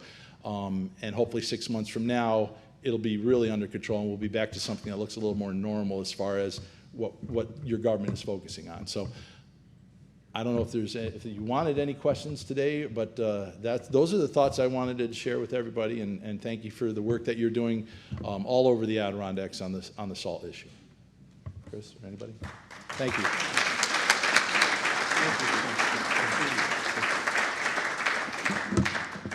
Thank you, Senator, and appreciate your time coming up and talking to us again.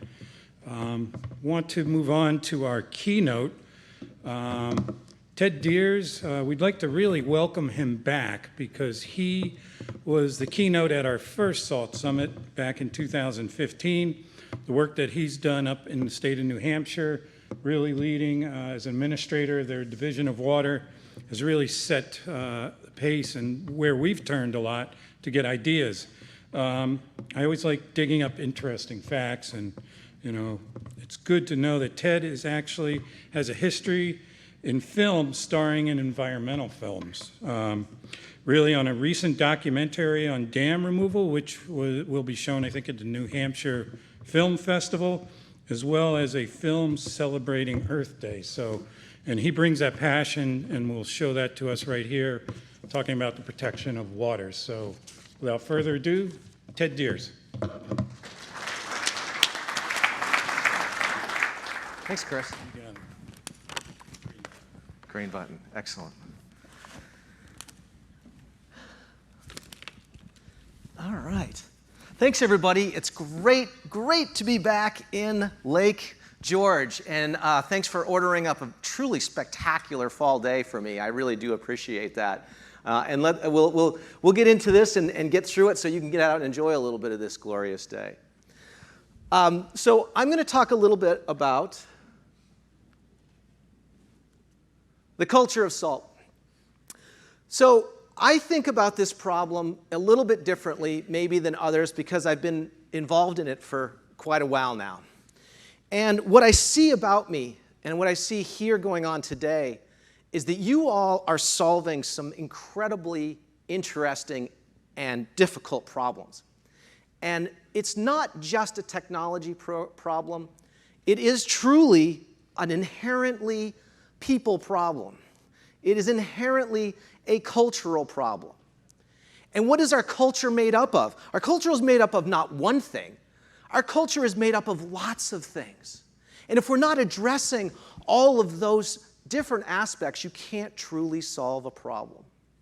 And that's where I want to talk a little bit about today, and talk a little bit about where the efforts going on here, the amazing work that you all are doing, fits into a larger context of the national salt culture problem. So let's jump into this, and we'll just have a little bit of fun, and we'll get through this, and then we'll get to our panel, and we can really start to dig in on some other interesting issues. Random 80s reference has to happen every time I speak, but culture. So what is it about the culture of salt? What are those aspects about the culture of salt that must be addressed in order for us to make a change? And it's not just a change here. It's got to be a change across the snow belt. And these are some of those things. There are policies. And great for the senator to be here today to talk about some of the policy issues.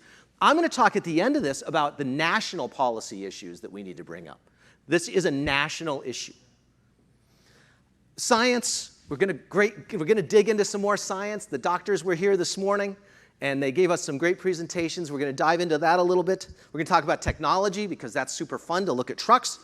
The only thing politicians like more than babies, maybe, is a brand new, shiny truck to stand next to. We're going to talk about cultural expectation, because I think that this is really, truly, at the end of the day, it's the public expectation which is driving all of our work here. We're going to talk about accountability, because accountability is incredibly important. It's great that Phil is here. This is Phil's mantra. Those of you who know Phil Sexton. It's all about the accountability. You can't manage what you don't measure, right? And finally, communication. So I'm going to talk about culture, and I'm going to talk about different definitions of culture and how we think about this. This is sort of, there's a cultural aspect of art to all of this. Snow is beautiful, people, right? Snow is amazing. We love it. We roll around in it, especially if you happen to be a golden retriever or a child, right? We should be embracing that. What you all are doing when you're out there clearing the streets is more than science. You're absorbing all of this different, all the different senses around you. What you see, what you feel, the measurements coming into your truck, the feel of the steering wheel in your hands. This is the art of de-icing, right? It's not just a science. It's not just driving a truck. There's an art to it. We need to embrace that. This is part of the changing the culture within our DPWs and our contractors. Embracing that. We should embrace the art of salt, right? We've got the Wałęsa salt mines in Poland. I've been to it. It's in Krakow. And they have all these statues made out of salt. This poor guy at the bottom is just bemoaning the fact that we can't reduce our salt use.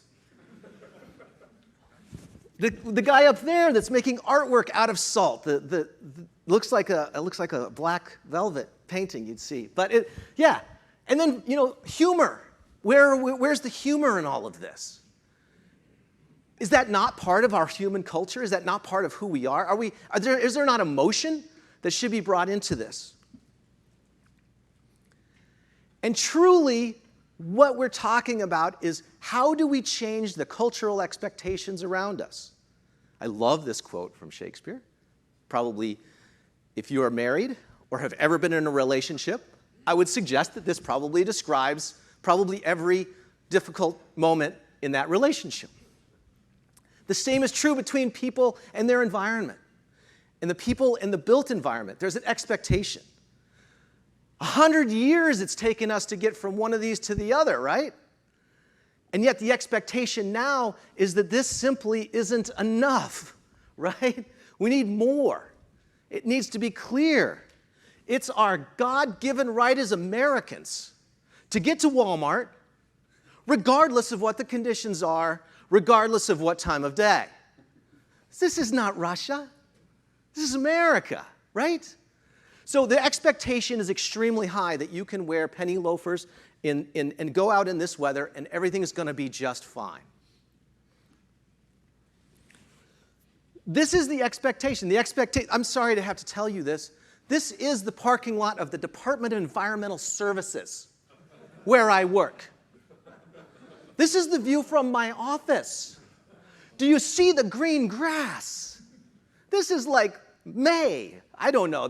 Probably April. So this should not be happening. And what the hell is this? Right? When did it become okay for a sidewalk to crunch? When did that get to be okay? It didn't used to be that way. 30 years ago, it wasn't like that. Why do we have so much stinking salt going down in our parking lots and on our sidewalks? Because it's become a cultural expectation. A cultural expectation. So what do we do about it? Let's shame them. We all know that shaming works really well. So there's, should we be doing salt shaming? Should we be calling people out? I know in New York you've had issues with soft drink shaming, right? You can't have the large soft drinks. I don't know if that's worked or not. Would salt shaming work? I don't know, but these are some of the things that people are playing with now because we have the technologies, we have these abilities to be able to point out, to bring it to people's awareness that there's no way that you need that much salt to be safe.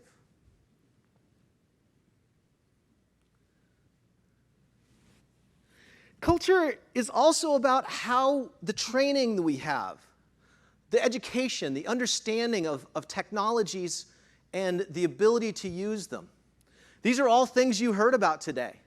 All the things that have been talked about, the great things that's going on. It's that knowledge and experience, right? I grew up in Colorado, and we always used to joke that the N on the Cornhuskers helmet stood for knowledge. But no, we're talking about real knowledge. The knowledge that's hard fought. The knowledge that comes from everyone trying to understand this stuff, learning from each other.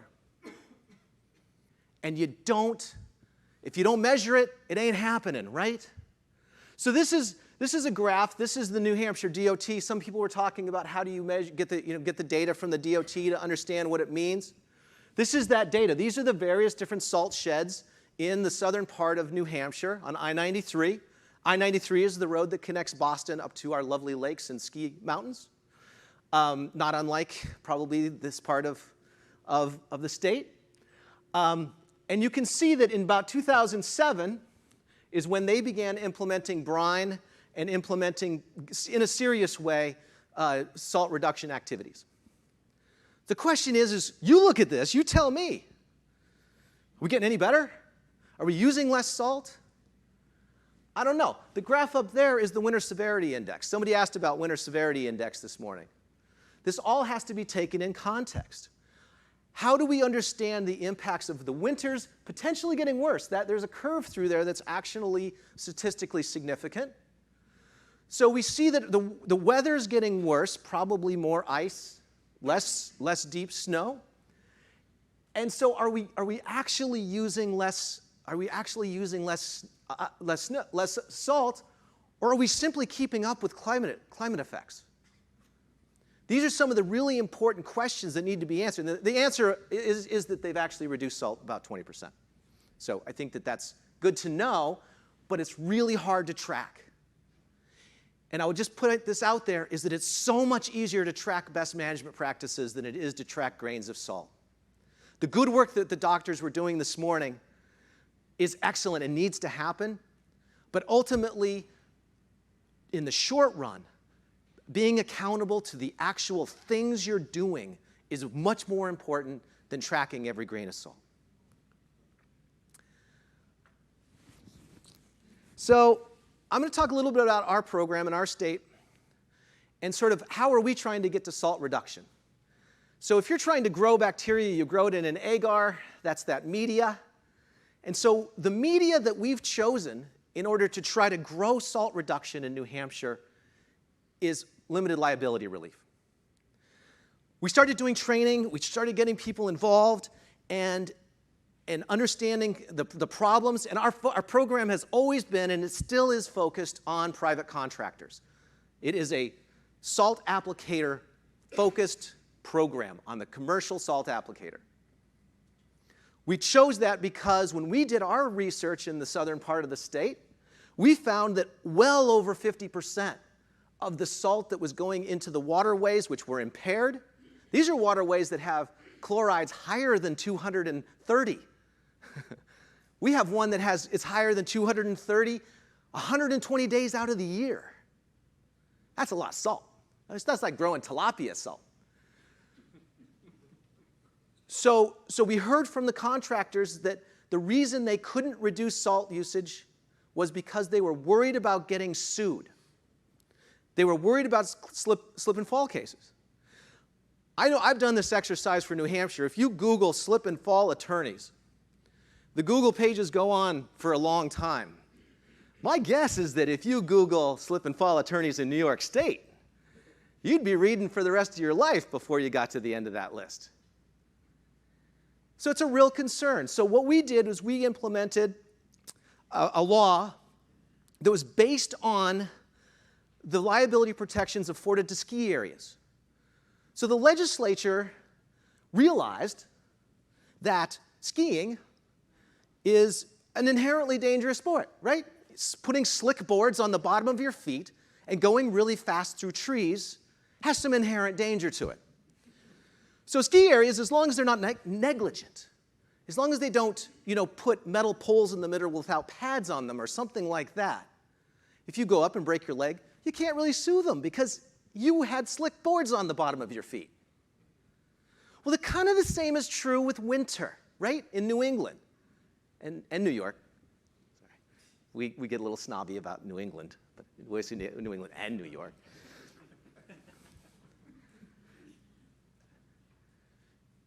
So the idea is that if you are doing a good job and you have cleared your parking lot and it's safe and you've cleared the snow off and it's in good condition, and you happen to use less salt to do that, it shouldn't make you liable, right?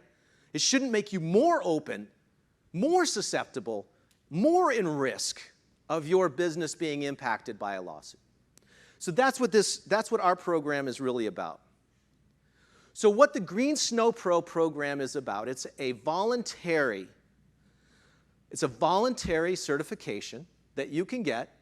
You go through some training, you take a test, you track your salt, you report to us, you pay a fee, we are the government, and you get, in exchange for that, limited liability relief that essentially says if you're doing a good job and you've had your training and you're not negligent, you can't be sued. That's what the law says. But because we're talking about laws, I also had to give you a dad's joke to take home with you today. Did you know that in New Hampshire it's illegal to mix sodium chloride and magnesium chloride? Yeah, it's called aggregated assault.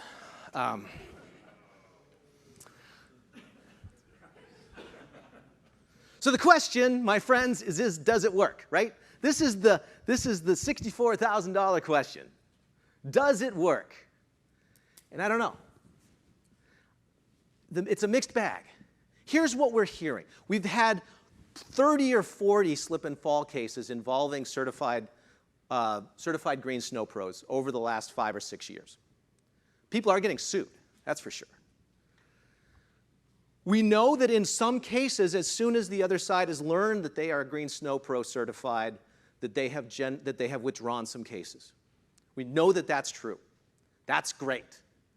We also know it's true that some cases have not been thrown out. They should be summarily dismissed if everyone agrees that the Green Snow Pro was certified, right? Because that's the way the law reads. That's how it should go down. But we know that the courts are not doing that. And I guess I understand it. Judges are there to protect everyone, right? And especially an alleged victim. So they're going to afford that alleged victim every possibility to be able to get redress for their pain and suffering. That is how the court system is built. That's how judges are trained. That's why this has been really challenging. There's also super clever trial attorneys who try to find loopholes in all of this. We just went back to our legislature in the last session to plug a couple of those loopholes because we're trying to stay one step ahead of the trial attorneys, which is very challenging. So does it work? We know that insurance companies are starting to require the people that they cover to be Green Snow Pro certified. We hope that this is helping to keep rates from rising dramatically in our state. And we think that there's maybe some evidence of that. We think that it's helping some contractors to keep their insurance, which is really a challenge for some contractors. So I think that there are some benefits, but the primary benefit is that it's that agar that we're growing the bacteria in, is that it brings people to the table. It creates champions. It creates real believers who have taken their companies, even tiny companies, to use liquids. It's taken the large companies, the really big ones, the ones with 300-400 trucks, to reduce their salt usage by 50%. That's a lot of salt. And ultimately, we hope that we'll measure the change in water quality. And I just pose this question to you all because I think I know the answer. What's your media? What's your agar that you're growing salt reduction in? I think what I heard is it's the love of this beautiful resource, right? That's the emotion. That's that intangible thing which will bring people to the table and which you all, and I said this to the folks from Albany Radio when they were interviewing me outside. I don't know, I am sort of a collector of really good salt reduction examples around the country. It's kind of what I do. I love it. And there's great people doing great things. But I believe you are truly unique. I believe you are truly unique in the way that you have joined together around a single resource that everyone loves, that is certainly threatened, and you have the science to show that. But you also have a business imperative that you've sort of somehow you bottled something really interesting here that I don't know of another place on the planet that's happening quite like this, in which you've gotten your municipalities and your businesses and your environmental group, and you have tourists and you have everybody else that are sort of rowing in the same direction. That's, you have something here. You have this passion for this issue that I believe that's your media that you're growing this in. And I want to make sure that you keep that going because it's really amazing. And I would also point out that it is now incumbent upon you to share this with the world. Other people need to do this. Other people need to know how this works. So bottling this up and shipping it elsewhere, I'm going to be talking about you guys all the time. I speak all over the country. I was just speaking with Maryland and Virginia. Okay, Maryland and Virginia, we don't even think that they have snow compared to here, right?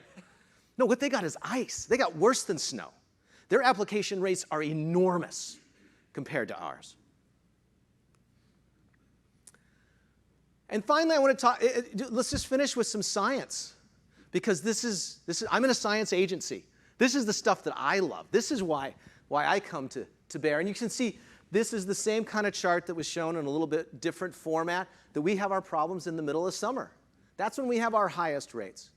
We've seen pictures like this that show that you can be successful, that you can spray a little brine, you can do some other things to help that will actually reduce your salt usage, and maybe not have to do so much hours on poor humans in the middle of the night, right? That certainly wears people down. This is the big kahuna, drinking water. You think lake water makes people passionate. The stuff people drink really makes them passionate. This is in Merrimack, New Hampshire. This is one of their wells that they just took offline because of chlorides. This is a major municipal water supply. And you can see that this is going sky high up to 400 milligrams per liter. The EPA has their limit at 250, right? This is bad for people with heart disease. Do you see the report that just came out yesterday? It says that Americans got to cut their salt usage by 12%. The whole country and the parts of the land we live on need to go on a low-salt diet, right? So do you know what it costs to develop a new municipal well? It's millions of dollars. So this is the kind of challenging stuff. And I will tell you that at least one of the pictures that I showed you of oversalting in this presentation was from this watershed. These are solvable problems. This is Lake Sunapee, which looks a little bit like, maybe like Lake George. And Lake Sunapee is very, very clear. And you can see that we've had a doubling of our specific conductivity since 1986 when we started measuring. This is Cobbett's Pond, a little bit different environment. That is a major interchange on I-93. And you can see what's happened since the, again, mid-'80s, a doubling. And these are starting to get to numbers that may soon violate our water quality standards. This will take a super long time to clean up, like maybe forever, because the ground is saturated with salt. And the turnover of this lake is not particularly fast, but that groundwater will take really, really long time. This is the sharing part. No one has all the answers. While I might sort of seem like it, I don't know every damn thing. My wife will tell you that. There are great work going on around the country. We stole the training program, actually collaborated with them from the Smarters About Salt Council up in Ontario. They actually operate our online training program. Great partnership. There's the swim, which you've already been familiar with, which is an amazing revelation of it's not about the product, it's about the process. And that's, I think, great stuff. With the stuff you guys are doing, Wisconsin Saltwise, the amazing work that's gone on in Minnesota. And now that other states are getting into this, they're going to come up with their own innovations. And sharing them is incredibly important. Learning from overseas. Germany passed a law that requires snow tires on all cars during the winter. Sweden, they're using brushes, recycling sand all during the winter. There are things we can learn from other places around the world as well. And finally, I want to talk about a federal role. This is a list of things that my good friend Brook from Minnesota and I came up with because she's talking to her federal senators. And I'm going and talking to Senator Shaheen and Senator Hassan from New Hampshire. And I've been distributing this to my other friends in other states. Perhaps New York has a couple of senators that might be interested in something like this. These are specific things that a federal role can do. These are specific things that we need to help with from the feds. And one of the key ones is getting a federal leadership role at EPA. They are mostly absent from this conversation. And anyone who's interested in this, and anyone who's interested in talking to your senators, I would love to chat with you about strategy and about how we get their staffs together, because it's really the 20-somethings in DC that run everything. Finally, thinking about the future. This is not a static problem. You folks are doing amazing work, but the problem is changing as you're solving it. What do we know about what's coming up? Chloride standards are changing. We're going to have to change the way that we actually measure salt in order to use regulatory approaches to address some of them. What happens when we have hydrogen cars? You know what comes out of the tailpipe of a hydrogen car? Water. That's the waste product from hydrogen cars. What will that do to our salting problem? So the whole move to self-driving vehicles and the move away from big box retail, what does that mean for us? How do we get out ahead of that related to how we're going to operate our transportation system and our winter maintenance? Are there opportunities in this out of COVID to capture some of the focus on remote work? And what about climate change when your climate looks more like, shall we say, Virginia than it does New York, and they have ice instead of snow? What does that mean? How do we change the way that we're solving these problems given the world changing around us? These are some of the things that need to be thought of as we move forward. This is Frenchie the Frog. Freshie the Frog. This is Freshie the Frog. And I like this idea of us taking pictures of Freshie where people have oversalted and posting them. And I think Freshie could lead the way to changing some of the culture, along with everyone in this room, all pulling the same direction. You are doing amazing, amazing work. Thank you for having me here today.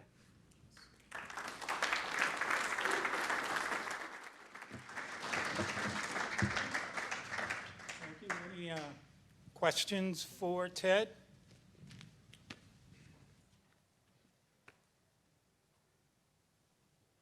Seeing none?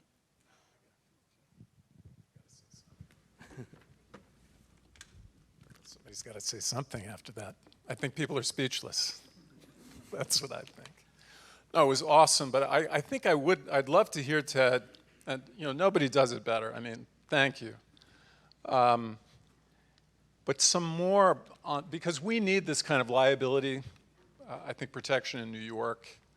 And what would be really helpful for us, without getting into the legal weeds of this, is to get some guidance from your experience there on what could accelerate it here. How do we move faster? How do we, we have this road salt task force that's very slow to get started that the senator mentioned. But this liability issue is a super big issue for privates, and as you say, privates can be half or more of the problem. Yeah. So we start bringing the panelists that's up right. as well. Maybe this is a good segue. I think it's a to great the panel. segue. But I'll start answering it, I think, as the other panelists work their way up. Maybe it's just the two of us. I guess it's just the two. Is it? There's three? Okay. So we're going to have an empty chair, I guess. We masked up or not? So I'll start answering, and let me just talk about the politics of salt, of liability, because it's really hard. It's a really hard political situation. So the Democrats hate tort reform, generally. And this reeks of tort reform. So generally, the Democrats don't like this kind of legislation. The Republicans, they don't like government in their back pocket. And so this has those elements of government telling you got to do things in a certain way. There's administrative costs. If you want the liability relief, you got to do certain things. How is that fair? How does that affect my business? I'm not part of the problem. So you have a very, very challenging situation in which sort of institutionally, both sides hate it. So and how this happened in New Hampshire, maybe this is illustrative, is that it failed for 4 sessions in a row. Started out as mandatory, then made voluntary. That helped, got some more support. But ultimately, what it took was a state senator who was a champion. And that state senator happened to be on the budget committee that's writing the budget. And in, sort of 11th hour budget stuff, this got tucked into the bill.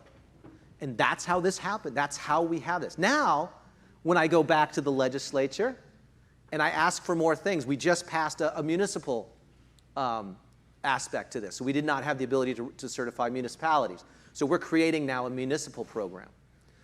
I went back to the legislature and I got through the House committee and it was 19-0, and it was unanimous in the House, consent. I went to the Senate, it was 5-0 in the committee, and unanimous on consent. So now that we have it, it's universally liked. But getting over the finish line is really hard, and it requires lots of partnerships. I've been working with Minnesota. They're trying to do this, and they get closer and closer, but the challenges that come up there, and maybe that's similar here, is that you have an urban-rural challenge. And that's what ultimately was the problem in Minnesota. And I've heard the same in Maine. That's helpful. I'm going to step in. I'm not sure this is, there it is. My name is Chris Stepanuk. I am a faculty member in the Rubenstein School of Environment and Natural Resources at the University of Vermont, and participant. What am I? I'm a staff member with the Lake Champlain Sea Grant, which is one of the co-sponsors of today's event. And so you don't have to listen to Chris all day, we decided that I could MC this little piece of the agenda. And so we wanted to roll in, as you have done so well. So thanks, Ted. Moving into a conversation about limited liability laws and what could that mean for this area, for New York or for Vermont. And we wanted to have different perspectives shared about pros and cons, motivations, barriers from various individuals who come with different thoughts. So joining Ted here today, we have Vinny Crocito with the Holiday Inn Resort in Lake George, and we have Jeremy McEwen with McEwen's Land Care, who's been operating for about 20 years out of Bolton Landing. So one of the things we wanted to do is to allow the 2 new panelists to give us just a few minutes of your perspective of what do you think from a business owner's perspective or from a private contractor's perspective of a limited liability law. Is it a win? Is it a lose? Are people going to run screaming away? And we have some set questions, but we also want to open the floor to all of you to ask questions if you have want to help to talk about this for about 20 minutes for this conversation. So I'll turn it over to you. Okay. I mean, from that standpoint, nobody wants to see, honestly, another layer of regulation. It's got to be a little careful about that. Some of the concerns I would see is if you're getting sued, what is the limit? Do they challenge the law itself? Do they challenge the state? So where does that leave the business owner? If there is a slip and fall, what protection does it really give us? We have a cap, but can we get sued past that, and will that get challenged, at a higher court or whatever? What is the cap? What is the limited liability? What are the guidelines to it? And how does it really protect us? If the limited liability is $10 million, it doesn't do a lot for us. If it's $200,000, it does a lot for us. Thank you. I think it's a good idea. I mean, I'd like to learn a little bit more about it. I'm kind of new to this whole thing here, but I am a business owner, and when you plow snow in the wintertime, you want to make sure people are safe. and not falling down and getting hurt. So I think it's something to be explored for sure. Are there questions from the group here that you would like to ask from the different perspectives from your questions, or otherwise we can go to some that we had put together in advance?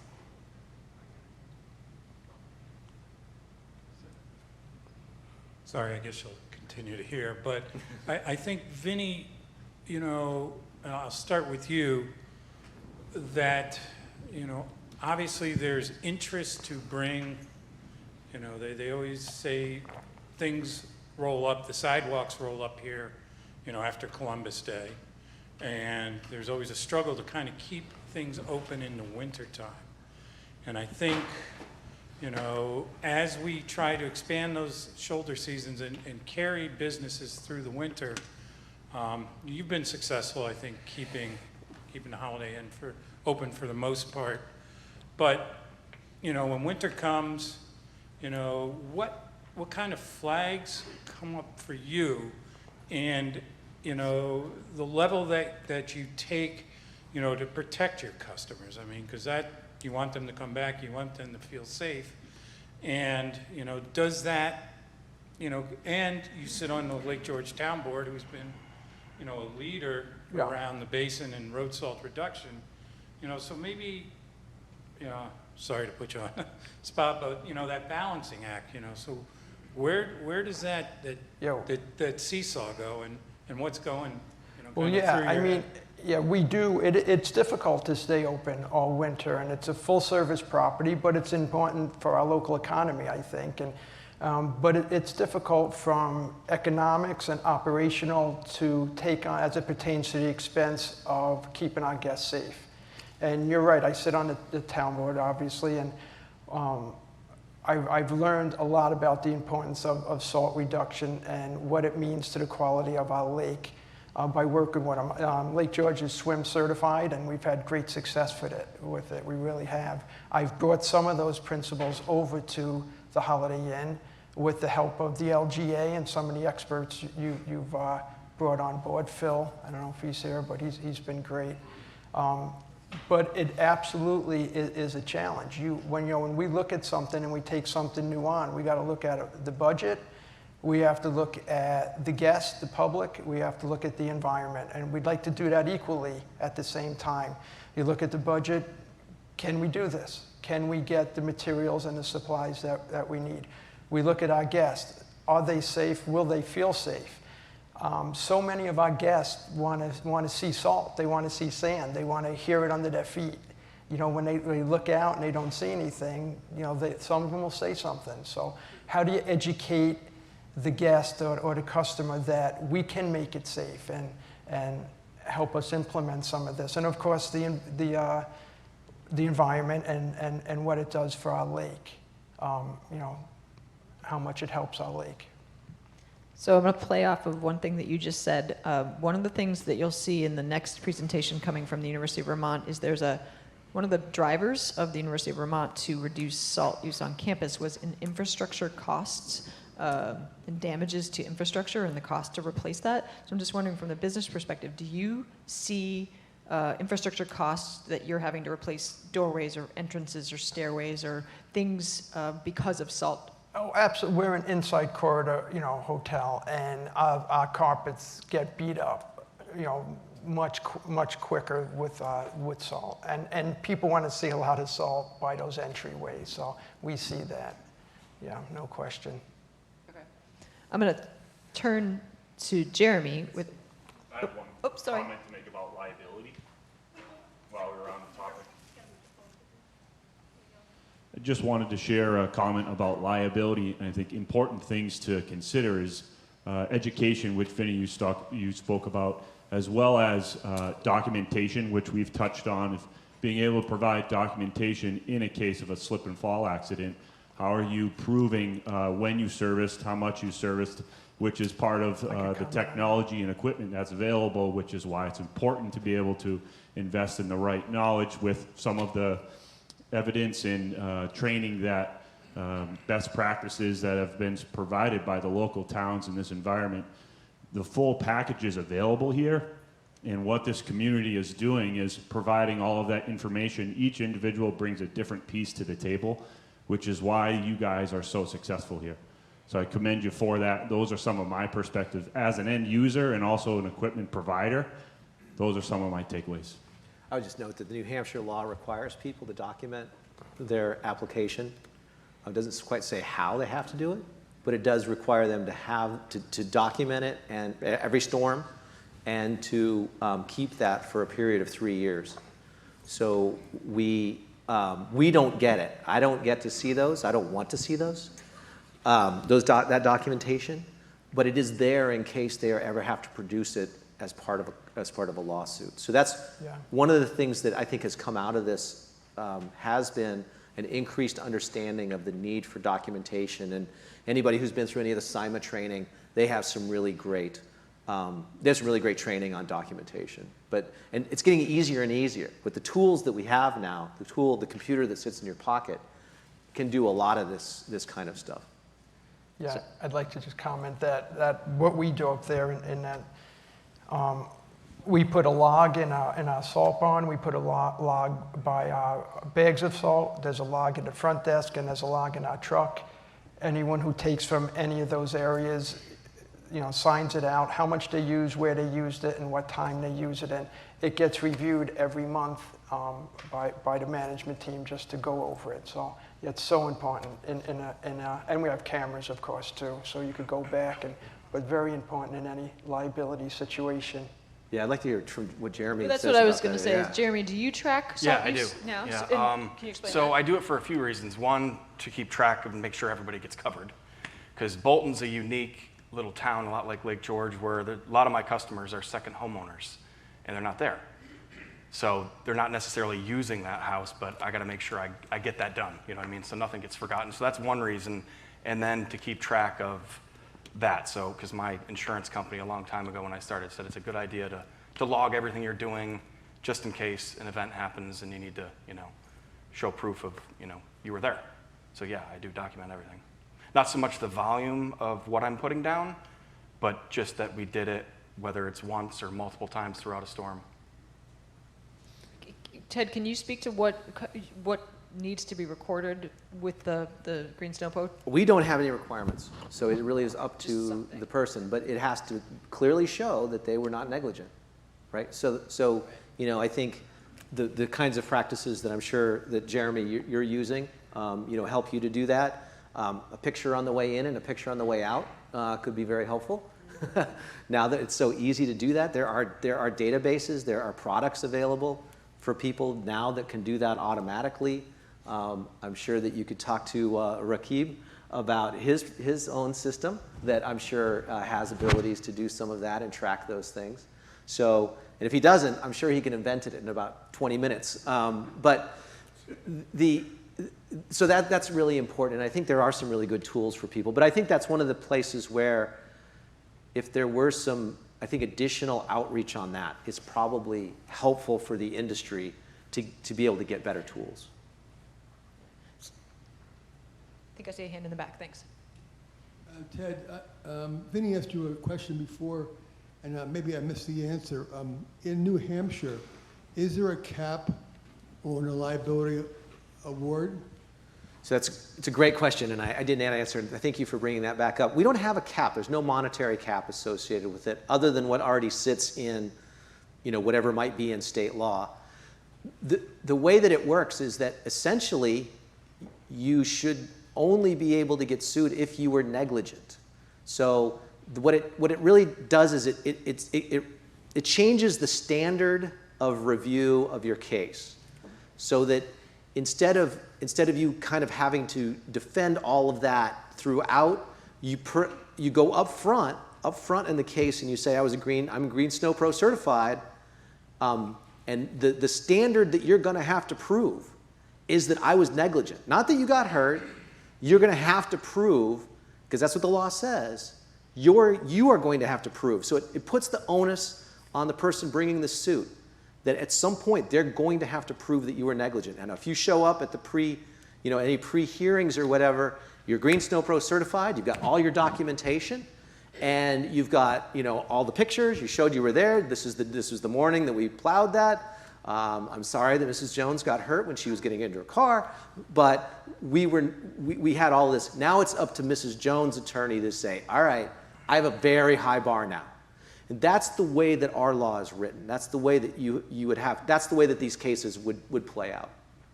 So it isn't like a monetary cap. So I don't think that's much different than New York State, okay? I believe that the onus is still on the person who's been injured, and they have to show that the other party was negligent and caused the injuries. So I was just trying to understand what the differences are in terms of this new law that got passed in New Hampshire versus other states in the country. Yeah, I think we need an attorney to sort of talk about how that actually works. And I will say that one of the things that we are going to be doing over the next 6 months is that we're going to be doing an analysis, a legal analysis, to show where, you know, kind of what has been the effect, and has there been an effect?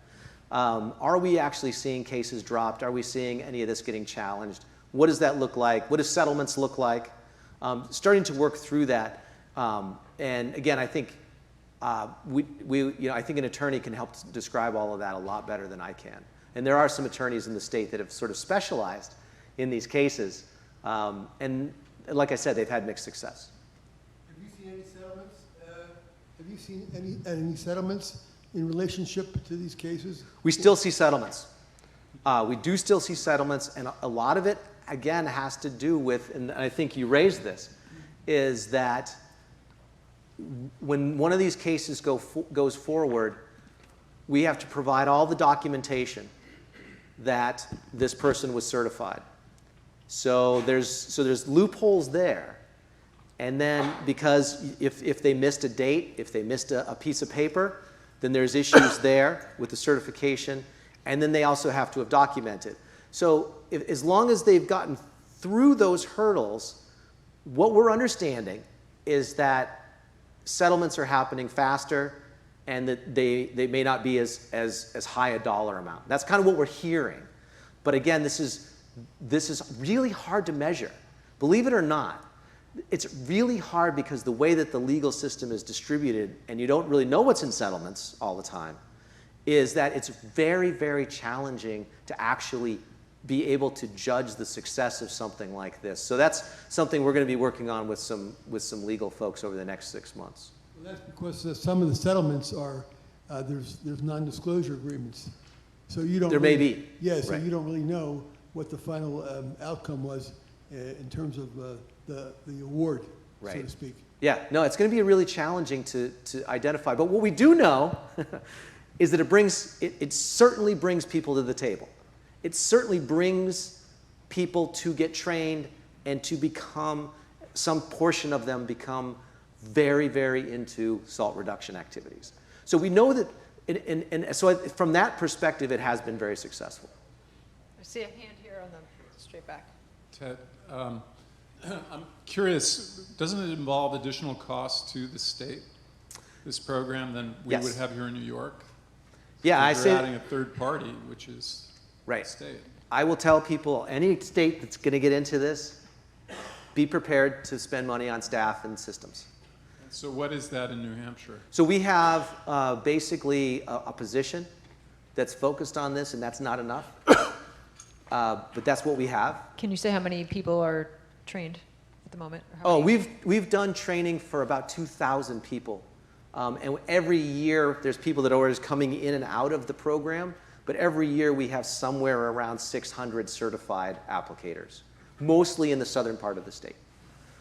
I'm thinking more in terms of when an action, a suit is filed, the state becomes a participant by virtue of this, or no? We don't become a participant. All I have to do is basically a FOIL request.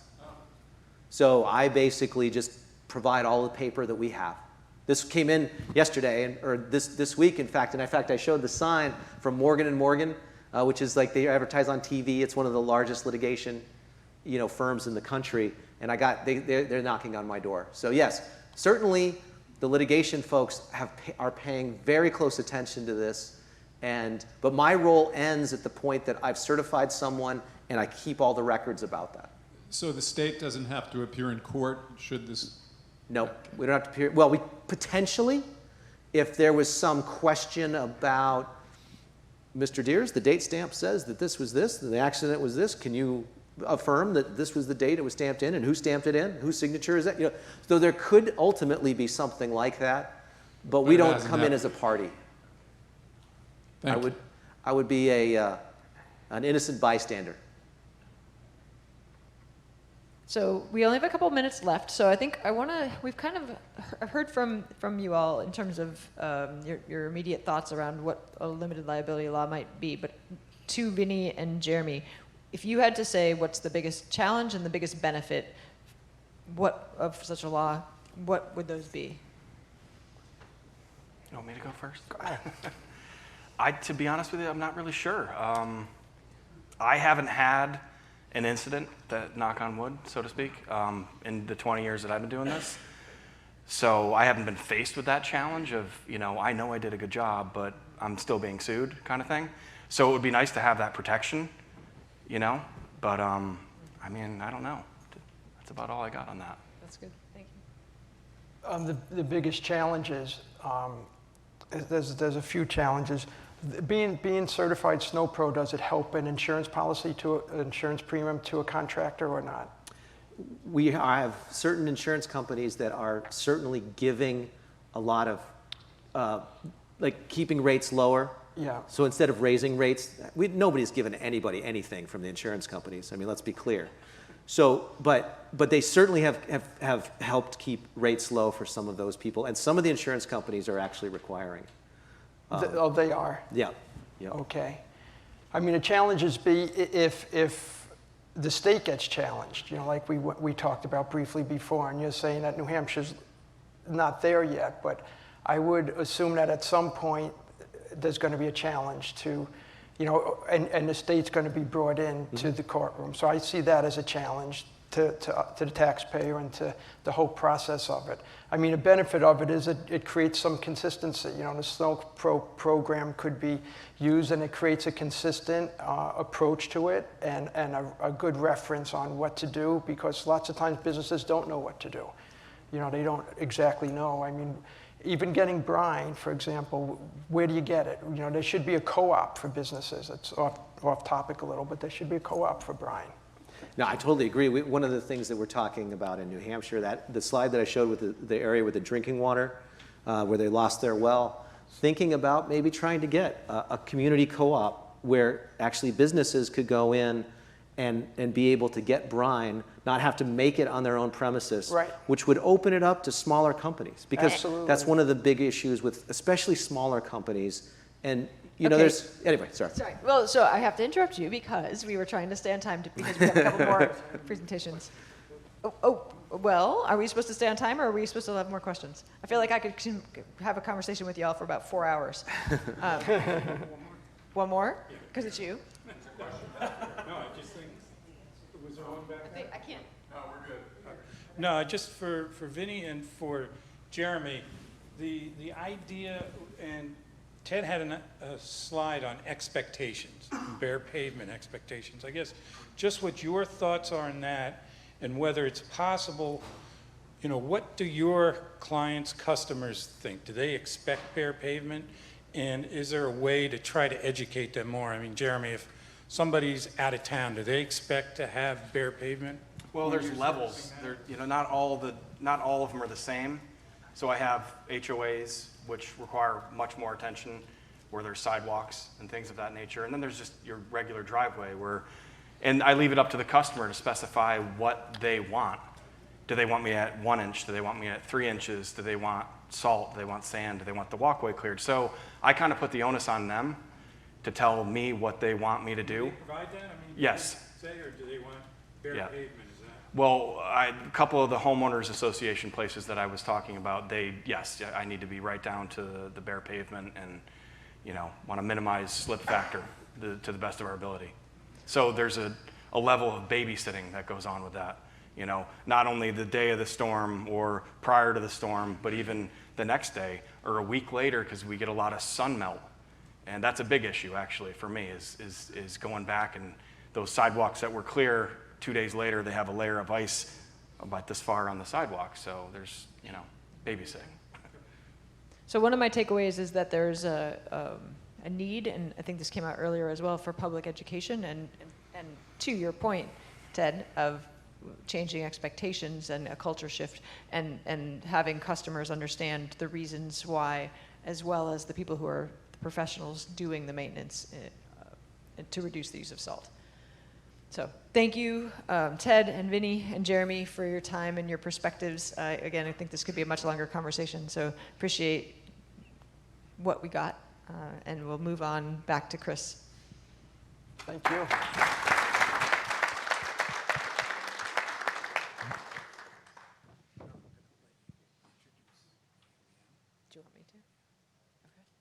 All right, well, apparently we're going to stay with me.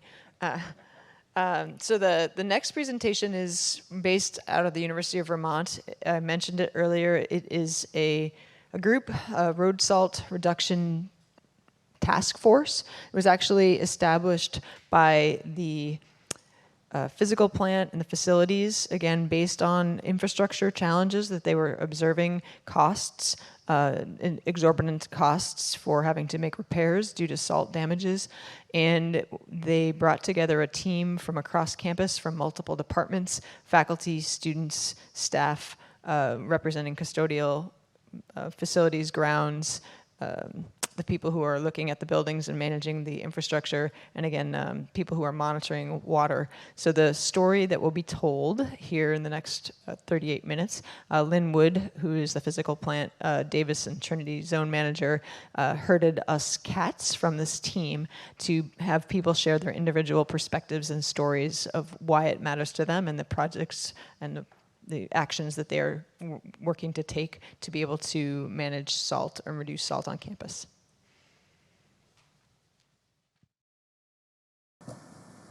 Welcome to our presentation, the University of Vermont, the Salt Mitigation Task Force 2021. This is a story about sustainability. My favorite definition of sustainability is meeting the needs of the present without compromising the ability of future generations to meet their own needs. Sustainability is typically noted as the intersection or pillars of three sectors: environmental, economic, and social. In our case, the environmental impact is related to a habitat. Economic impacts involve the repair replacement dollars associated with the damage from salt usage, and the social aspect is educating our community about salt mitigation, awareness of salt application processes, and of course, our people, and ensuring the work environment and practices keep them safe.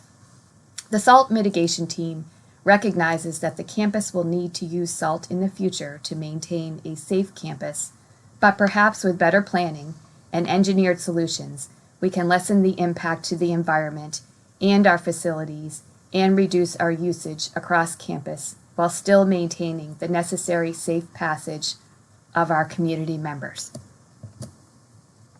A little background of how we came together. We call ourselves the Salt Mitigation Task Force. Our team has representation from facilities, the School of Engineering, and the School of Natural Resources. The agenda varies between sampling, costs, data, and new products we are trying. Like many universities and organizations, the pandemic changed the mode of communication, and we found that Microsoft Teams was the most efficient platform for communicating.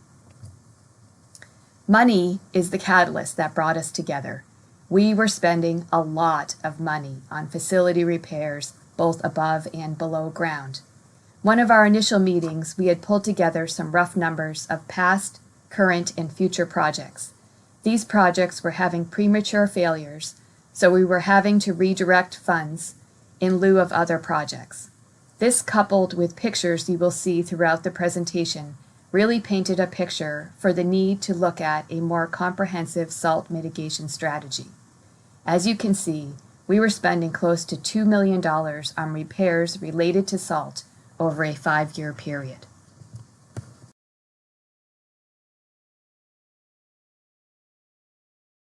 We know from the New Hampshire Department of Transportation that salt has been used on roads to lower the freezing point of water and therefore to minimize the formation of ice on roads and other surfaces since the early 1940s. The challenge is that when we put salt, which is sodium chloride, on the roads, it can run off and can have impacts on the environment. For instance, if sodium chloride gets into surface water bodies, it can actually reduce the reproduction ability of fish or other aquatic life, and it can also kill them at certain higher levels. We also know that chloride entering lakes can affect natural lake processes. It's going to sit on the bottom because that salt is more dense than the fresh waters, and it can inhibit normal cycling or mixing of the lake. Here in the Lake Champlain Basin, we know from research from the Osable River Association, from Brendan Wiltsey, that Mirror Lake in Lake Placid has been salted because of that urban community. The salt actually runs down into the bottom of the lake, and it forms a salt wedge at the bottom, which is rich in chloride, low in oxygen, and that means the fish stay up above. In a normal spring situation, mixing would happen from top to bottom. When the ice is going out, there would be enrichment of oxygen again to the bottom waters. However, what Brendan has found is that because of the salt wedge at the bottom, full mixing of the lake doesn't happen, and that means that low oxygen levels stay at the bottom and the fish therefore stay higher up. This is okay until you get to summer, when the top waters start to get very warm, and warm waters hold less oxygen than cold waters. And as the summer goes on, the fish are squeezed more and more into a narrow band of the lake, again as a result of the salt having been put there in the winter. Other impacts of salt on the environment include running off into roadside areas and killing vegetation, as can be seen here. Salt also can move its way into the soil. It can change the microbes that are in the soil, which can change how permeable or how much water that soil is able to hold. And it also can cause the release of any toxic metals that might be in the soil, possibly as a result of cars or other inputs from the roadways. Salt also can get into groundwater, and a number of people are using groundwater as drinking water. In this area, we know that there have been contaminated wells, and in this case, sodium chloride is our road salt, and so the sodium levels can be impactful to people who have high blood pressure or other dietary restrictions or health concerns. And so having groundwater contamination is a challenge. So in the Lake Champlain watershed, the area that drains the Lake Champlain, we know that chloride has been increasing at least for the last decade. On this graph from the Lake Champlain Basin program, we see chloride on the vertical axis, time on the horizontal axis, and you can see that from about 2011 or so, we've seen increasing concentrations of chloride in the lake. This is a result of all of the tributaries entering Lake Champlain having increasing chloride in that time period. So all of the rectangles you see alongside Lake Champlain in the graph on the right are tributaries, the main tributaries to Lake Champlain. If you look towards the right-hand side of each of those rectangles, the line tends to be going upwards to the right. This is an indication that chloride has been increasing from about 2010 to about 2020 in the monitored time periods. So the tributaries are influencing what's happening in the lake. We know that Vermont has 5 streams that are listed as impaired for chloride, and that means that those streams need to have what's called a total maximum daily load, or a pollution diet, to determine how we will have less chloride entering those water bodies to protect them and the aquatic life within them, as well as human connections through drinking water. Most of these streams, or all of these streams, are within the Burlington area, and 2 of the streams are draining parts of the UVM campus. Anglesey Brook drains the southern end of campus, which is shown in the orange rectangle on this map, and Centennial Brook Watershed drains the eastern part of the campus. But I want to point out that campus is not the only contributor to these streams, and therefore not the only contributor to the chloride concentrations being observed. For instance, in Centennial Brook watershed, you can see I-89 is running through that watershed. We have a main thoroughfare down into the city of Burlington. We also have the edge of the airport as in the headwaters of that stream. So UVM is one of the contributors, but not the only contributor. I'm going to talk to you about the financial impact of salt application as it relates to our buildings.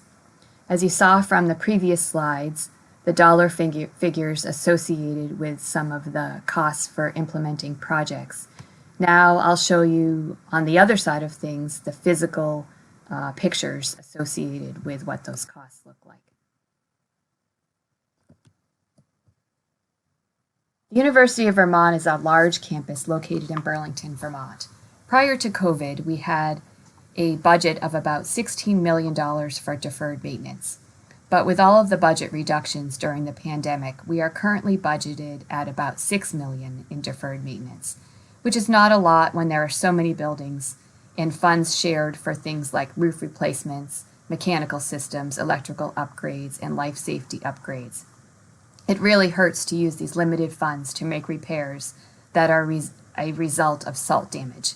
We would prefer to build a project that will have a 15 to 30-year life.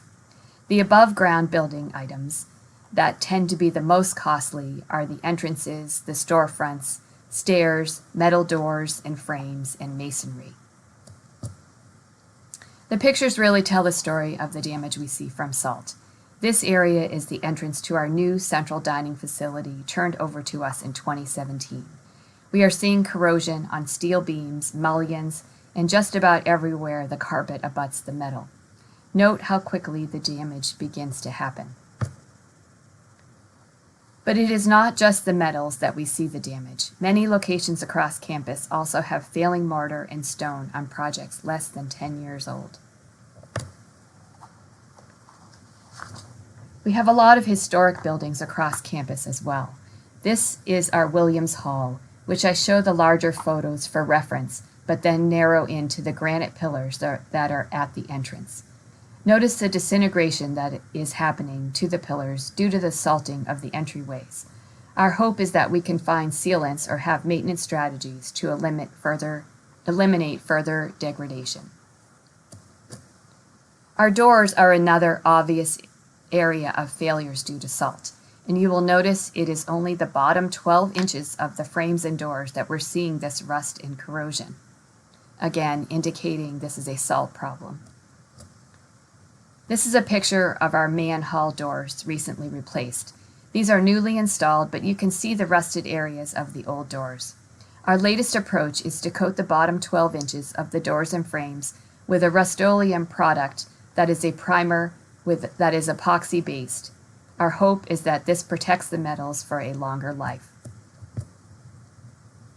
For above ground issues, I would say our stairs see the most damage. The university's original design of stairs included a metal nosing, but due to freeze-thaw cycles and expansion-contraction of metals, coupled with salt usage, the failures of these nosings are significant, and to date, we have not found an easy repair.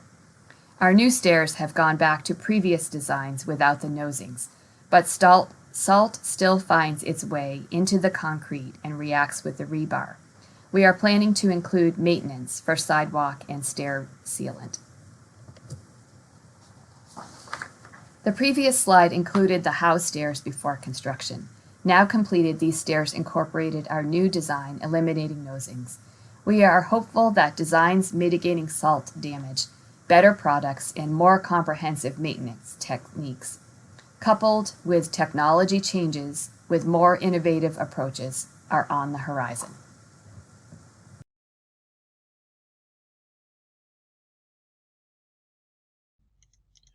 Hello, my name is Kevin Sweeney and I'm a project coordinator with the university. I work a lot on the underground utility systems, and in particular I want to talk about our utility vault and some of the salt penetration issues we're seeing with those vaults.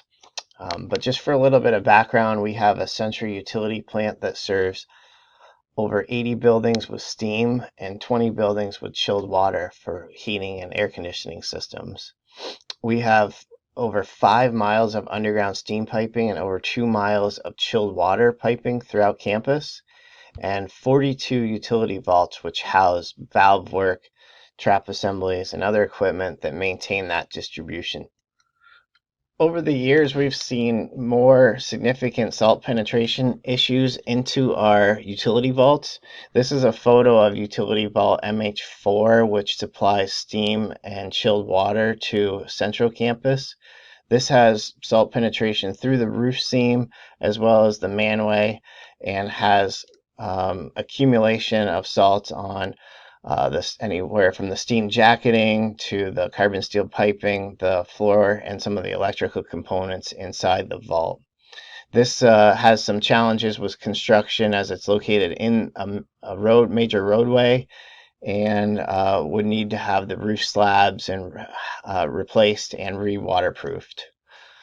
Last year we noticed concrete spalling and cracking in MHS5, which is a steam vault that serves steam to one of our major dormitories here on campus.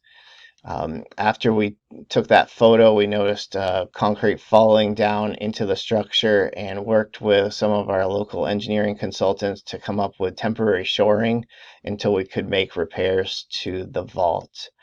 We ended up increasing the elevation and bringing the vent structure, the vents above grade so that runoff would not be an issue into the vault, and then waterproofing the vault itself, all for a cost of over $167,000. We are currently under construction on our MHN2 utility vault repair project. This vault had significant spalling of concrete in the roof structure, which was located underneath the manway and a sidewalk above. After we noticed the spalling concrete, we took temporary supports and shoring and used that to support the roof, to buy us time to seek engineering consultants and get project specifications and drawings completed for the repair.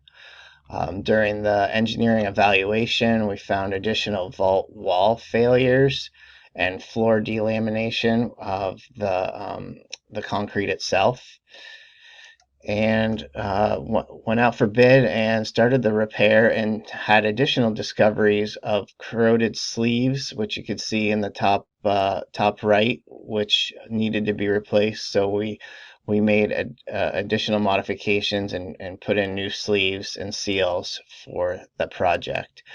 And we are seeing costs of roughly $565,000 for this project.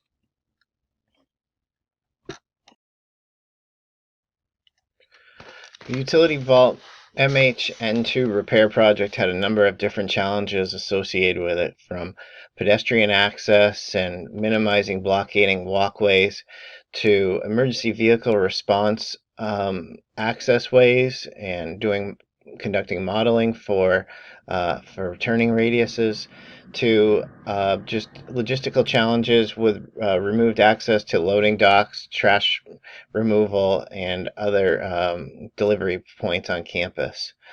Another challenge was the working with live steam. This is one of 42 utility vaults on campus, and is really the hub between North and South Campus. So it's one of the most critical vaults on campus. Isolating the utilities prior to the project would be detrimental to the HVAC and heating systems, both on North and South Campus. And we really needed to keep this live while we were doing the construction. So access to valve work, maintaining thrust block anchors, and moving of equipment was critical to maintaining the system's operation.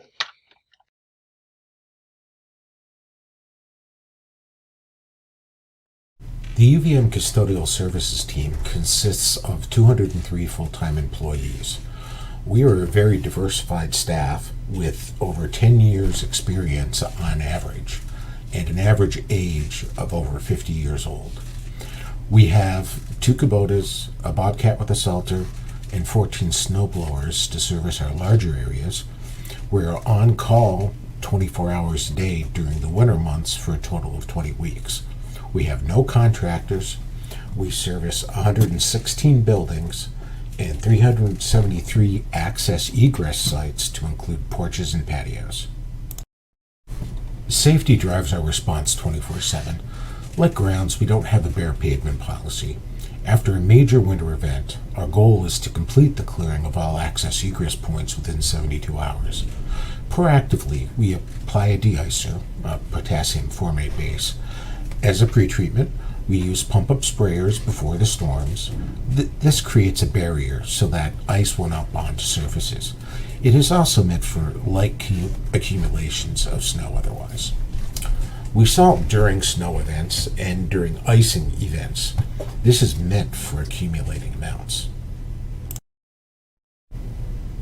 For equipment and supplies, we have 1 and 2 stage snow blowers, salt spreaders, handheld, walk behind and mechanical, pump-up sprayers, shovels, ice scrapers, handheld spreaders, and picks. For chemicals, we have de-icer, a potassium formate base, as well as salt, which is based in calcium, potassium, magnesium, and sodium. Our custodial organization has annual equipment and supply budgeting of about $70,000 a year. We spend this money on salt, which has averaged us about $50,000 a year over 5 years, de-icer, which we've used for a couple of years and averages us $14,000 a year, and equipment, for which we are budgeted $6,000 a year. Custodial has a variety of equipment for the removal of licensed snow. We have snow blowers, ergonomic shovels of various kinds, broadcast spreaders for salt, handheld spreaders for salt, and pump-up sprayers for the application of pre-treatments to prevent ice buildup. The equipment comes in various shapes and sizes. The idea is we want to make it as safe and easy as possible for our people to remove ice and snow from the facility. The pump-up sprayer for the application of our pre-treat is critical. We began using this a couple of years ago. It's battery operated, it's lightweight, and can be used walking either forwards or backwards. The important thing is you maintain situational awareness. Here we see it in practice. Simply provide a nice, even coating. The concept is to provide a barrier that prevents ice from forming on the surface that you're applying it to. The salt spreaders, a handheld, is adjustable. Makes it much easier to control the volumes of salt that you're putting down, so you ensure that you're not piling it up. And it's really good around the doorways so that you don't get salt buildup and corrosion.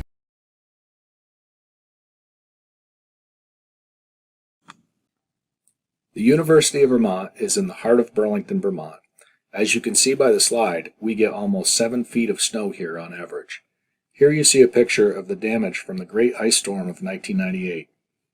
This was well before my time at UVM, but one of our staff members, who is in his 41st year with UVM grounds, talks about the cleanup that took weeks. Let's hope we don't see another storm like this for a long time. We include this slide because icing events have become more prevalent in recent years and we believe has driven our increases in salt use. At UVM grounds, we use a combination of in-house staff and contracted help. The grounds team on-call schedule goes from November to April. We currently rely on 4 contractors for snow and/or ice management to remove snow from designated campus areas and satellite areas. Our campus is fairly large, about 600 acres not including satellite areas, therefore necessary to hire outside help. As the slide says, safety is our top priority. We don't have a bare pavement policy per se, but have a goal of clearing our hard surfaces to mostly bare in a reasonable amount of time. As I said before, ice events are occurring more frequently in recent years, and this is a challenge for us because ice creates more risk of slip and falls. We take a proactive approach to fighting storms. We watch the weather forecast carefully and schedule our crews to come in off hours when necessary. Sometimes these storms coincide with athletic events, which raises our challenge to keep the campus safe, especially given the fact that many of our spectators to sporting events are elderly. We also have to react quickly, such as when we have a warm spell that melts snow onto the road surface only to refreeze in the middle of the night. When storms are forecasted, we apply anti-icing liquid with magnesium chloride to our hard surfaces. The anti-icing liquid helps to break the molecular bond between the ice and the paved surface, making clearing off of it more efficient. Also, less salt is required. Before we began anti-icing, we would have to rely on rock salt to melt the ice. We are confident that anti-icing has reduced the growth rate of our salt use. In addition to ProMelt, we apply a bagged magnesium chloride product to our parking garage instead of rock salt because it is less corrosive to rebar and other steel structural members of the garage. To combat and reverse the trend of increased salt usage, we have invested in technologies that will help us to reduce and optimize our salt usage. This year, we purchased equipment from Hilltip and took advantage of a grant that is funded by a UVM student fee that the students put in place. The funding allows for student participation to study the equipment and report recommendations. This year, we purchased a Hilltip truck-mounted combination liquid and solid spreader. It has the capability of spreading rock salt and any liquid de-icer. We also have purchased 2 Hilltip liquid spreaders for our sidewalk machines. The Hilltip equipment has geo-tracking and the capability to predetermine the flow that is applied to a specific area based on the settings we choose. This helps take the guesswork and personal preferences of the operator out of the equation. However, the equipment operator has the option to blast the area with extra product if it is needed. We are excited to begin using these products because we believe that it will help us to fine-tune our operations to a degree which we have not been able to do in the past, and it will pay dividends in terms of salt reduction, environmental benefits, and safety. Our annual salt use has trended upwards, we believe due to the increase in icing events, and costs us about $200,000 per year. It is one of the reasons, in addition to a desire to reduce impacts on the environment, that we are taking a proactive approach to salt reduction strategies. We have 3 salt sheds. Each shed holds 300 tons, which when filled allows us to have almost half a season's supply on hand. We built the extra capacity to protect us from salt shortages, which have been a problem in the past years. We have 2 4,500-gallon tanks that we use to store a liquid magnesium chloride product, which is called ProMelt Ultra 2000 Inhibited, that our staff mixes into the rock salt. As the name suggests, it has a rust inhibitor added to the product. This is the same product that we use for anti-icing, with the exception that there the liquid that we mix with the salt has a dye added to it. We added this graphic here to give you an idea of what a ton of salt looks like. It is about a cubic yard in size.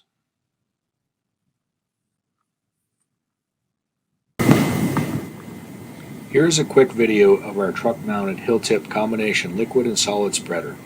As you can see, there is a hand sprayer that we can use for entranceways and stairs.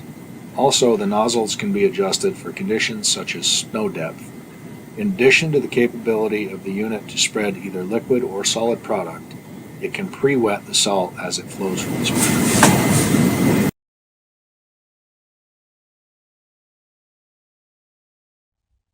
In the early 1940s, when salt was first used on New Hampshire roadways, about 5,000 tons of salt were used per year in the U.S. If you fast forward to 2015, about 20 million metric tons of salt were used in the U.S. So how much is that? First off, there's 2,200 pounds of salt in a metric ton, and if we say each salt truck can hold about 10 tons of salt, that forms a traffic jam of salt trucks from Burlington, Vermont to Seattle, Washington, back to Burlington, Vermont, all the way to Glacier National Park. That's a lot of salt.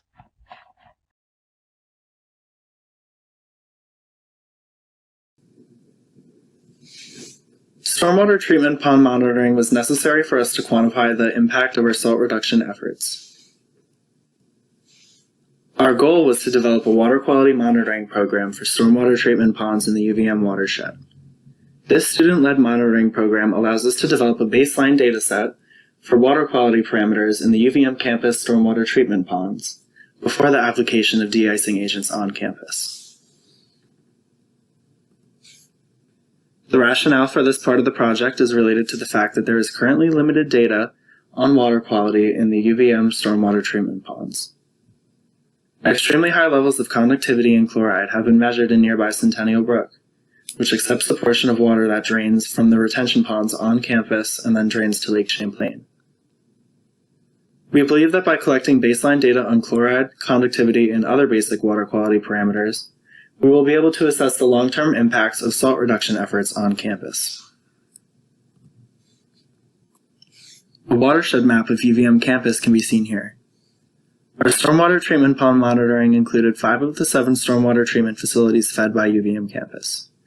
Sites examined include Main Street East Stormwater Treatment Facility, East Campus Stormwater Treatment Facility, and North Campus Stormwater Treatment Facility, which feed into Centennial Brook, represented by the red line on the map. Other sites include Southwest Stormwater Treatment Facility No. 1 and Southwest Stormwater Treatment Facility No. 2, which feed into Anglesby Brook, which is located slightly south of these treatment facilities. Weekly monitoring of conductivity, dissolved oxygen, pH, and turbidity started on June 9, 2021 and continues to present date. Most sampling occurred within 2 days of a precipitation event. The impact of precipitation events in stormwater ponds is shown by this comparison of Main Street East Stormwater Treatment Facility's water level. The latter photo was taken after 2.64 inches of rain fell in a 48-hour period. Samples were collected near the stormwater pond outflows in 500 milliliter HDPE bottles, first by hand from shore and then later using a 12-foot sampling run. Samples were stored on ice and analyzed within 24 hours in the Environmental Engineering Teaching Lab at UVM. Water level data was collected beginning July 20th, 2021 using a Topcom self-leveling laser level and receiver. We explored the use of staff gauges to measure water level, but couldn't find a consistent method of anchoring or attaching the gauge at outflows due to differences in pond outflow structures, substrate, shore composition, and depth. Various stormwater treatment facility outflows are shown here, including trash rack outflows and concrete structure outflows.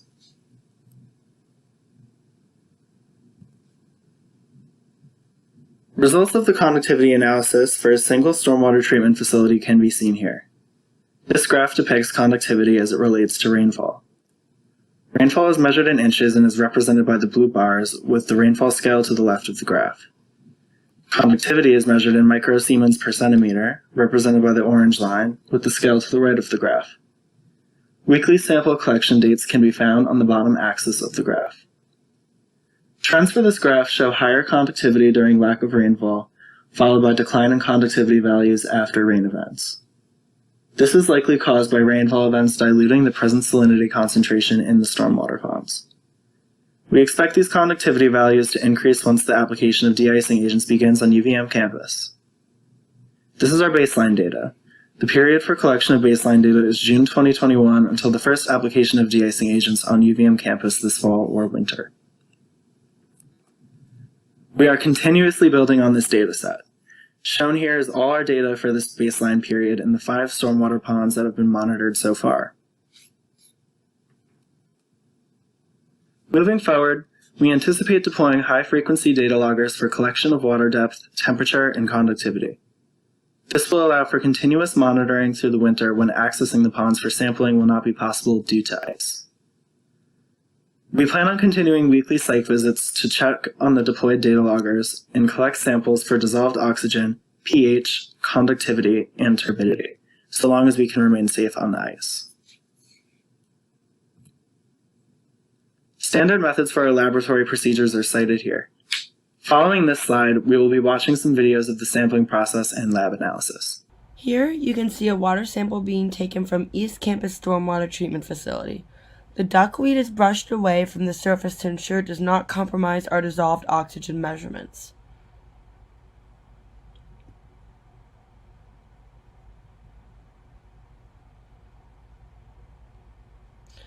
Here you can see Robbie taking samples from North Campus Stormwater Treatment Facility. The sampling arm bottle is rinsed 3 times with pond water before a sample is taken to prevent contamination. This is what our typical sampling day is like.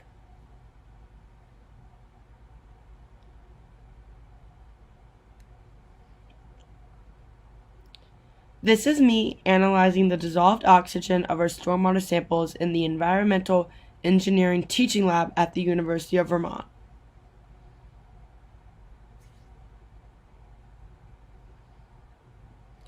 Here's Robbie calibrating our turbidity meter. Samples were typically calibrated using a 10 NTU calibration standard.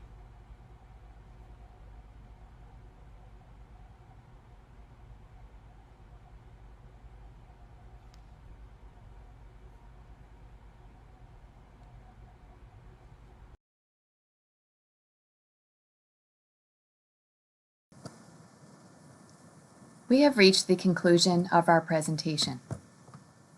We started meeting as a team January 5th of 2021, and we really feel this is the beginning of an adventure. We have a tremendous opportunity to make changes that impact our campus and the environment in a positive way. We are fortunate to have multidisciplines able to tackle these challenges from many different angles, in essence, performing research with the campus being our laboratory. We may be a newly formed group, just 10 months, but individually we bring a lot of experience to the table, and collectively our team approach allows us the ability of experimentation. As we implement a change, we can then evaluate the results through our sampling. We could even conduct 3 different experiments based on the 3 different areas on campus that feed the 3 stormwater ponds. Variance in salt amounts or a different product, coupled with engineered solutions, all possibilities in our laboratory. For the very long term, we would hope that our approach gains traction and others will find alternative ways of melting snow and ice on roads and entrances, and also find other methods to mitigate damage to facilities and grounds.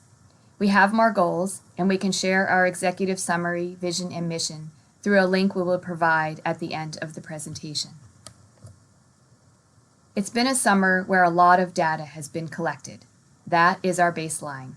But I know our student researchers are anxious to see what happens next after that first snowfall or ice event that forces the campus to begin the salt application on our roads, walkways, stairs, and entrances. That will be a milestone day for us. Some other up-and-coming events include alternative sensors to collect data. We have a large custodial staff, and Chris and Caleb are creating a training video. Another emerging plan is to have a survey deployed looking for feedback from other campus environments to share their stories and practices. And we have a new piece of equipment arriving any day that will be programmed with geo-tracking to calculate and monitor our salt application based on weather data. Exciting stuff. I want to conclude with a special thanks to the Sustainable Campus Fund. Each semester, students contribute $10 to replenish the funds, which total about $230,000 annually. This fund was originated and established by students in an effort to further a culture of sustainability, innovation, and research on campus. Students, faculty, and staff can submit a proposal to the SCF 2 separate times a year and request funding for pilot programs. Kudos to Courtney, a member of our team, who put together a thorough proposal that was selected as a new pilot program. Many proposals are evaluated by SRIAC, Socially Responsible Investing Advisory Council, and selected based on relevance. As a campus with a large research community, it is extremely important to have students involved in projects like these, because they will be the generation that makes impactful change for the future. Thank you for your time today. Credits with contact information will follow this part of the presentation. Feel free to reach out to us.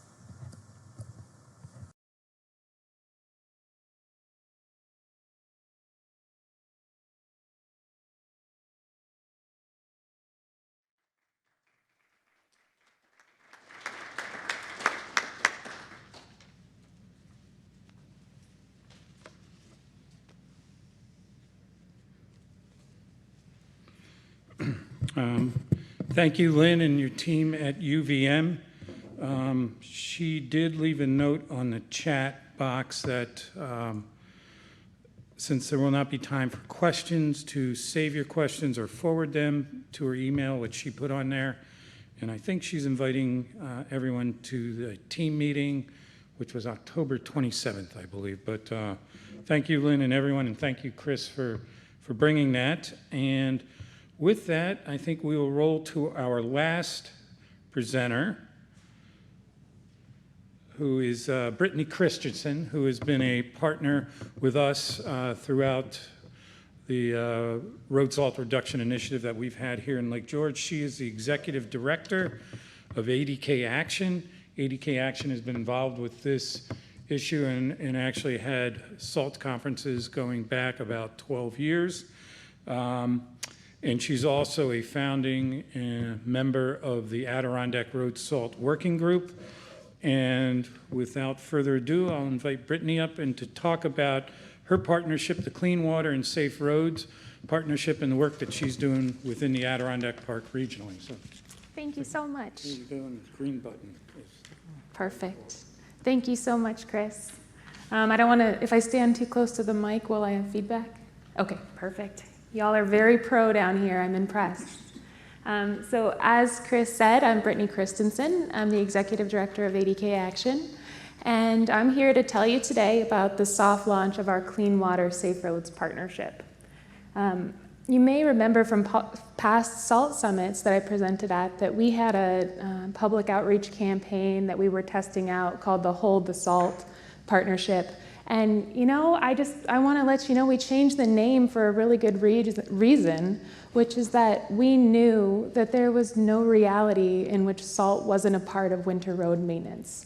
And we felt like the name Hold the Salt was misleading. So we worked with our partners and we thought about what we really want to achieve here. We took a step back and we decided to launch a multi-phase Clean Water Safe Roads partnership, because that's really what we're all trying to accomplish, is those two goals that are intertwined. So ADK Action, if you haven't heard of us, we're a nonprofit that has a lot of different projects, but they all have the common mission of promoting vibrant communities and preserving the natural beauty of the Adirondacks for all. So you see the icons along the side of the screen here. Each one correlates to one of our projects. So in addition to protecting clean water through our road salt initiative, we're also focused on getting healthy food to low-income families. So we get food directly from local farmers that use sustainable practices, and we pair that up with food insecure individuals. We have a broadband initiative that we work very closely with Senator Dan Steck, who was here earlier, and many others across the park. A pollinator project that's focused on native plants, and much more. So this is just one of our 8 project areas, but it's very important to us, and it's in fact one of the issues that our organization was founded on. So as Chris mentioned, ADK Action has been working on road salt reduction for about 10, 11 years now. And we started with the road salt conferences up at Paul Smith College in partnership with Paul Smith College Adirondack Watershed Institute in 2010. And in preparation for that first SALT conference, we commissioned the creation of a study that would really pull together all the best practices, all the literature review, and use that as a baseline. So we've been at this for a long time. It broke my heart a little bit to see the slide that was shared earlier about the salt concentrations of streams leading into Lake Champlain. because when you've been at something for 10 or 12 years and the correlation over that time is going up, that's not what you want to see, right? But I think that there were a lot of good points today about the changing conditions and the fact that there are more ice events, and we're going to have to deal with that and reckon with that. But as you can see, over the years, we've hosted salt conferences, we've produced booklets and pamphlets to help educate the region at every level, really trying to raise awareness around this issue.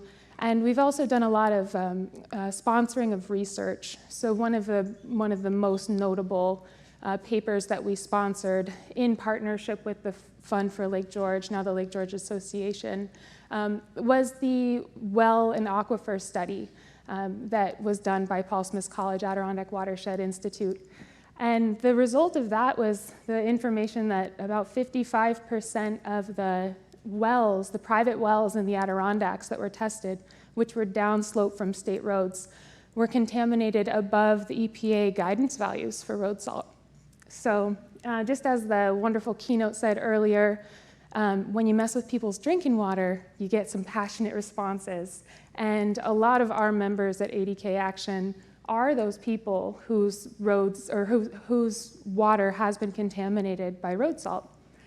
And I don't know if it was mentioned earlier in the day, but it's not just about the fact that folks with really, sensitive conditions that can't have an elevated salt content, it's not just about the health conditions. It's that these families are having their pipes so corroded and their appliances so destroyed and their wells, deemed completely unusable, that we have families, low-income families, that are unable to drink their water. They have no potable water.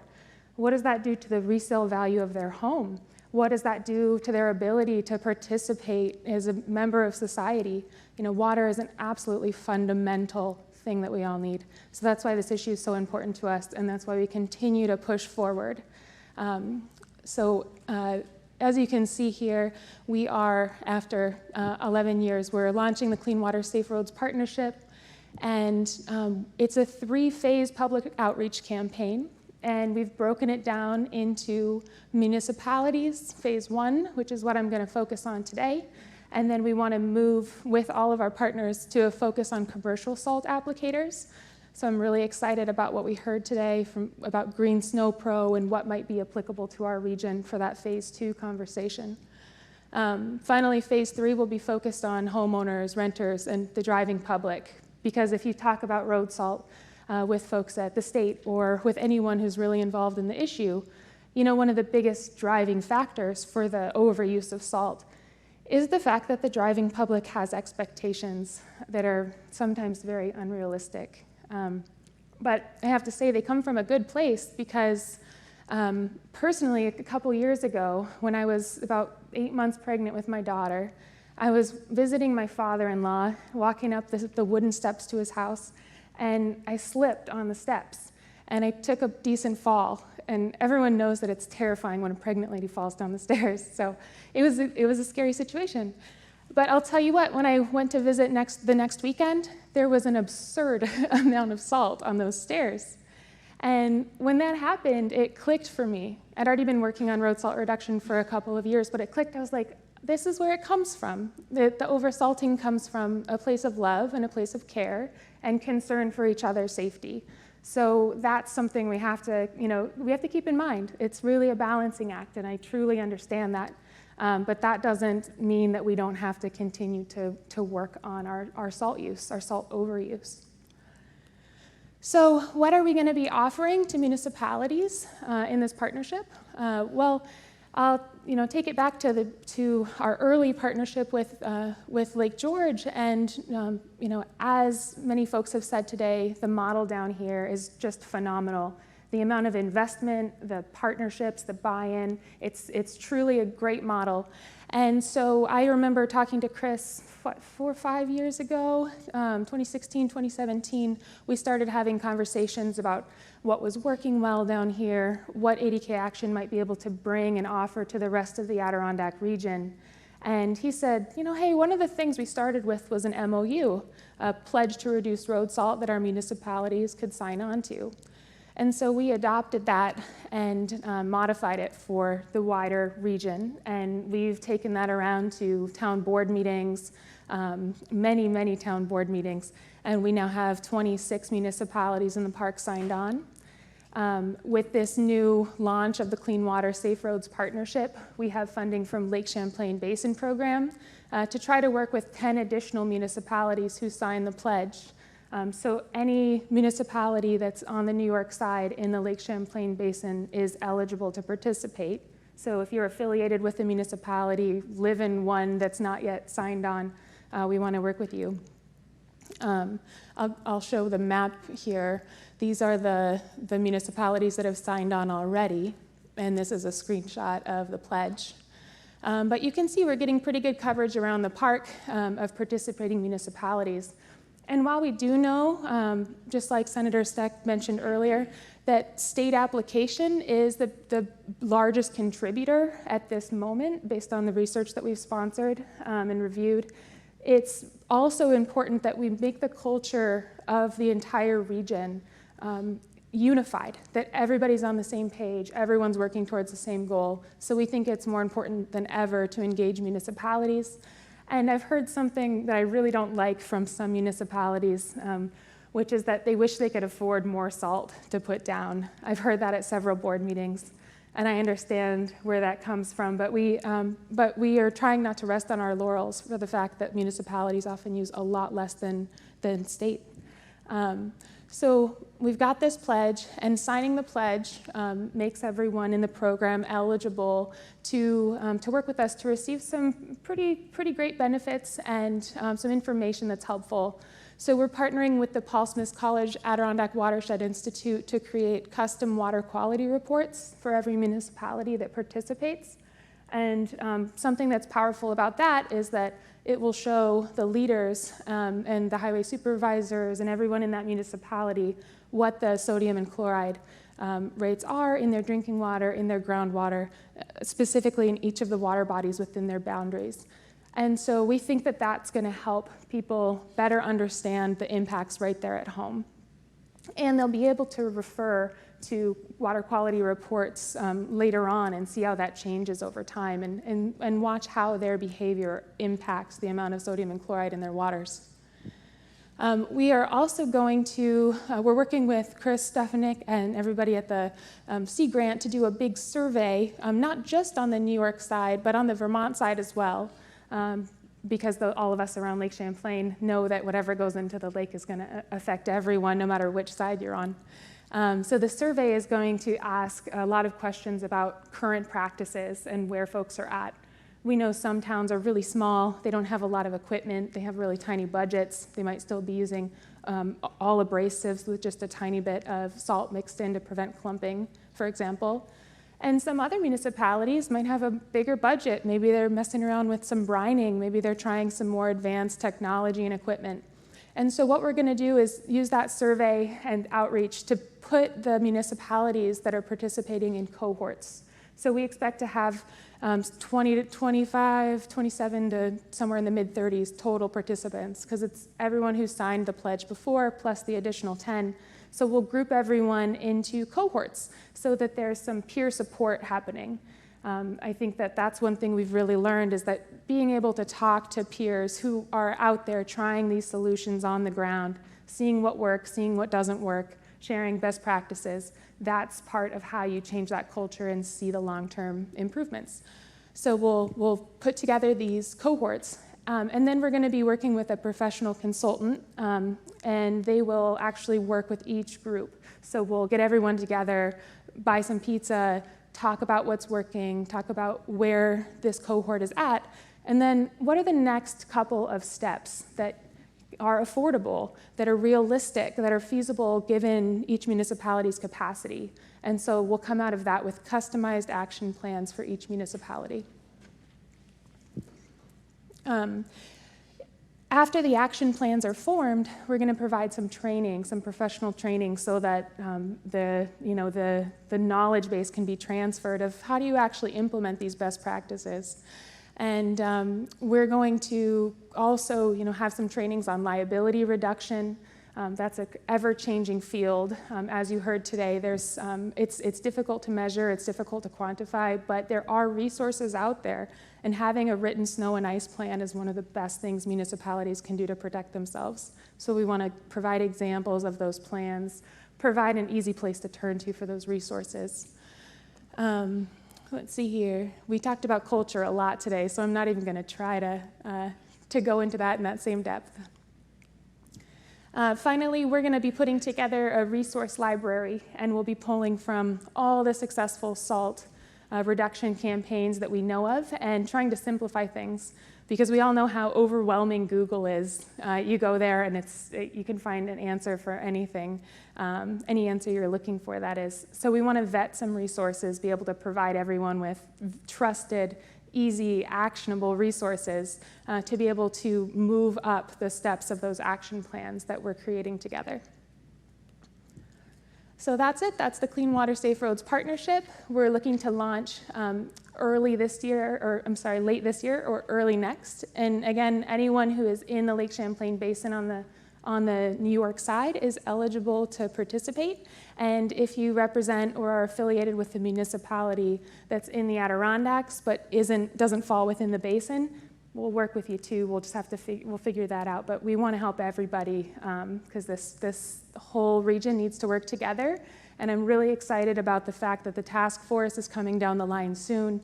Yes, it's delayed, but we all know there's been some major speed bumps this year. But between the task force coming online, that's going to help look at the state's application and the regional partnership that we're launching and all the great work happening down here, we think that there's a critical mass that we're all achieving in the Adirondack region so that we can truly start to solve this problem. So this is my contact information. Please reach out if you want to join the partnership or participate in any other way. And I thank you for your time.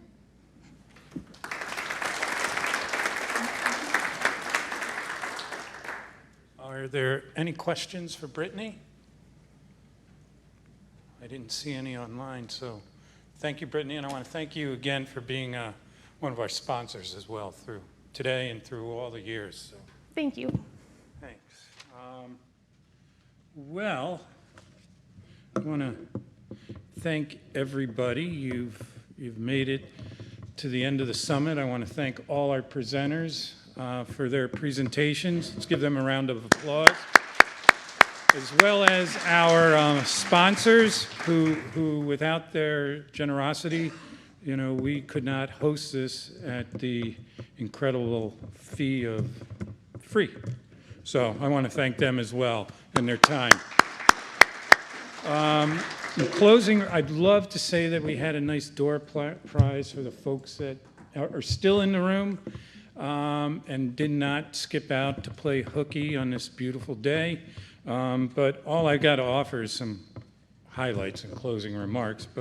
So I hope you caught some of the same, and I'd love to hear if you had other ideas, as well as thank the people that are online. I kind of wanted to say out in Radio Land, but that's not right. But highlights, it should say road salt is impacting our waters. This is what happens when you type these during the day in the conference. But road salt is impacting our waters, our surface water and our groundwater. You've seen the information about Lake George tripling, but it's much higher in our tributaries, 6 to 10 times higher. And we're seeing it in our groundwater, and that over time will continue to leach out. So it's going to take time to clean our waters, even as we clean and improve our practices up on land. It's going to be continuous improvement. I think that might have been a line from Tim earlier. And we do that. You've got to know your materials. You heard about how to know when they work, know how they work. At what temperatures do you apply that? When you use your brine, when are you going to apply that? You need to know and understand the applications, the rates.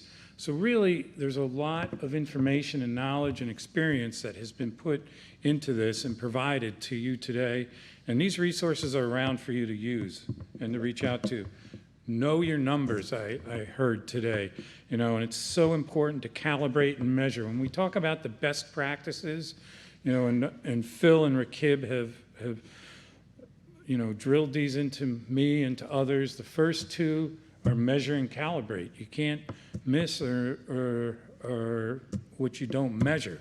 So, and if you don't measure it and if you don't calibrate it, you're not going to know what you're putting down. So really that is very important as well. Education, some people, grimps at this and education, but I think it's also another aspect of this is public expectation. We didn't talk about that. That's a topic I do want to bring on. Ted brought that up a little bit in his great keynote, but really, what are our expectations and can we learn to lower those? We don't need to have the penny loafers going to Walmart or your, store of choice during a snowstorm, or do you even have to go out, with people that have worked remotely over the past year and a half, is that another option that we can use?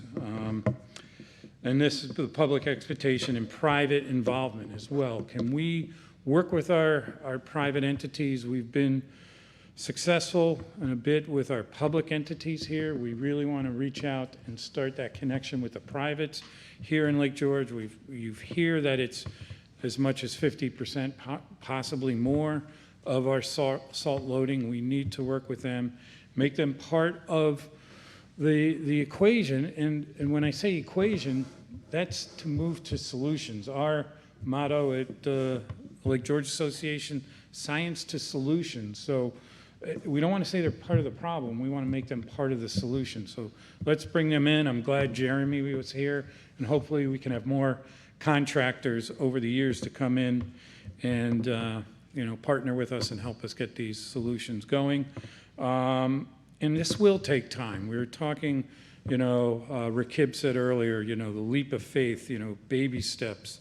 That was one of the questions I had to Rob Fitch. How long does it take you to set up a brining program, the steps that are involved? Start with a couple roads here or there. Try your brining. Make sure you're comfortable with it, and then take steps because, we know that our contractors, our public servants, our operators, are out there on the front lines in very difficult conditions, and they have an important job to protect our safety. So let's work with them. That's what we try to do, is give them resources. That's why we've invested so much. That's why, our other partners, Lake Champlain Sea Grant, ADK Action, and all the others, we're here to help you to try to find funding, help you advocate to get more funds from New York State and other states, Vermont. So with that, I want to thank you all. We'll close out and Chris, yes. I just wanted to make a shameless plug, kind of not a plug, but I kind of want your participation. If you know people who are focused on parking lots and sidewalks, Lake Champlain Sea Grant is hosting an online winter maintenance training for parking lot and sidewalk maintenance. It's Monday, October 25th from 8 to 1. It's online, it's free, and there is space open. So if anybody does that, it would be great to have your participation. And, we have everyone's email and we can circulate that, I think, and maybe you can post that in the chat box if you got. So, and if there are any other comments, questions people have, I don't want to be the last word. You've heard me enough today. But anyway, with that, I want to thank everyone. Thank you for coming. Look forward to working with you all. And hopefully see you before next year. So thanks a lot.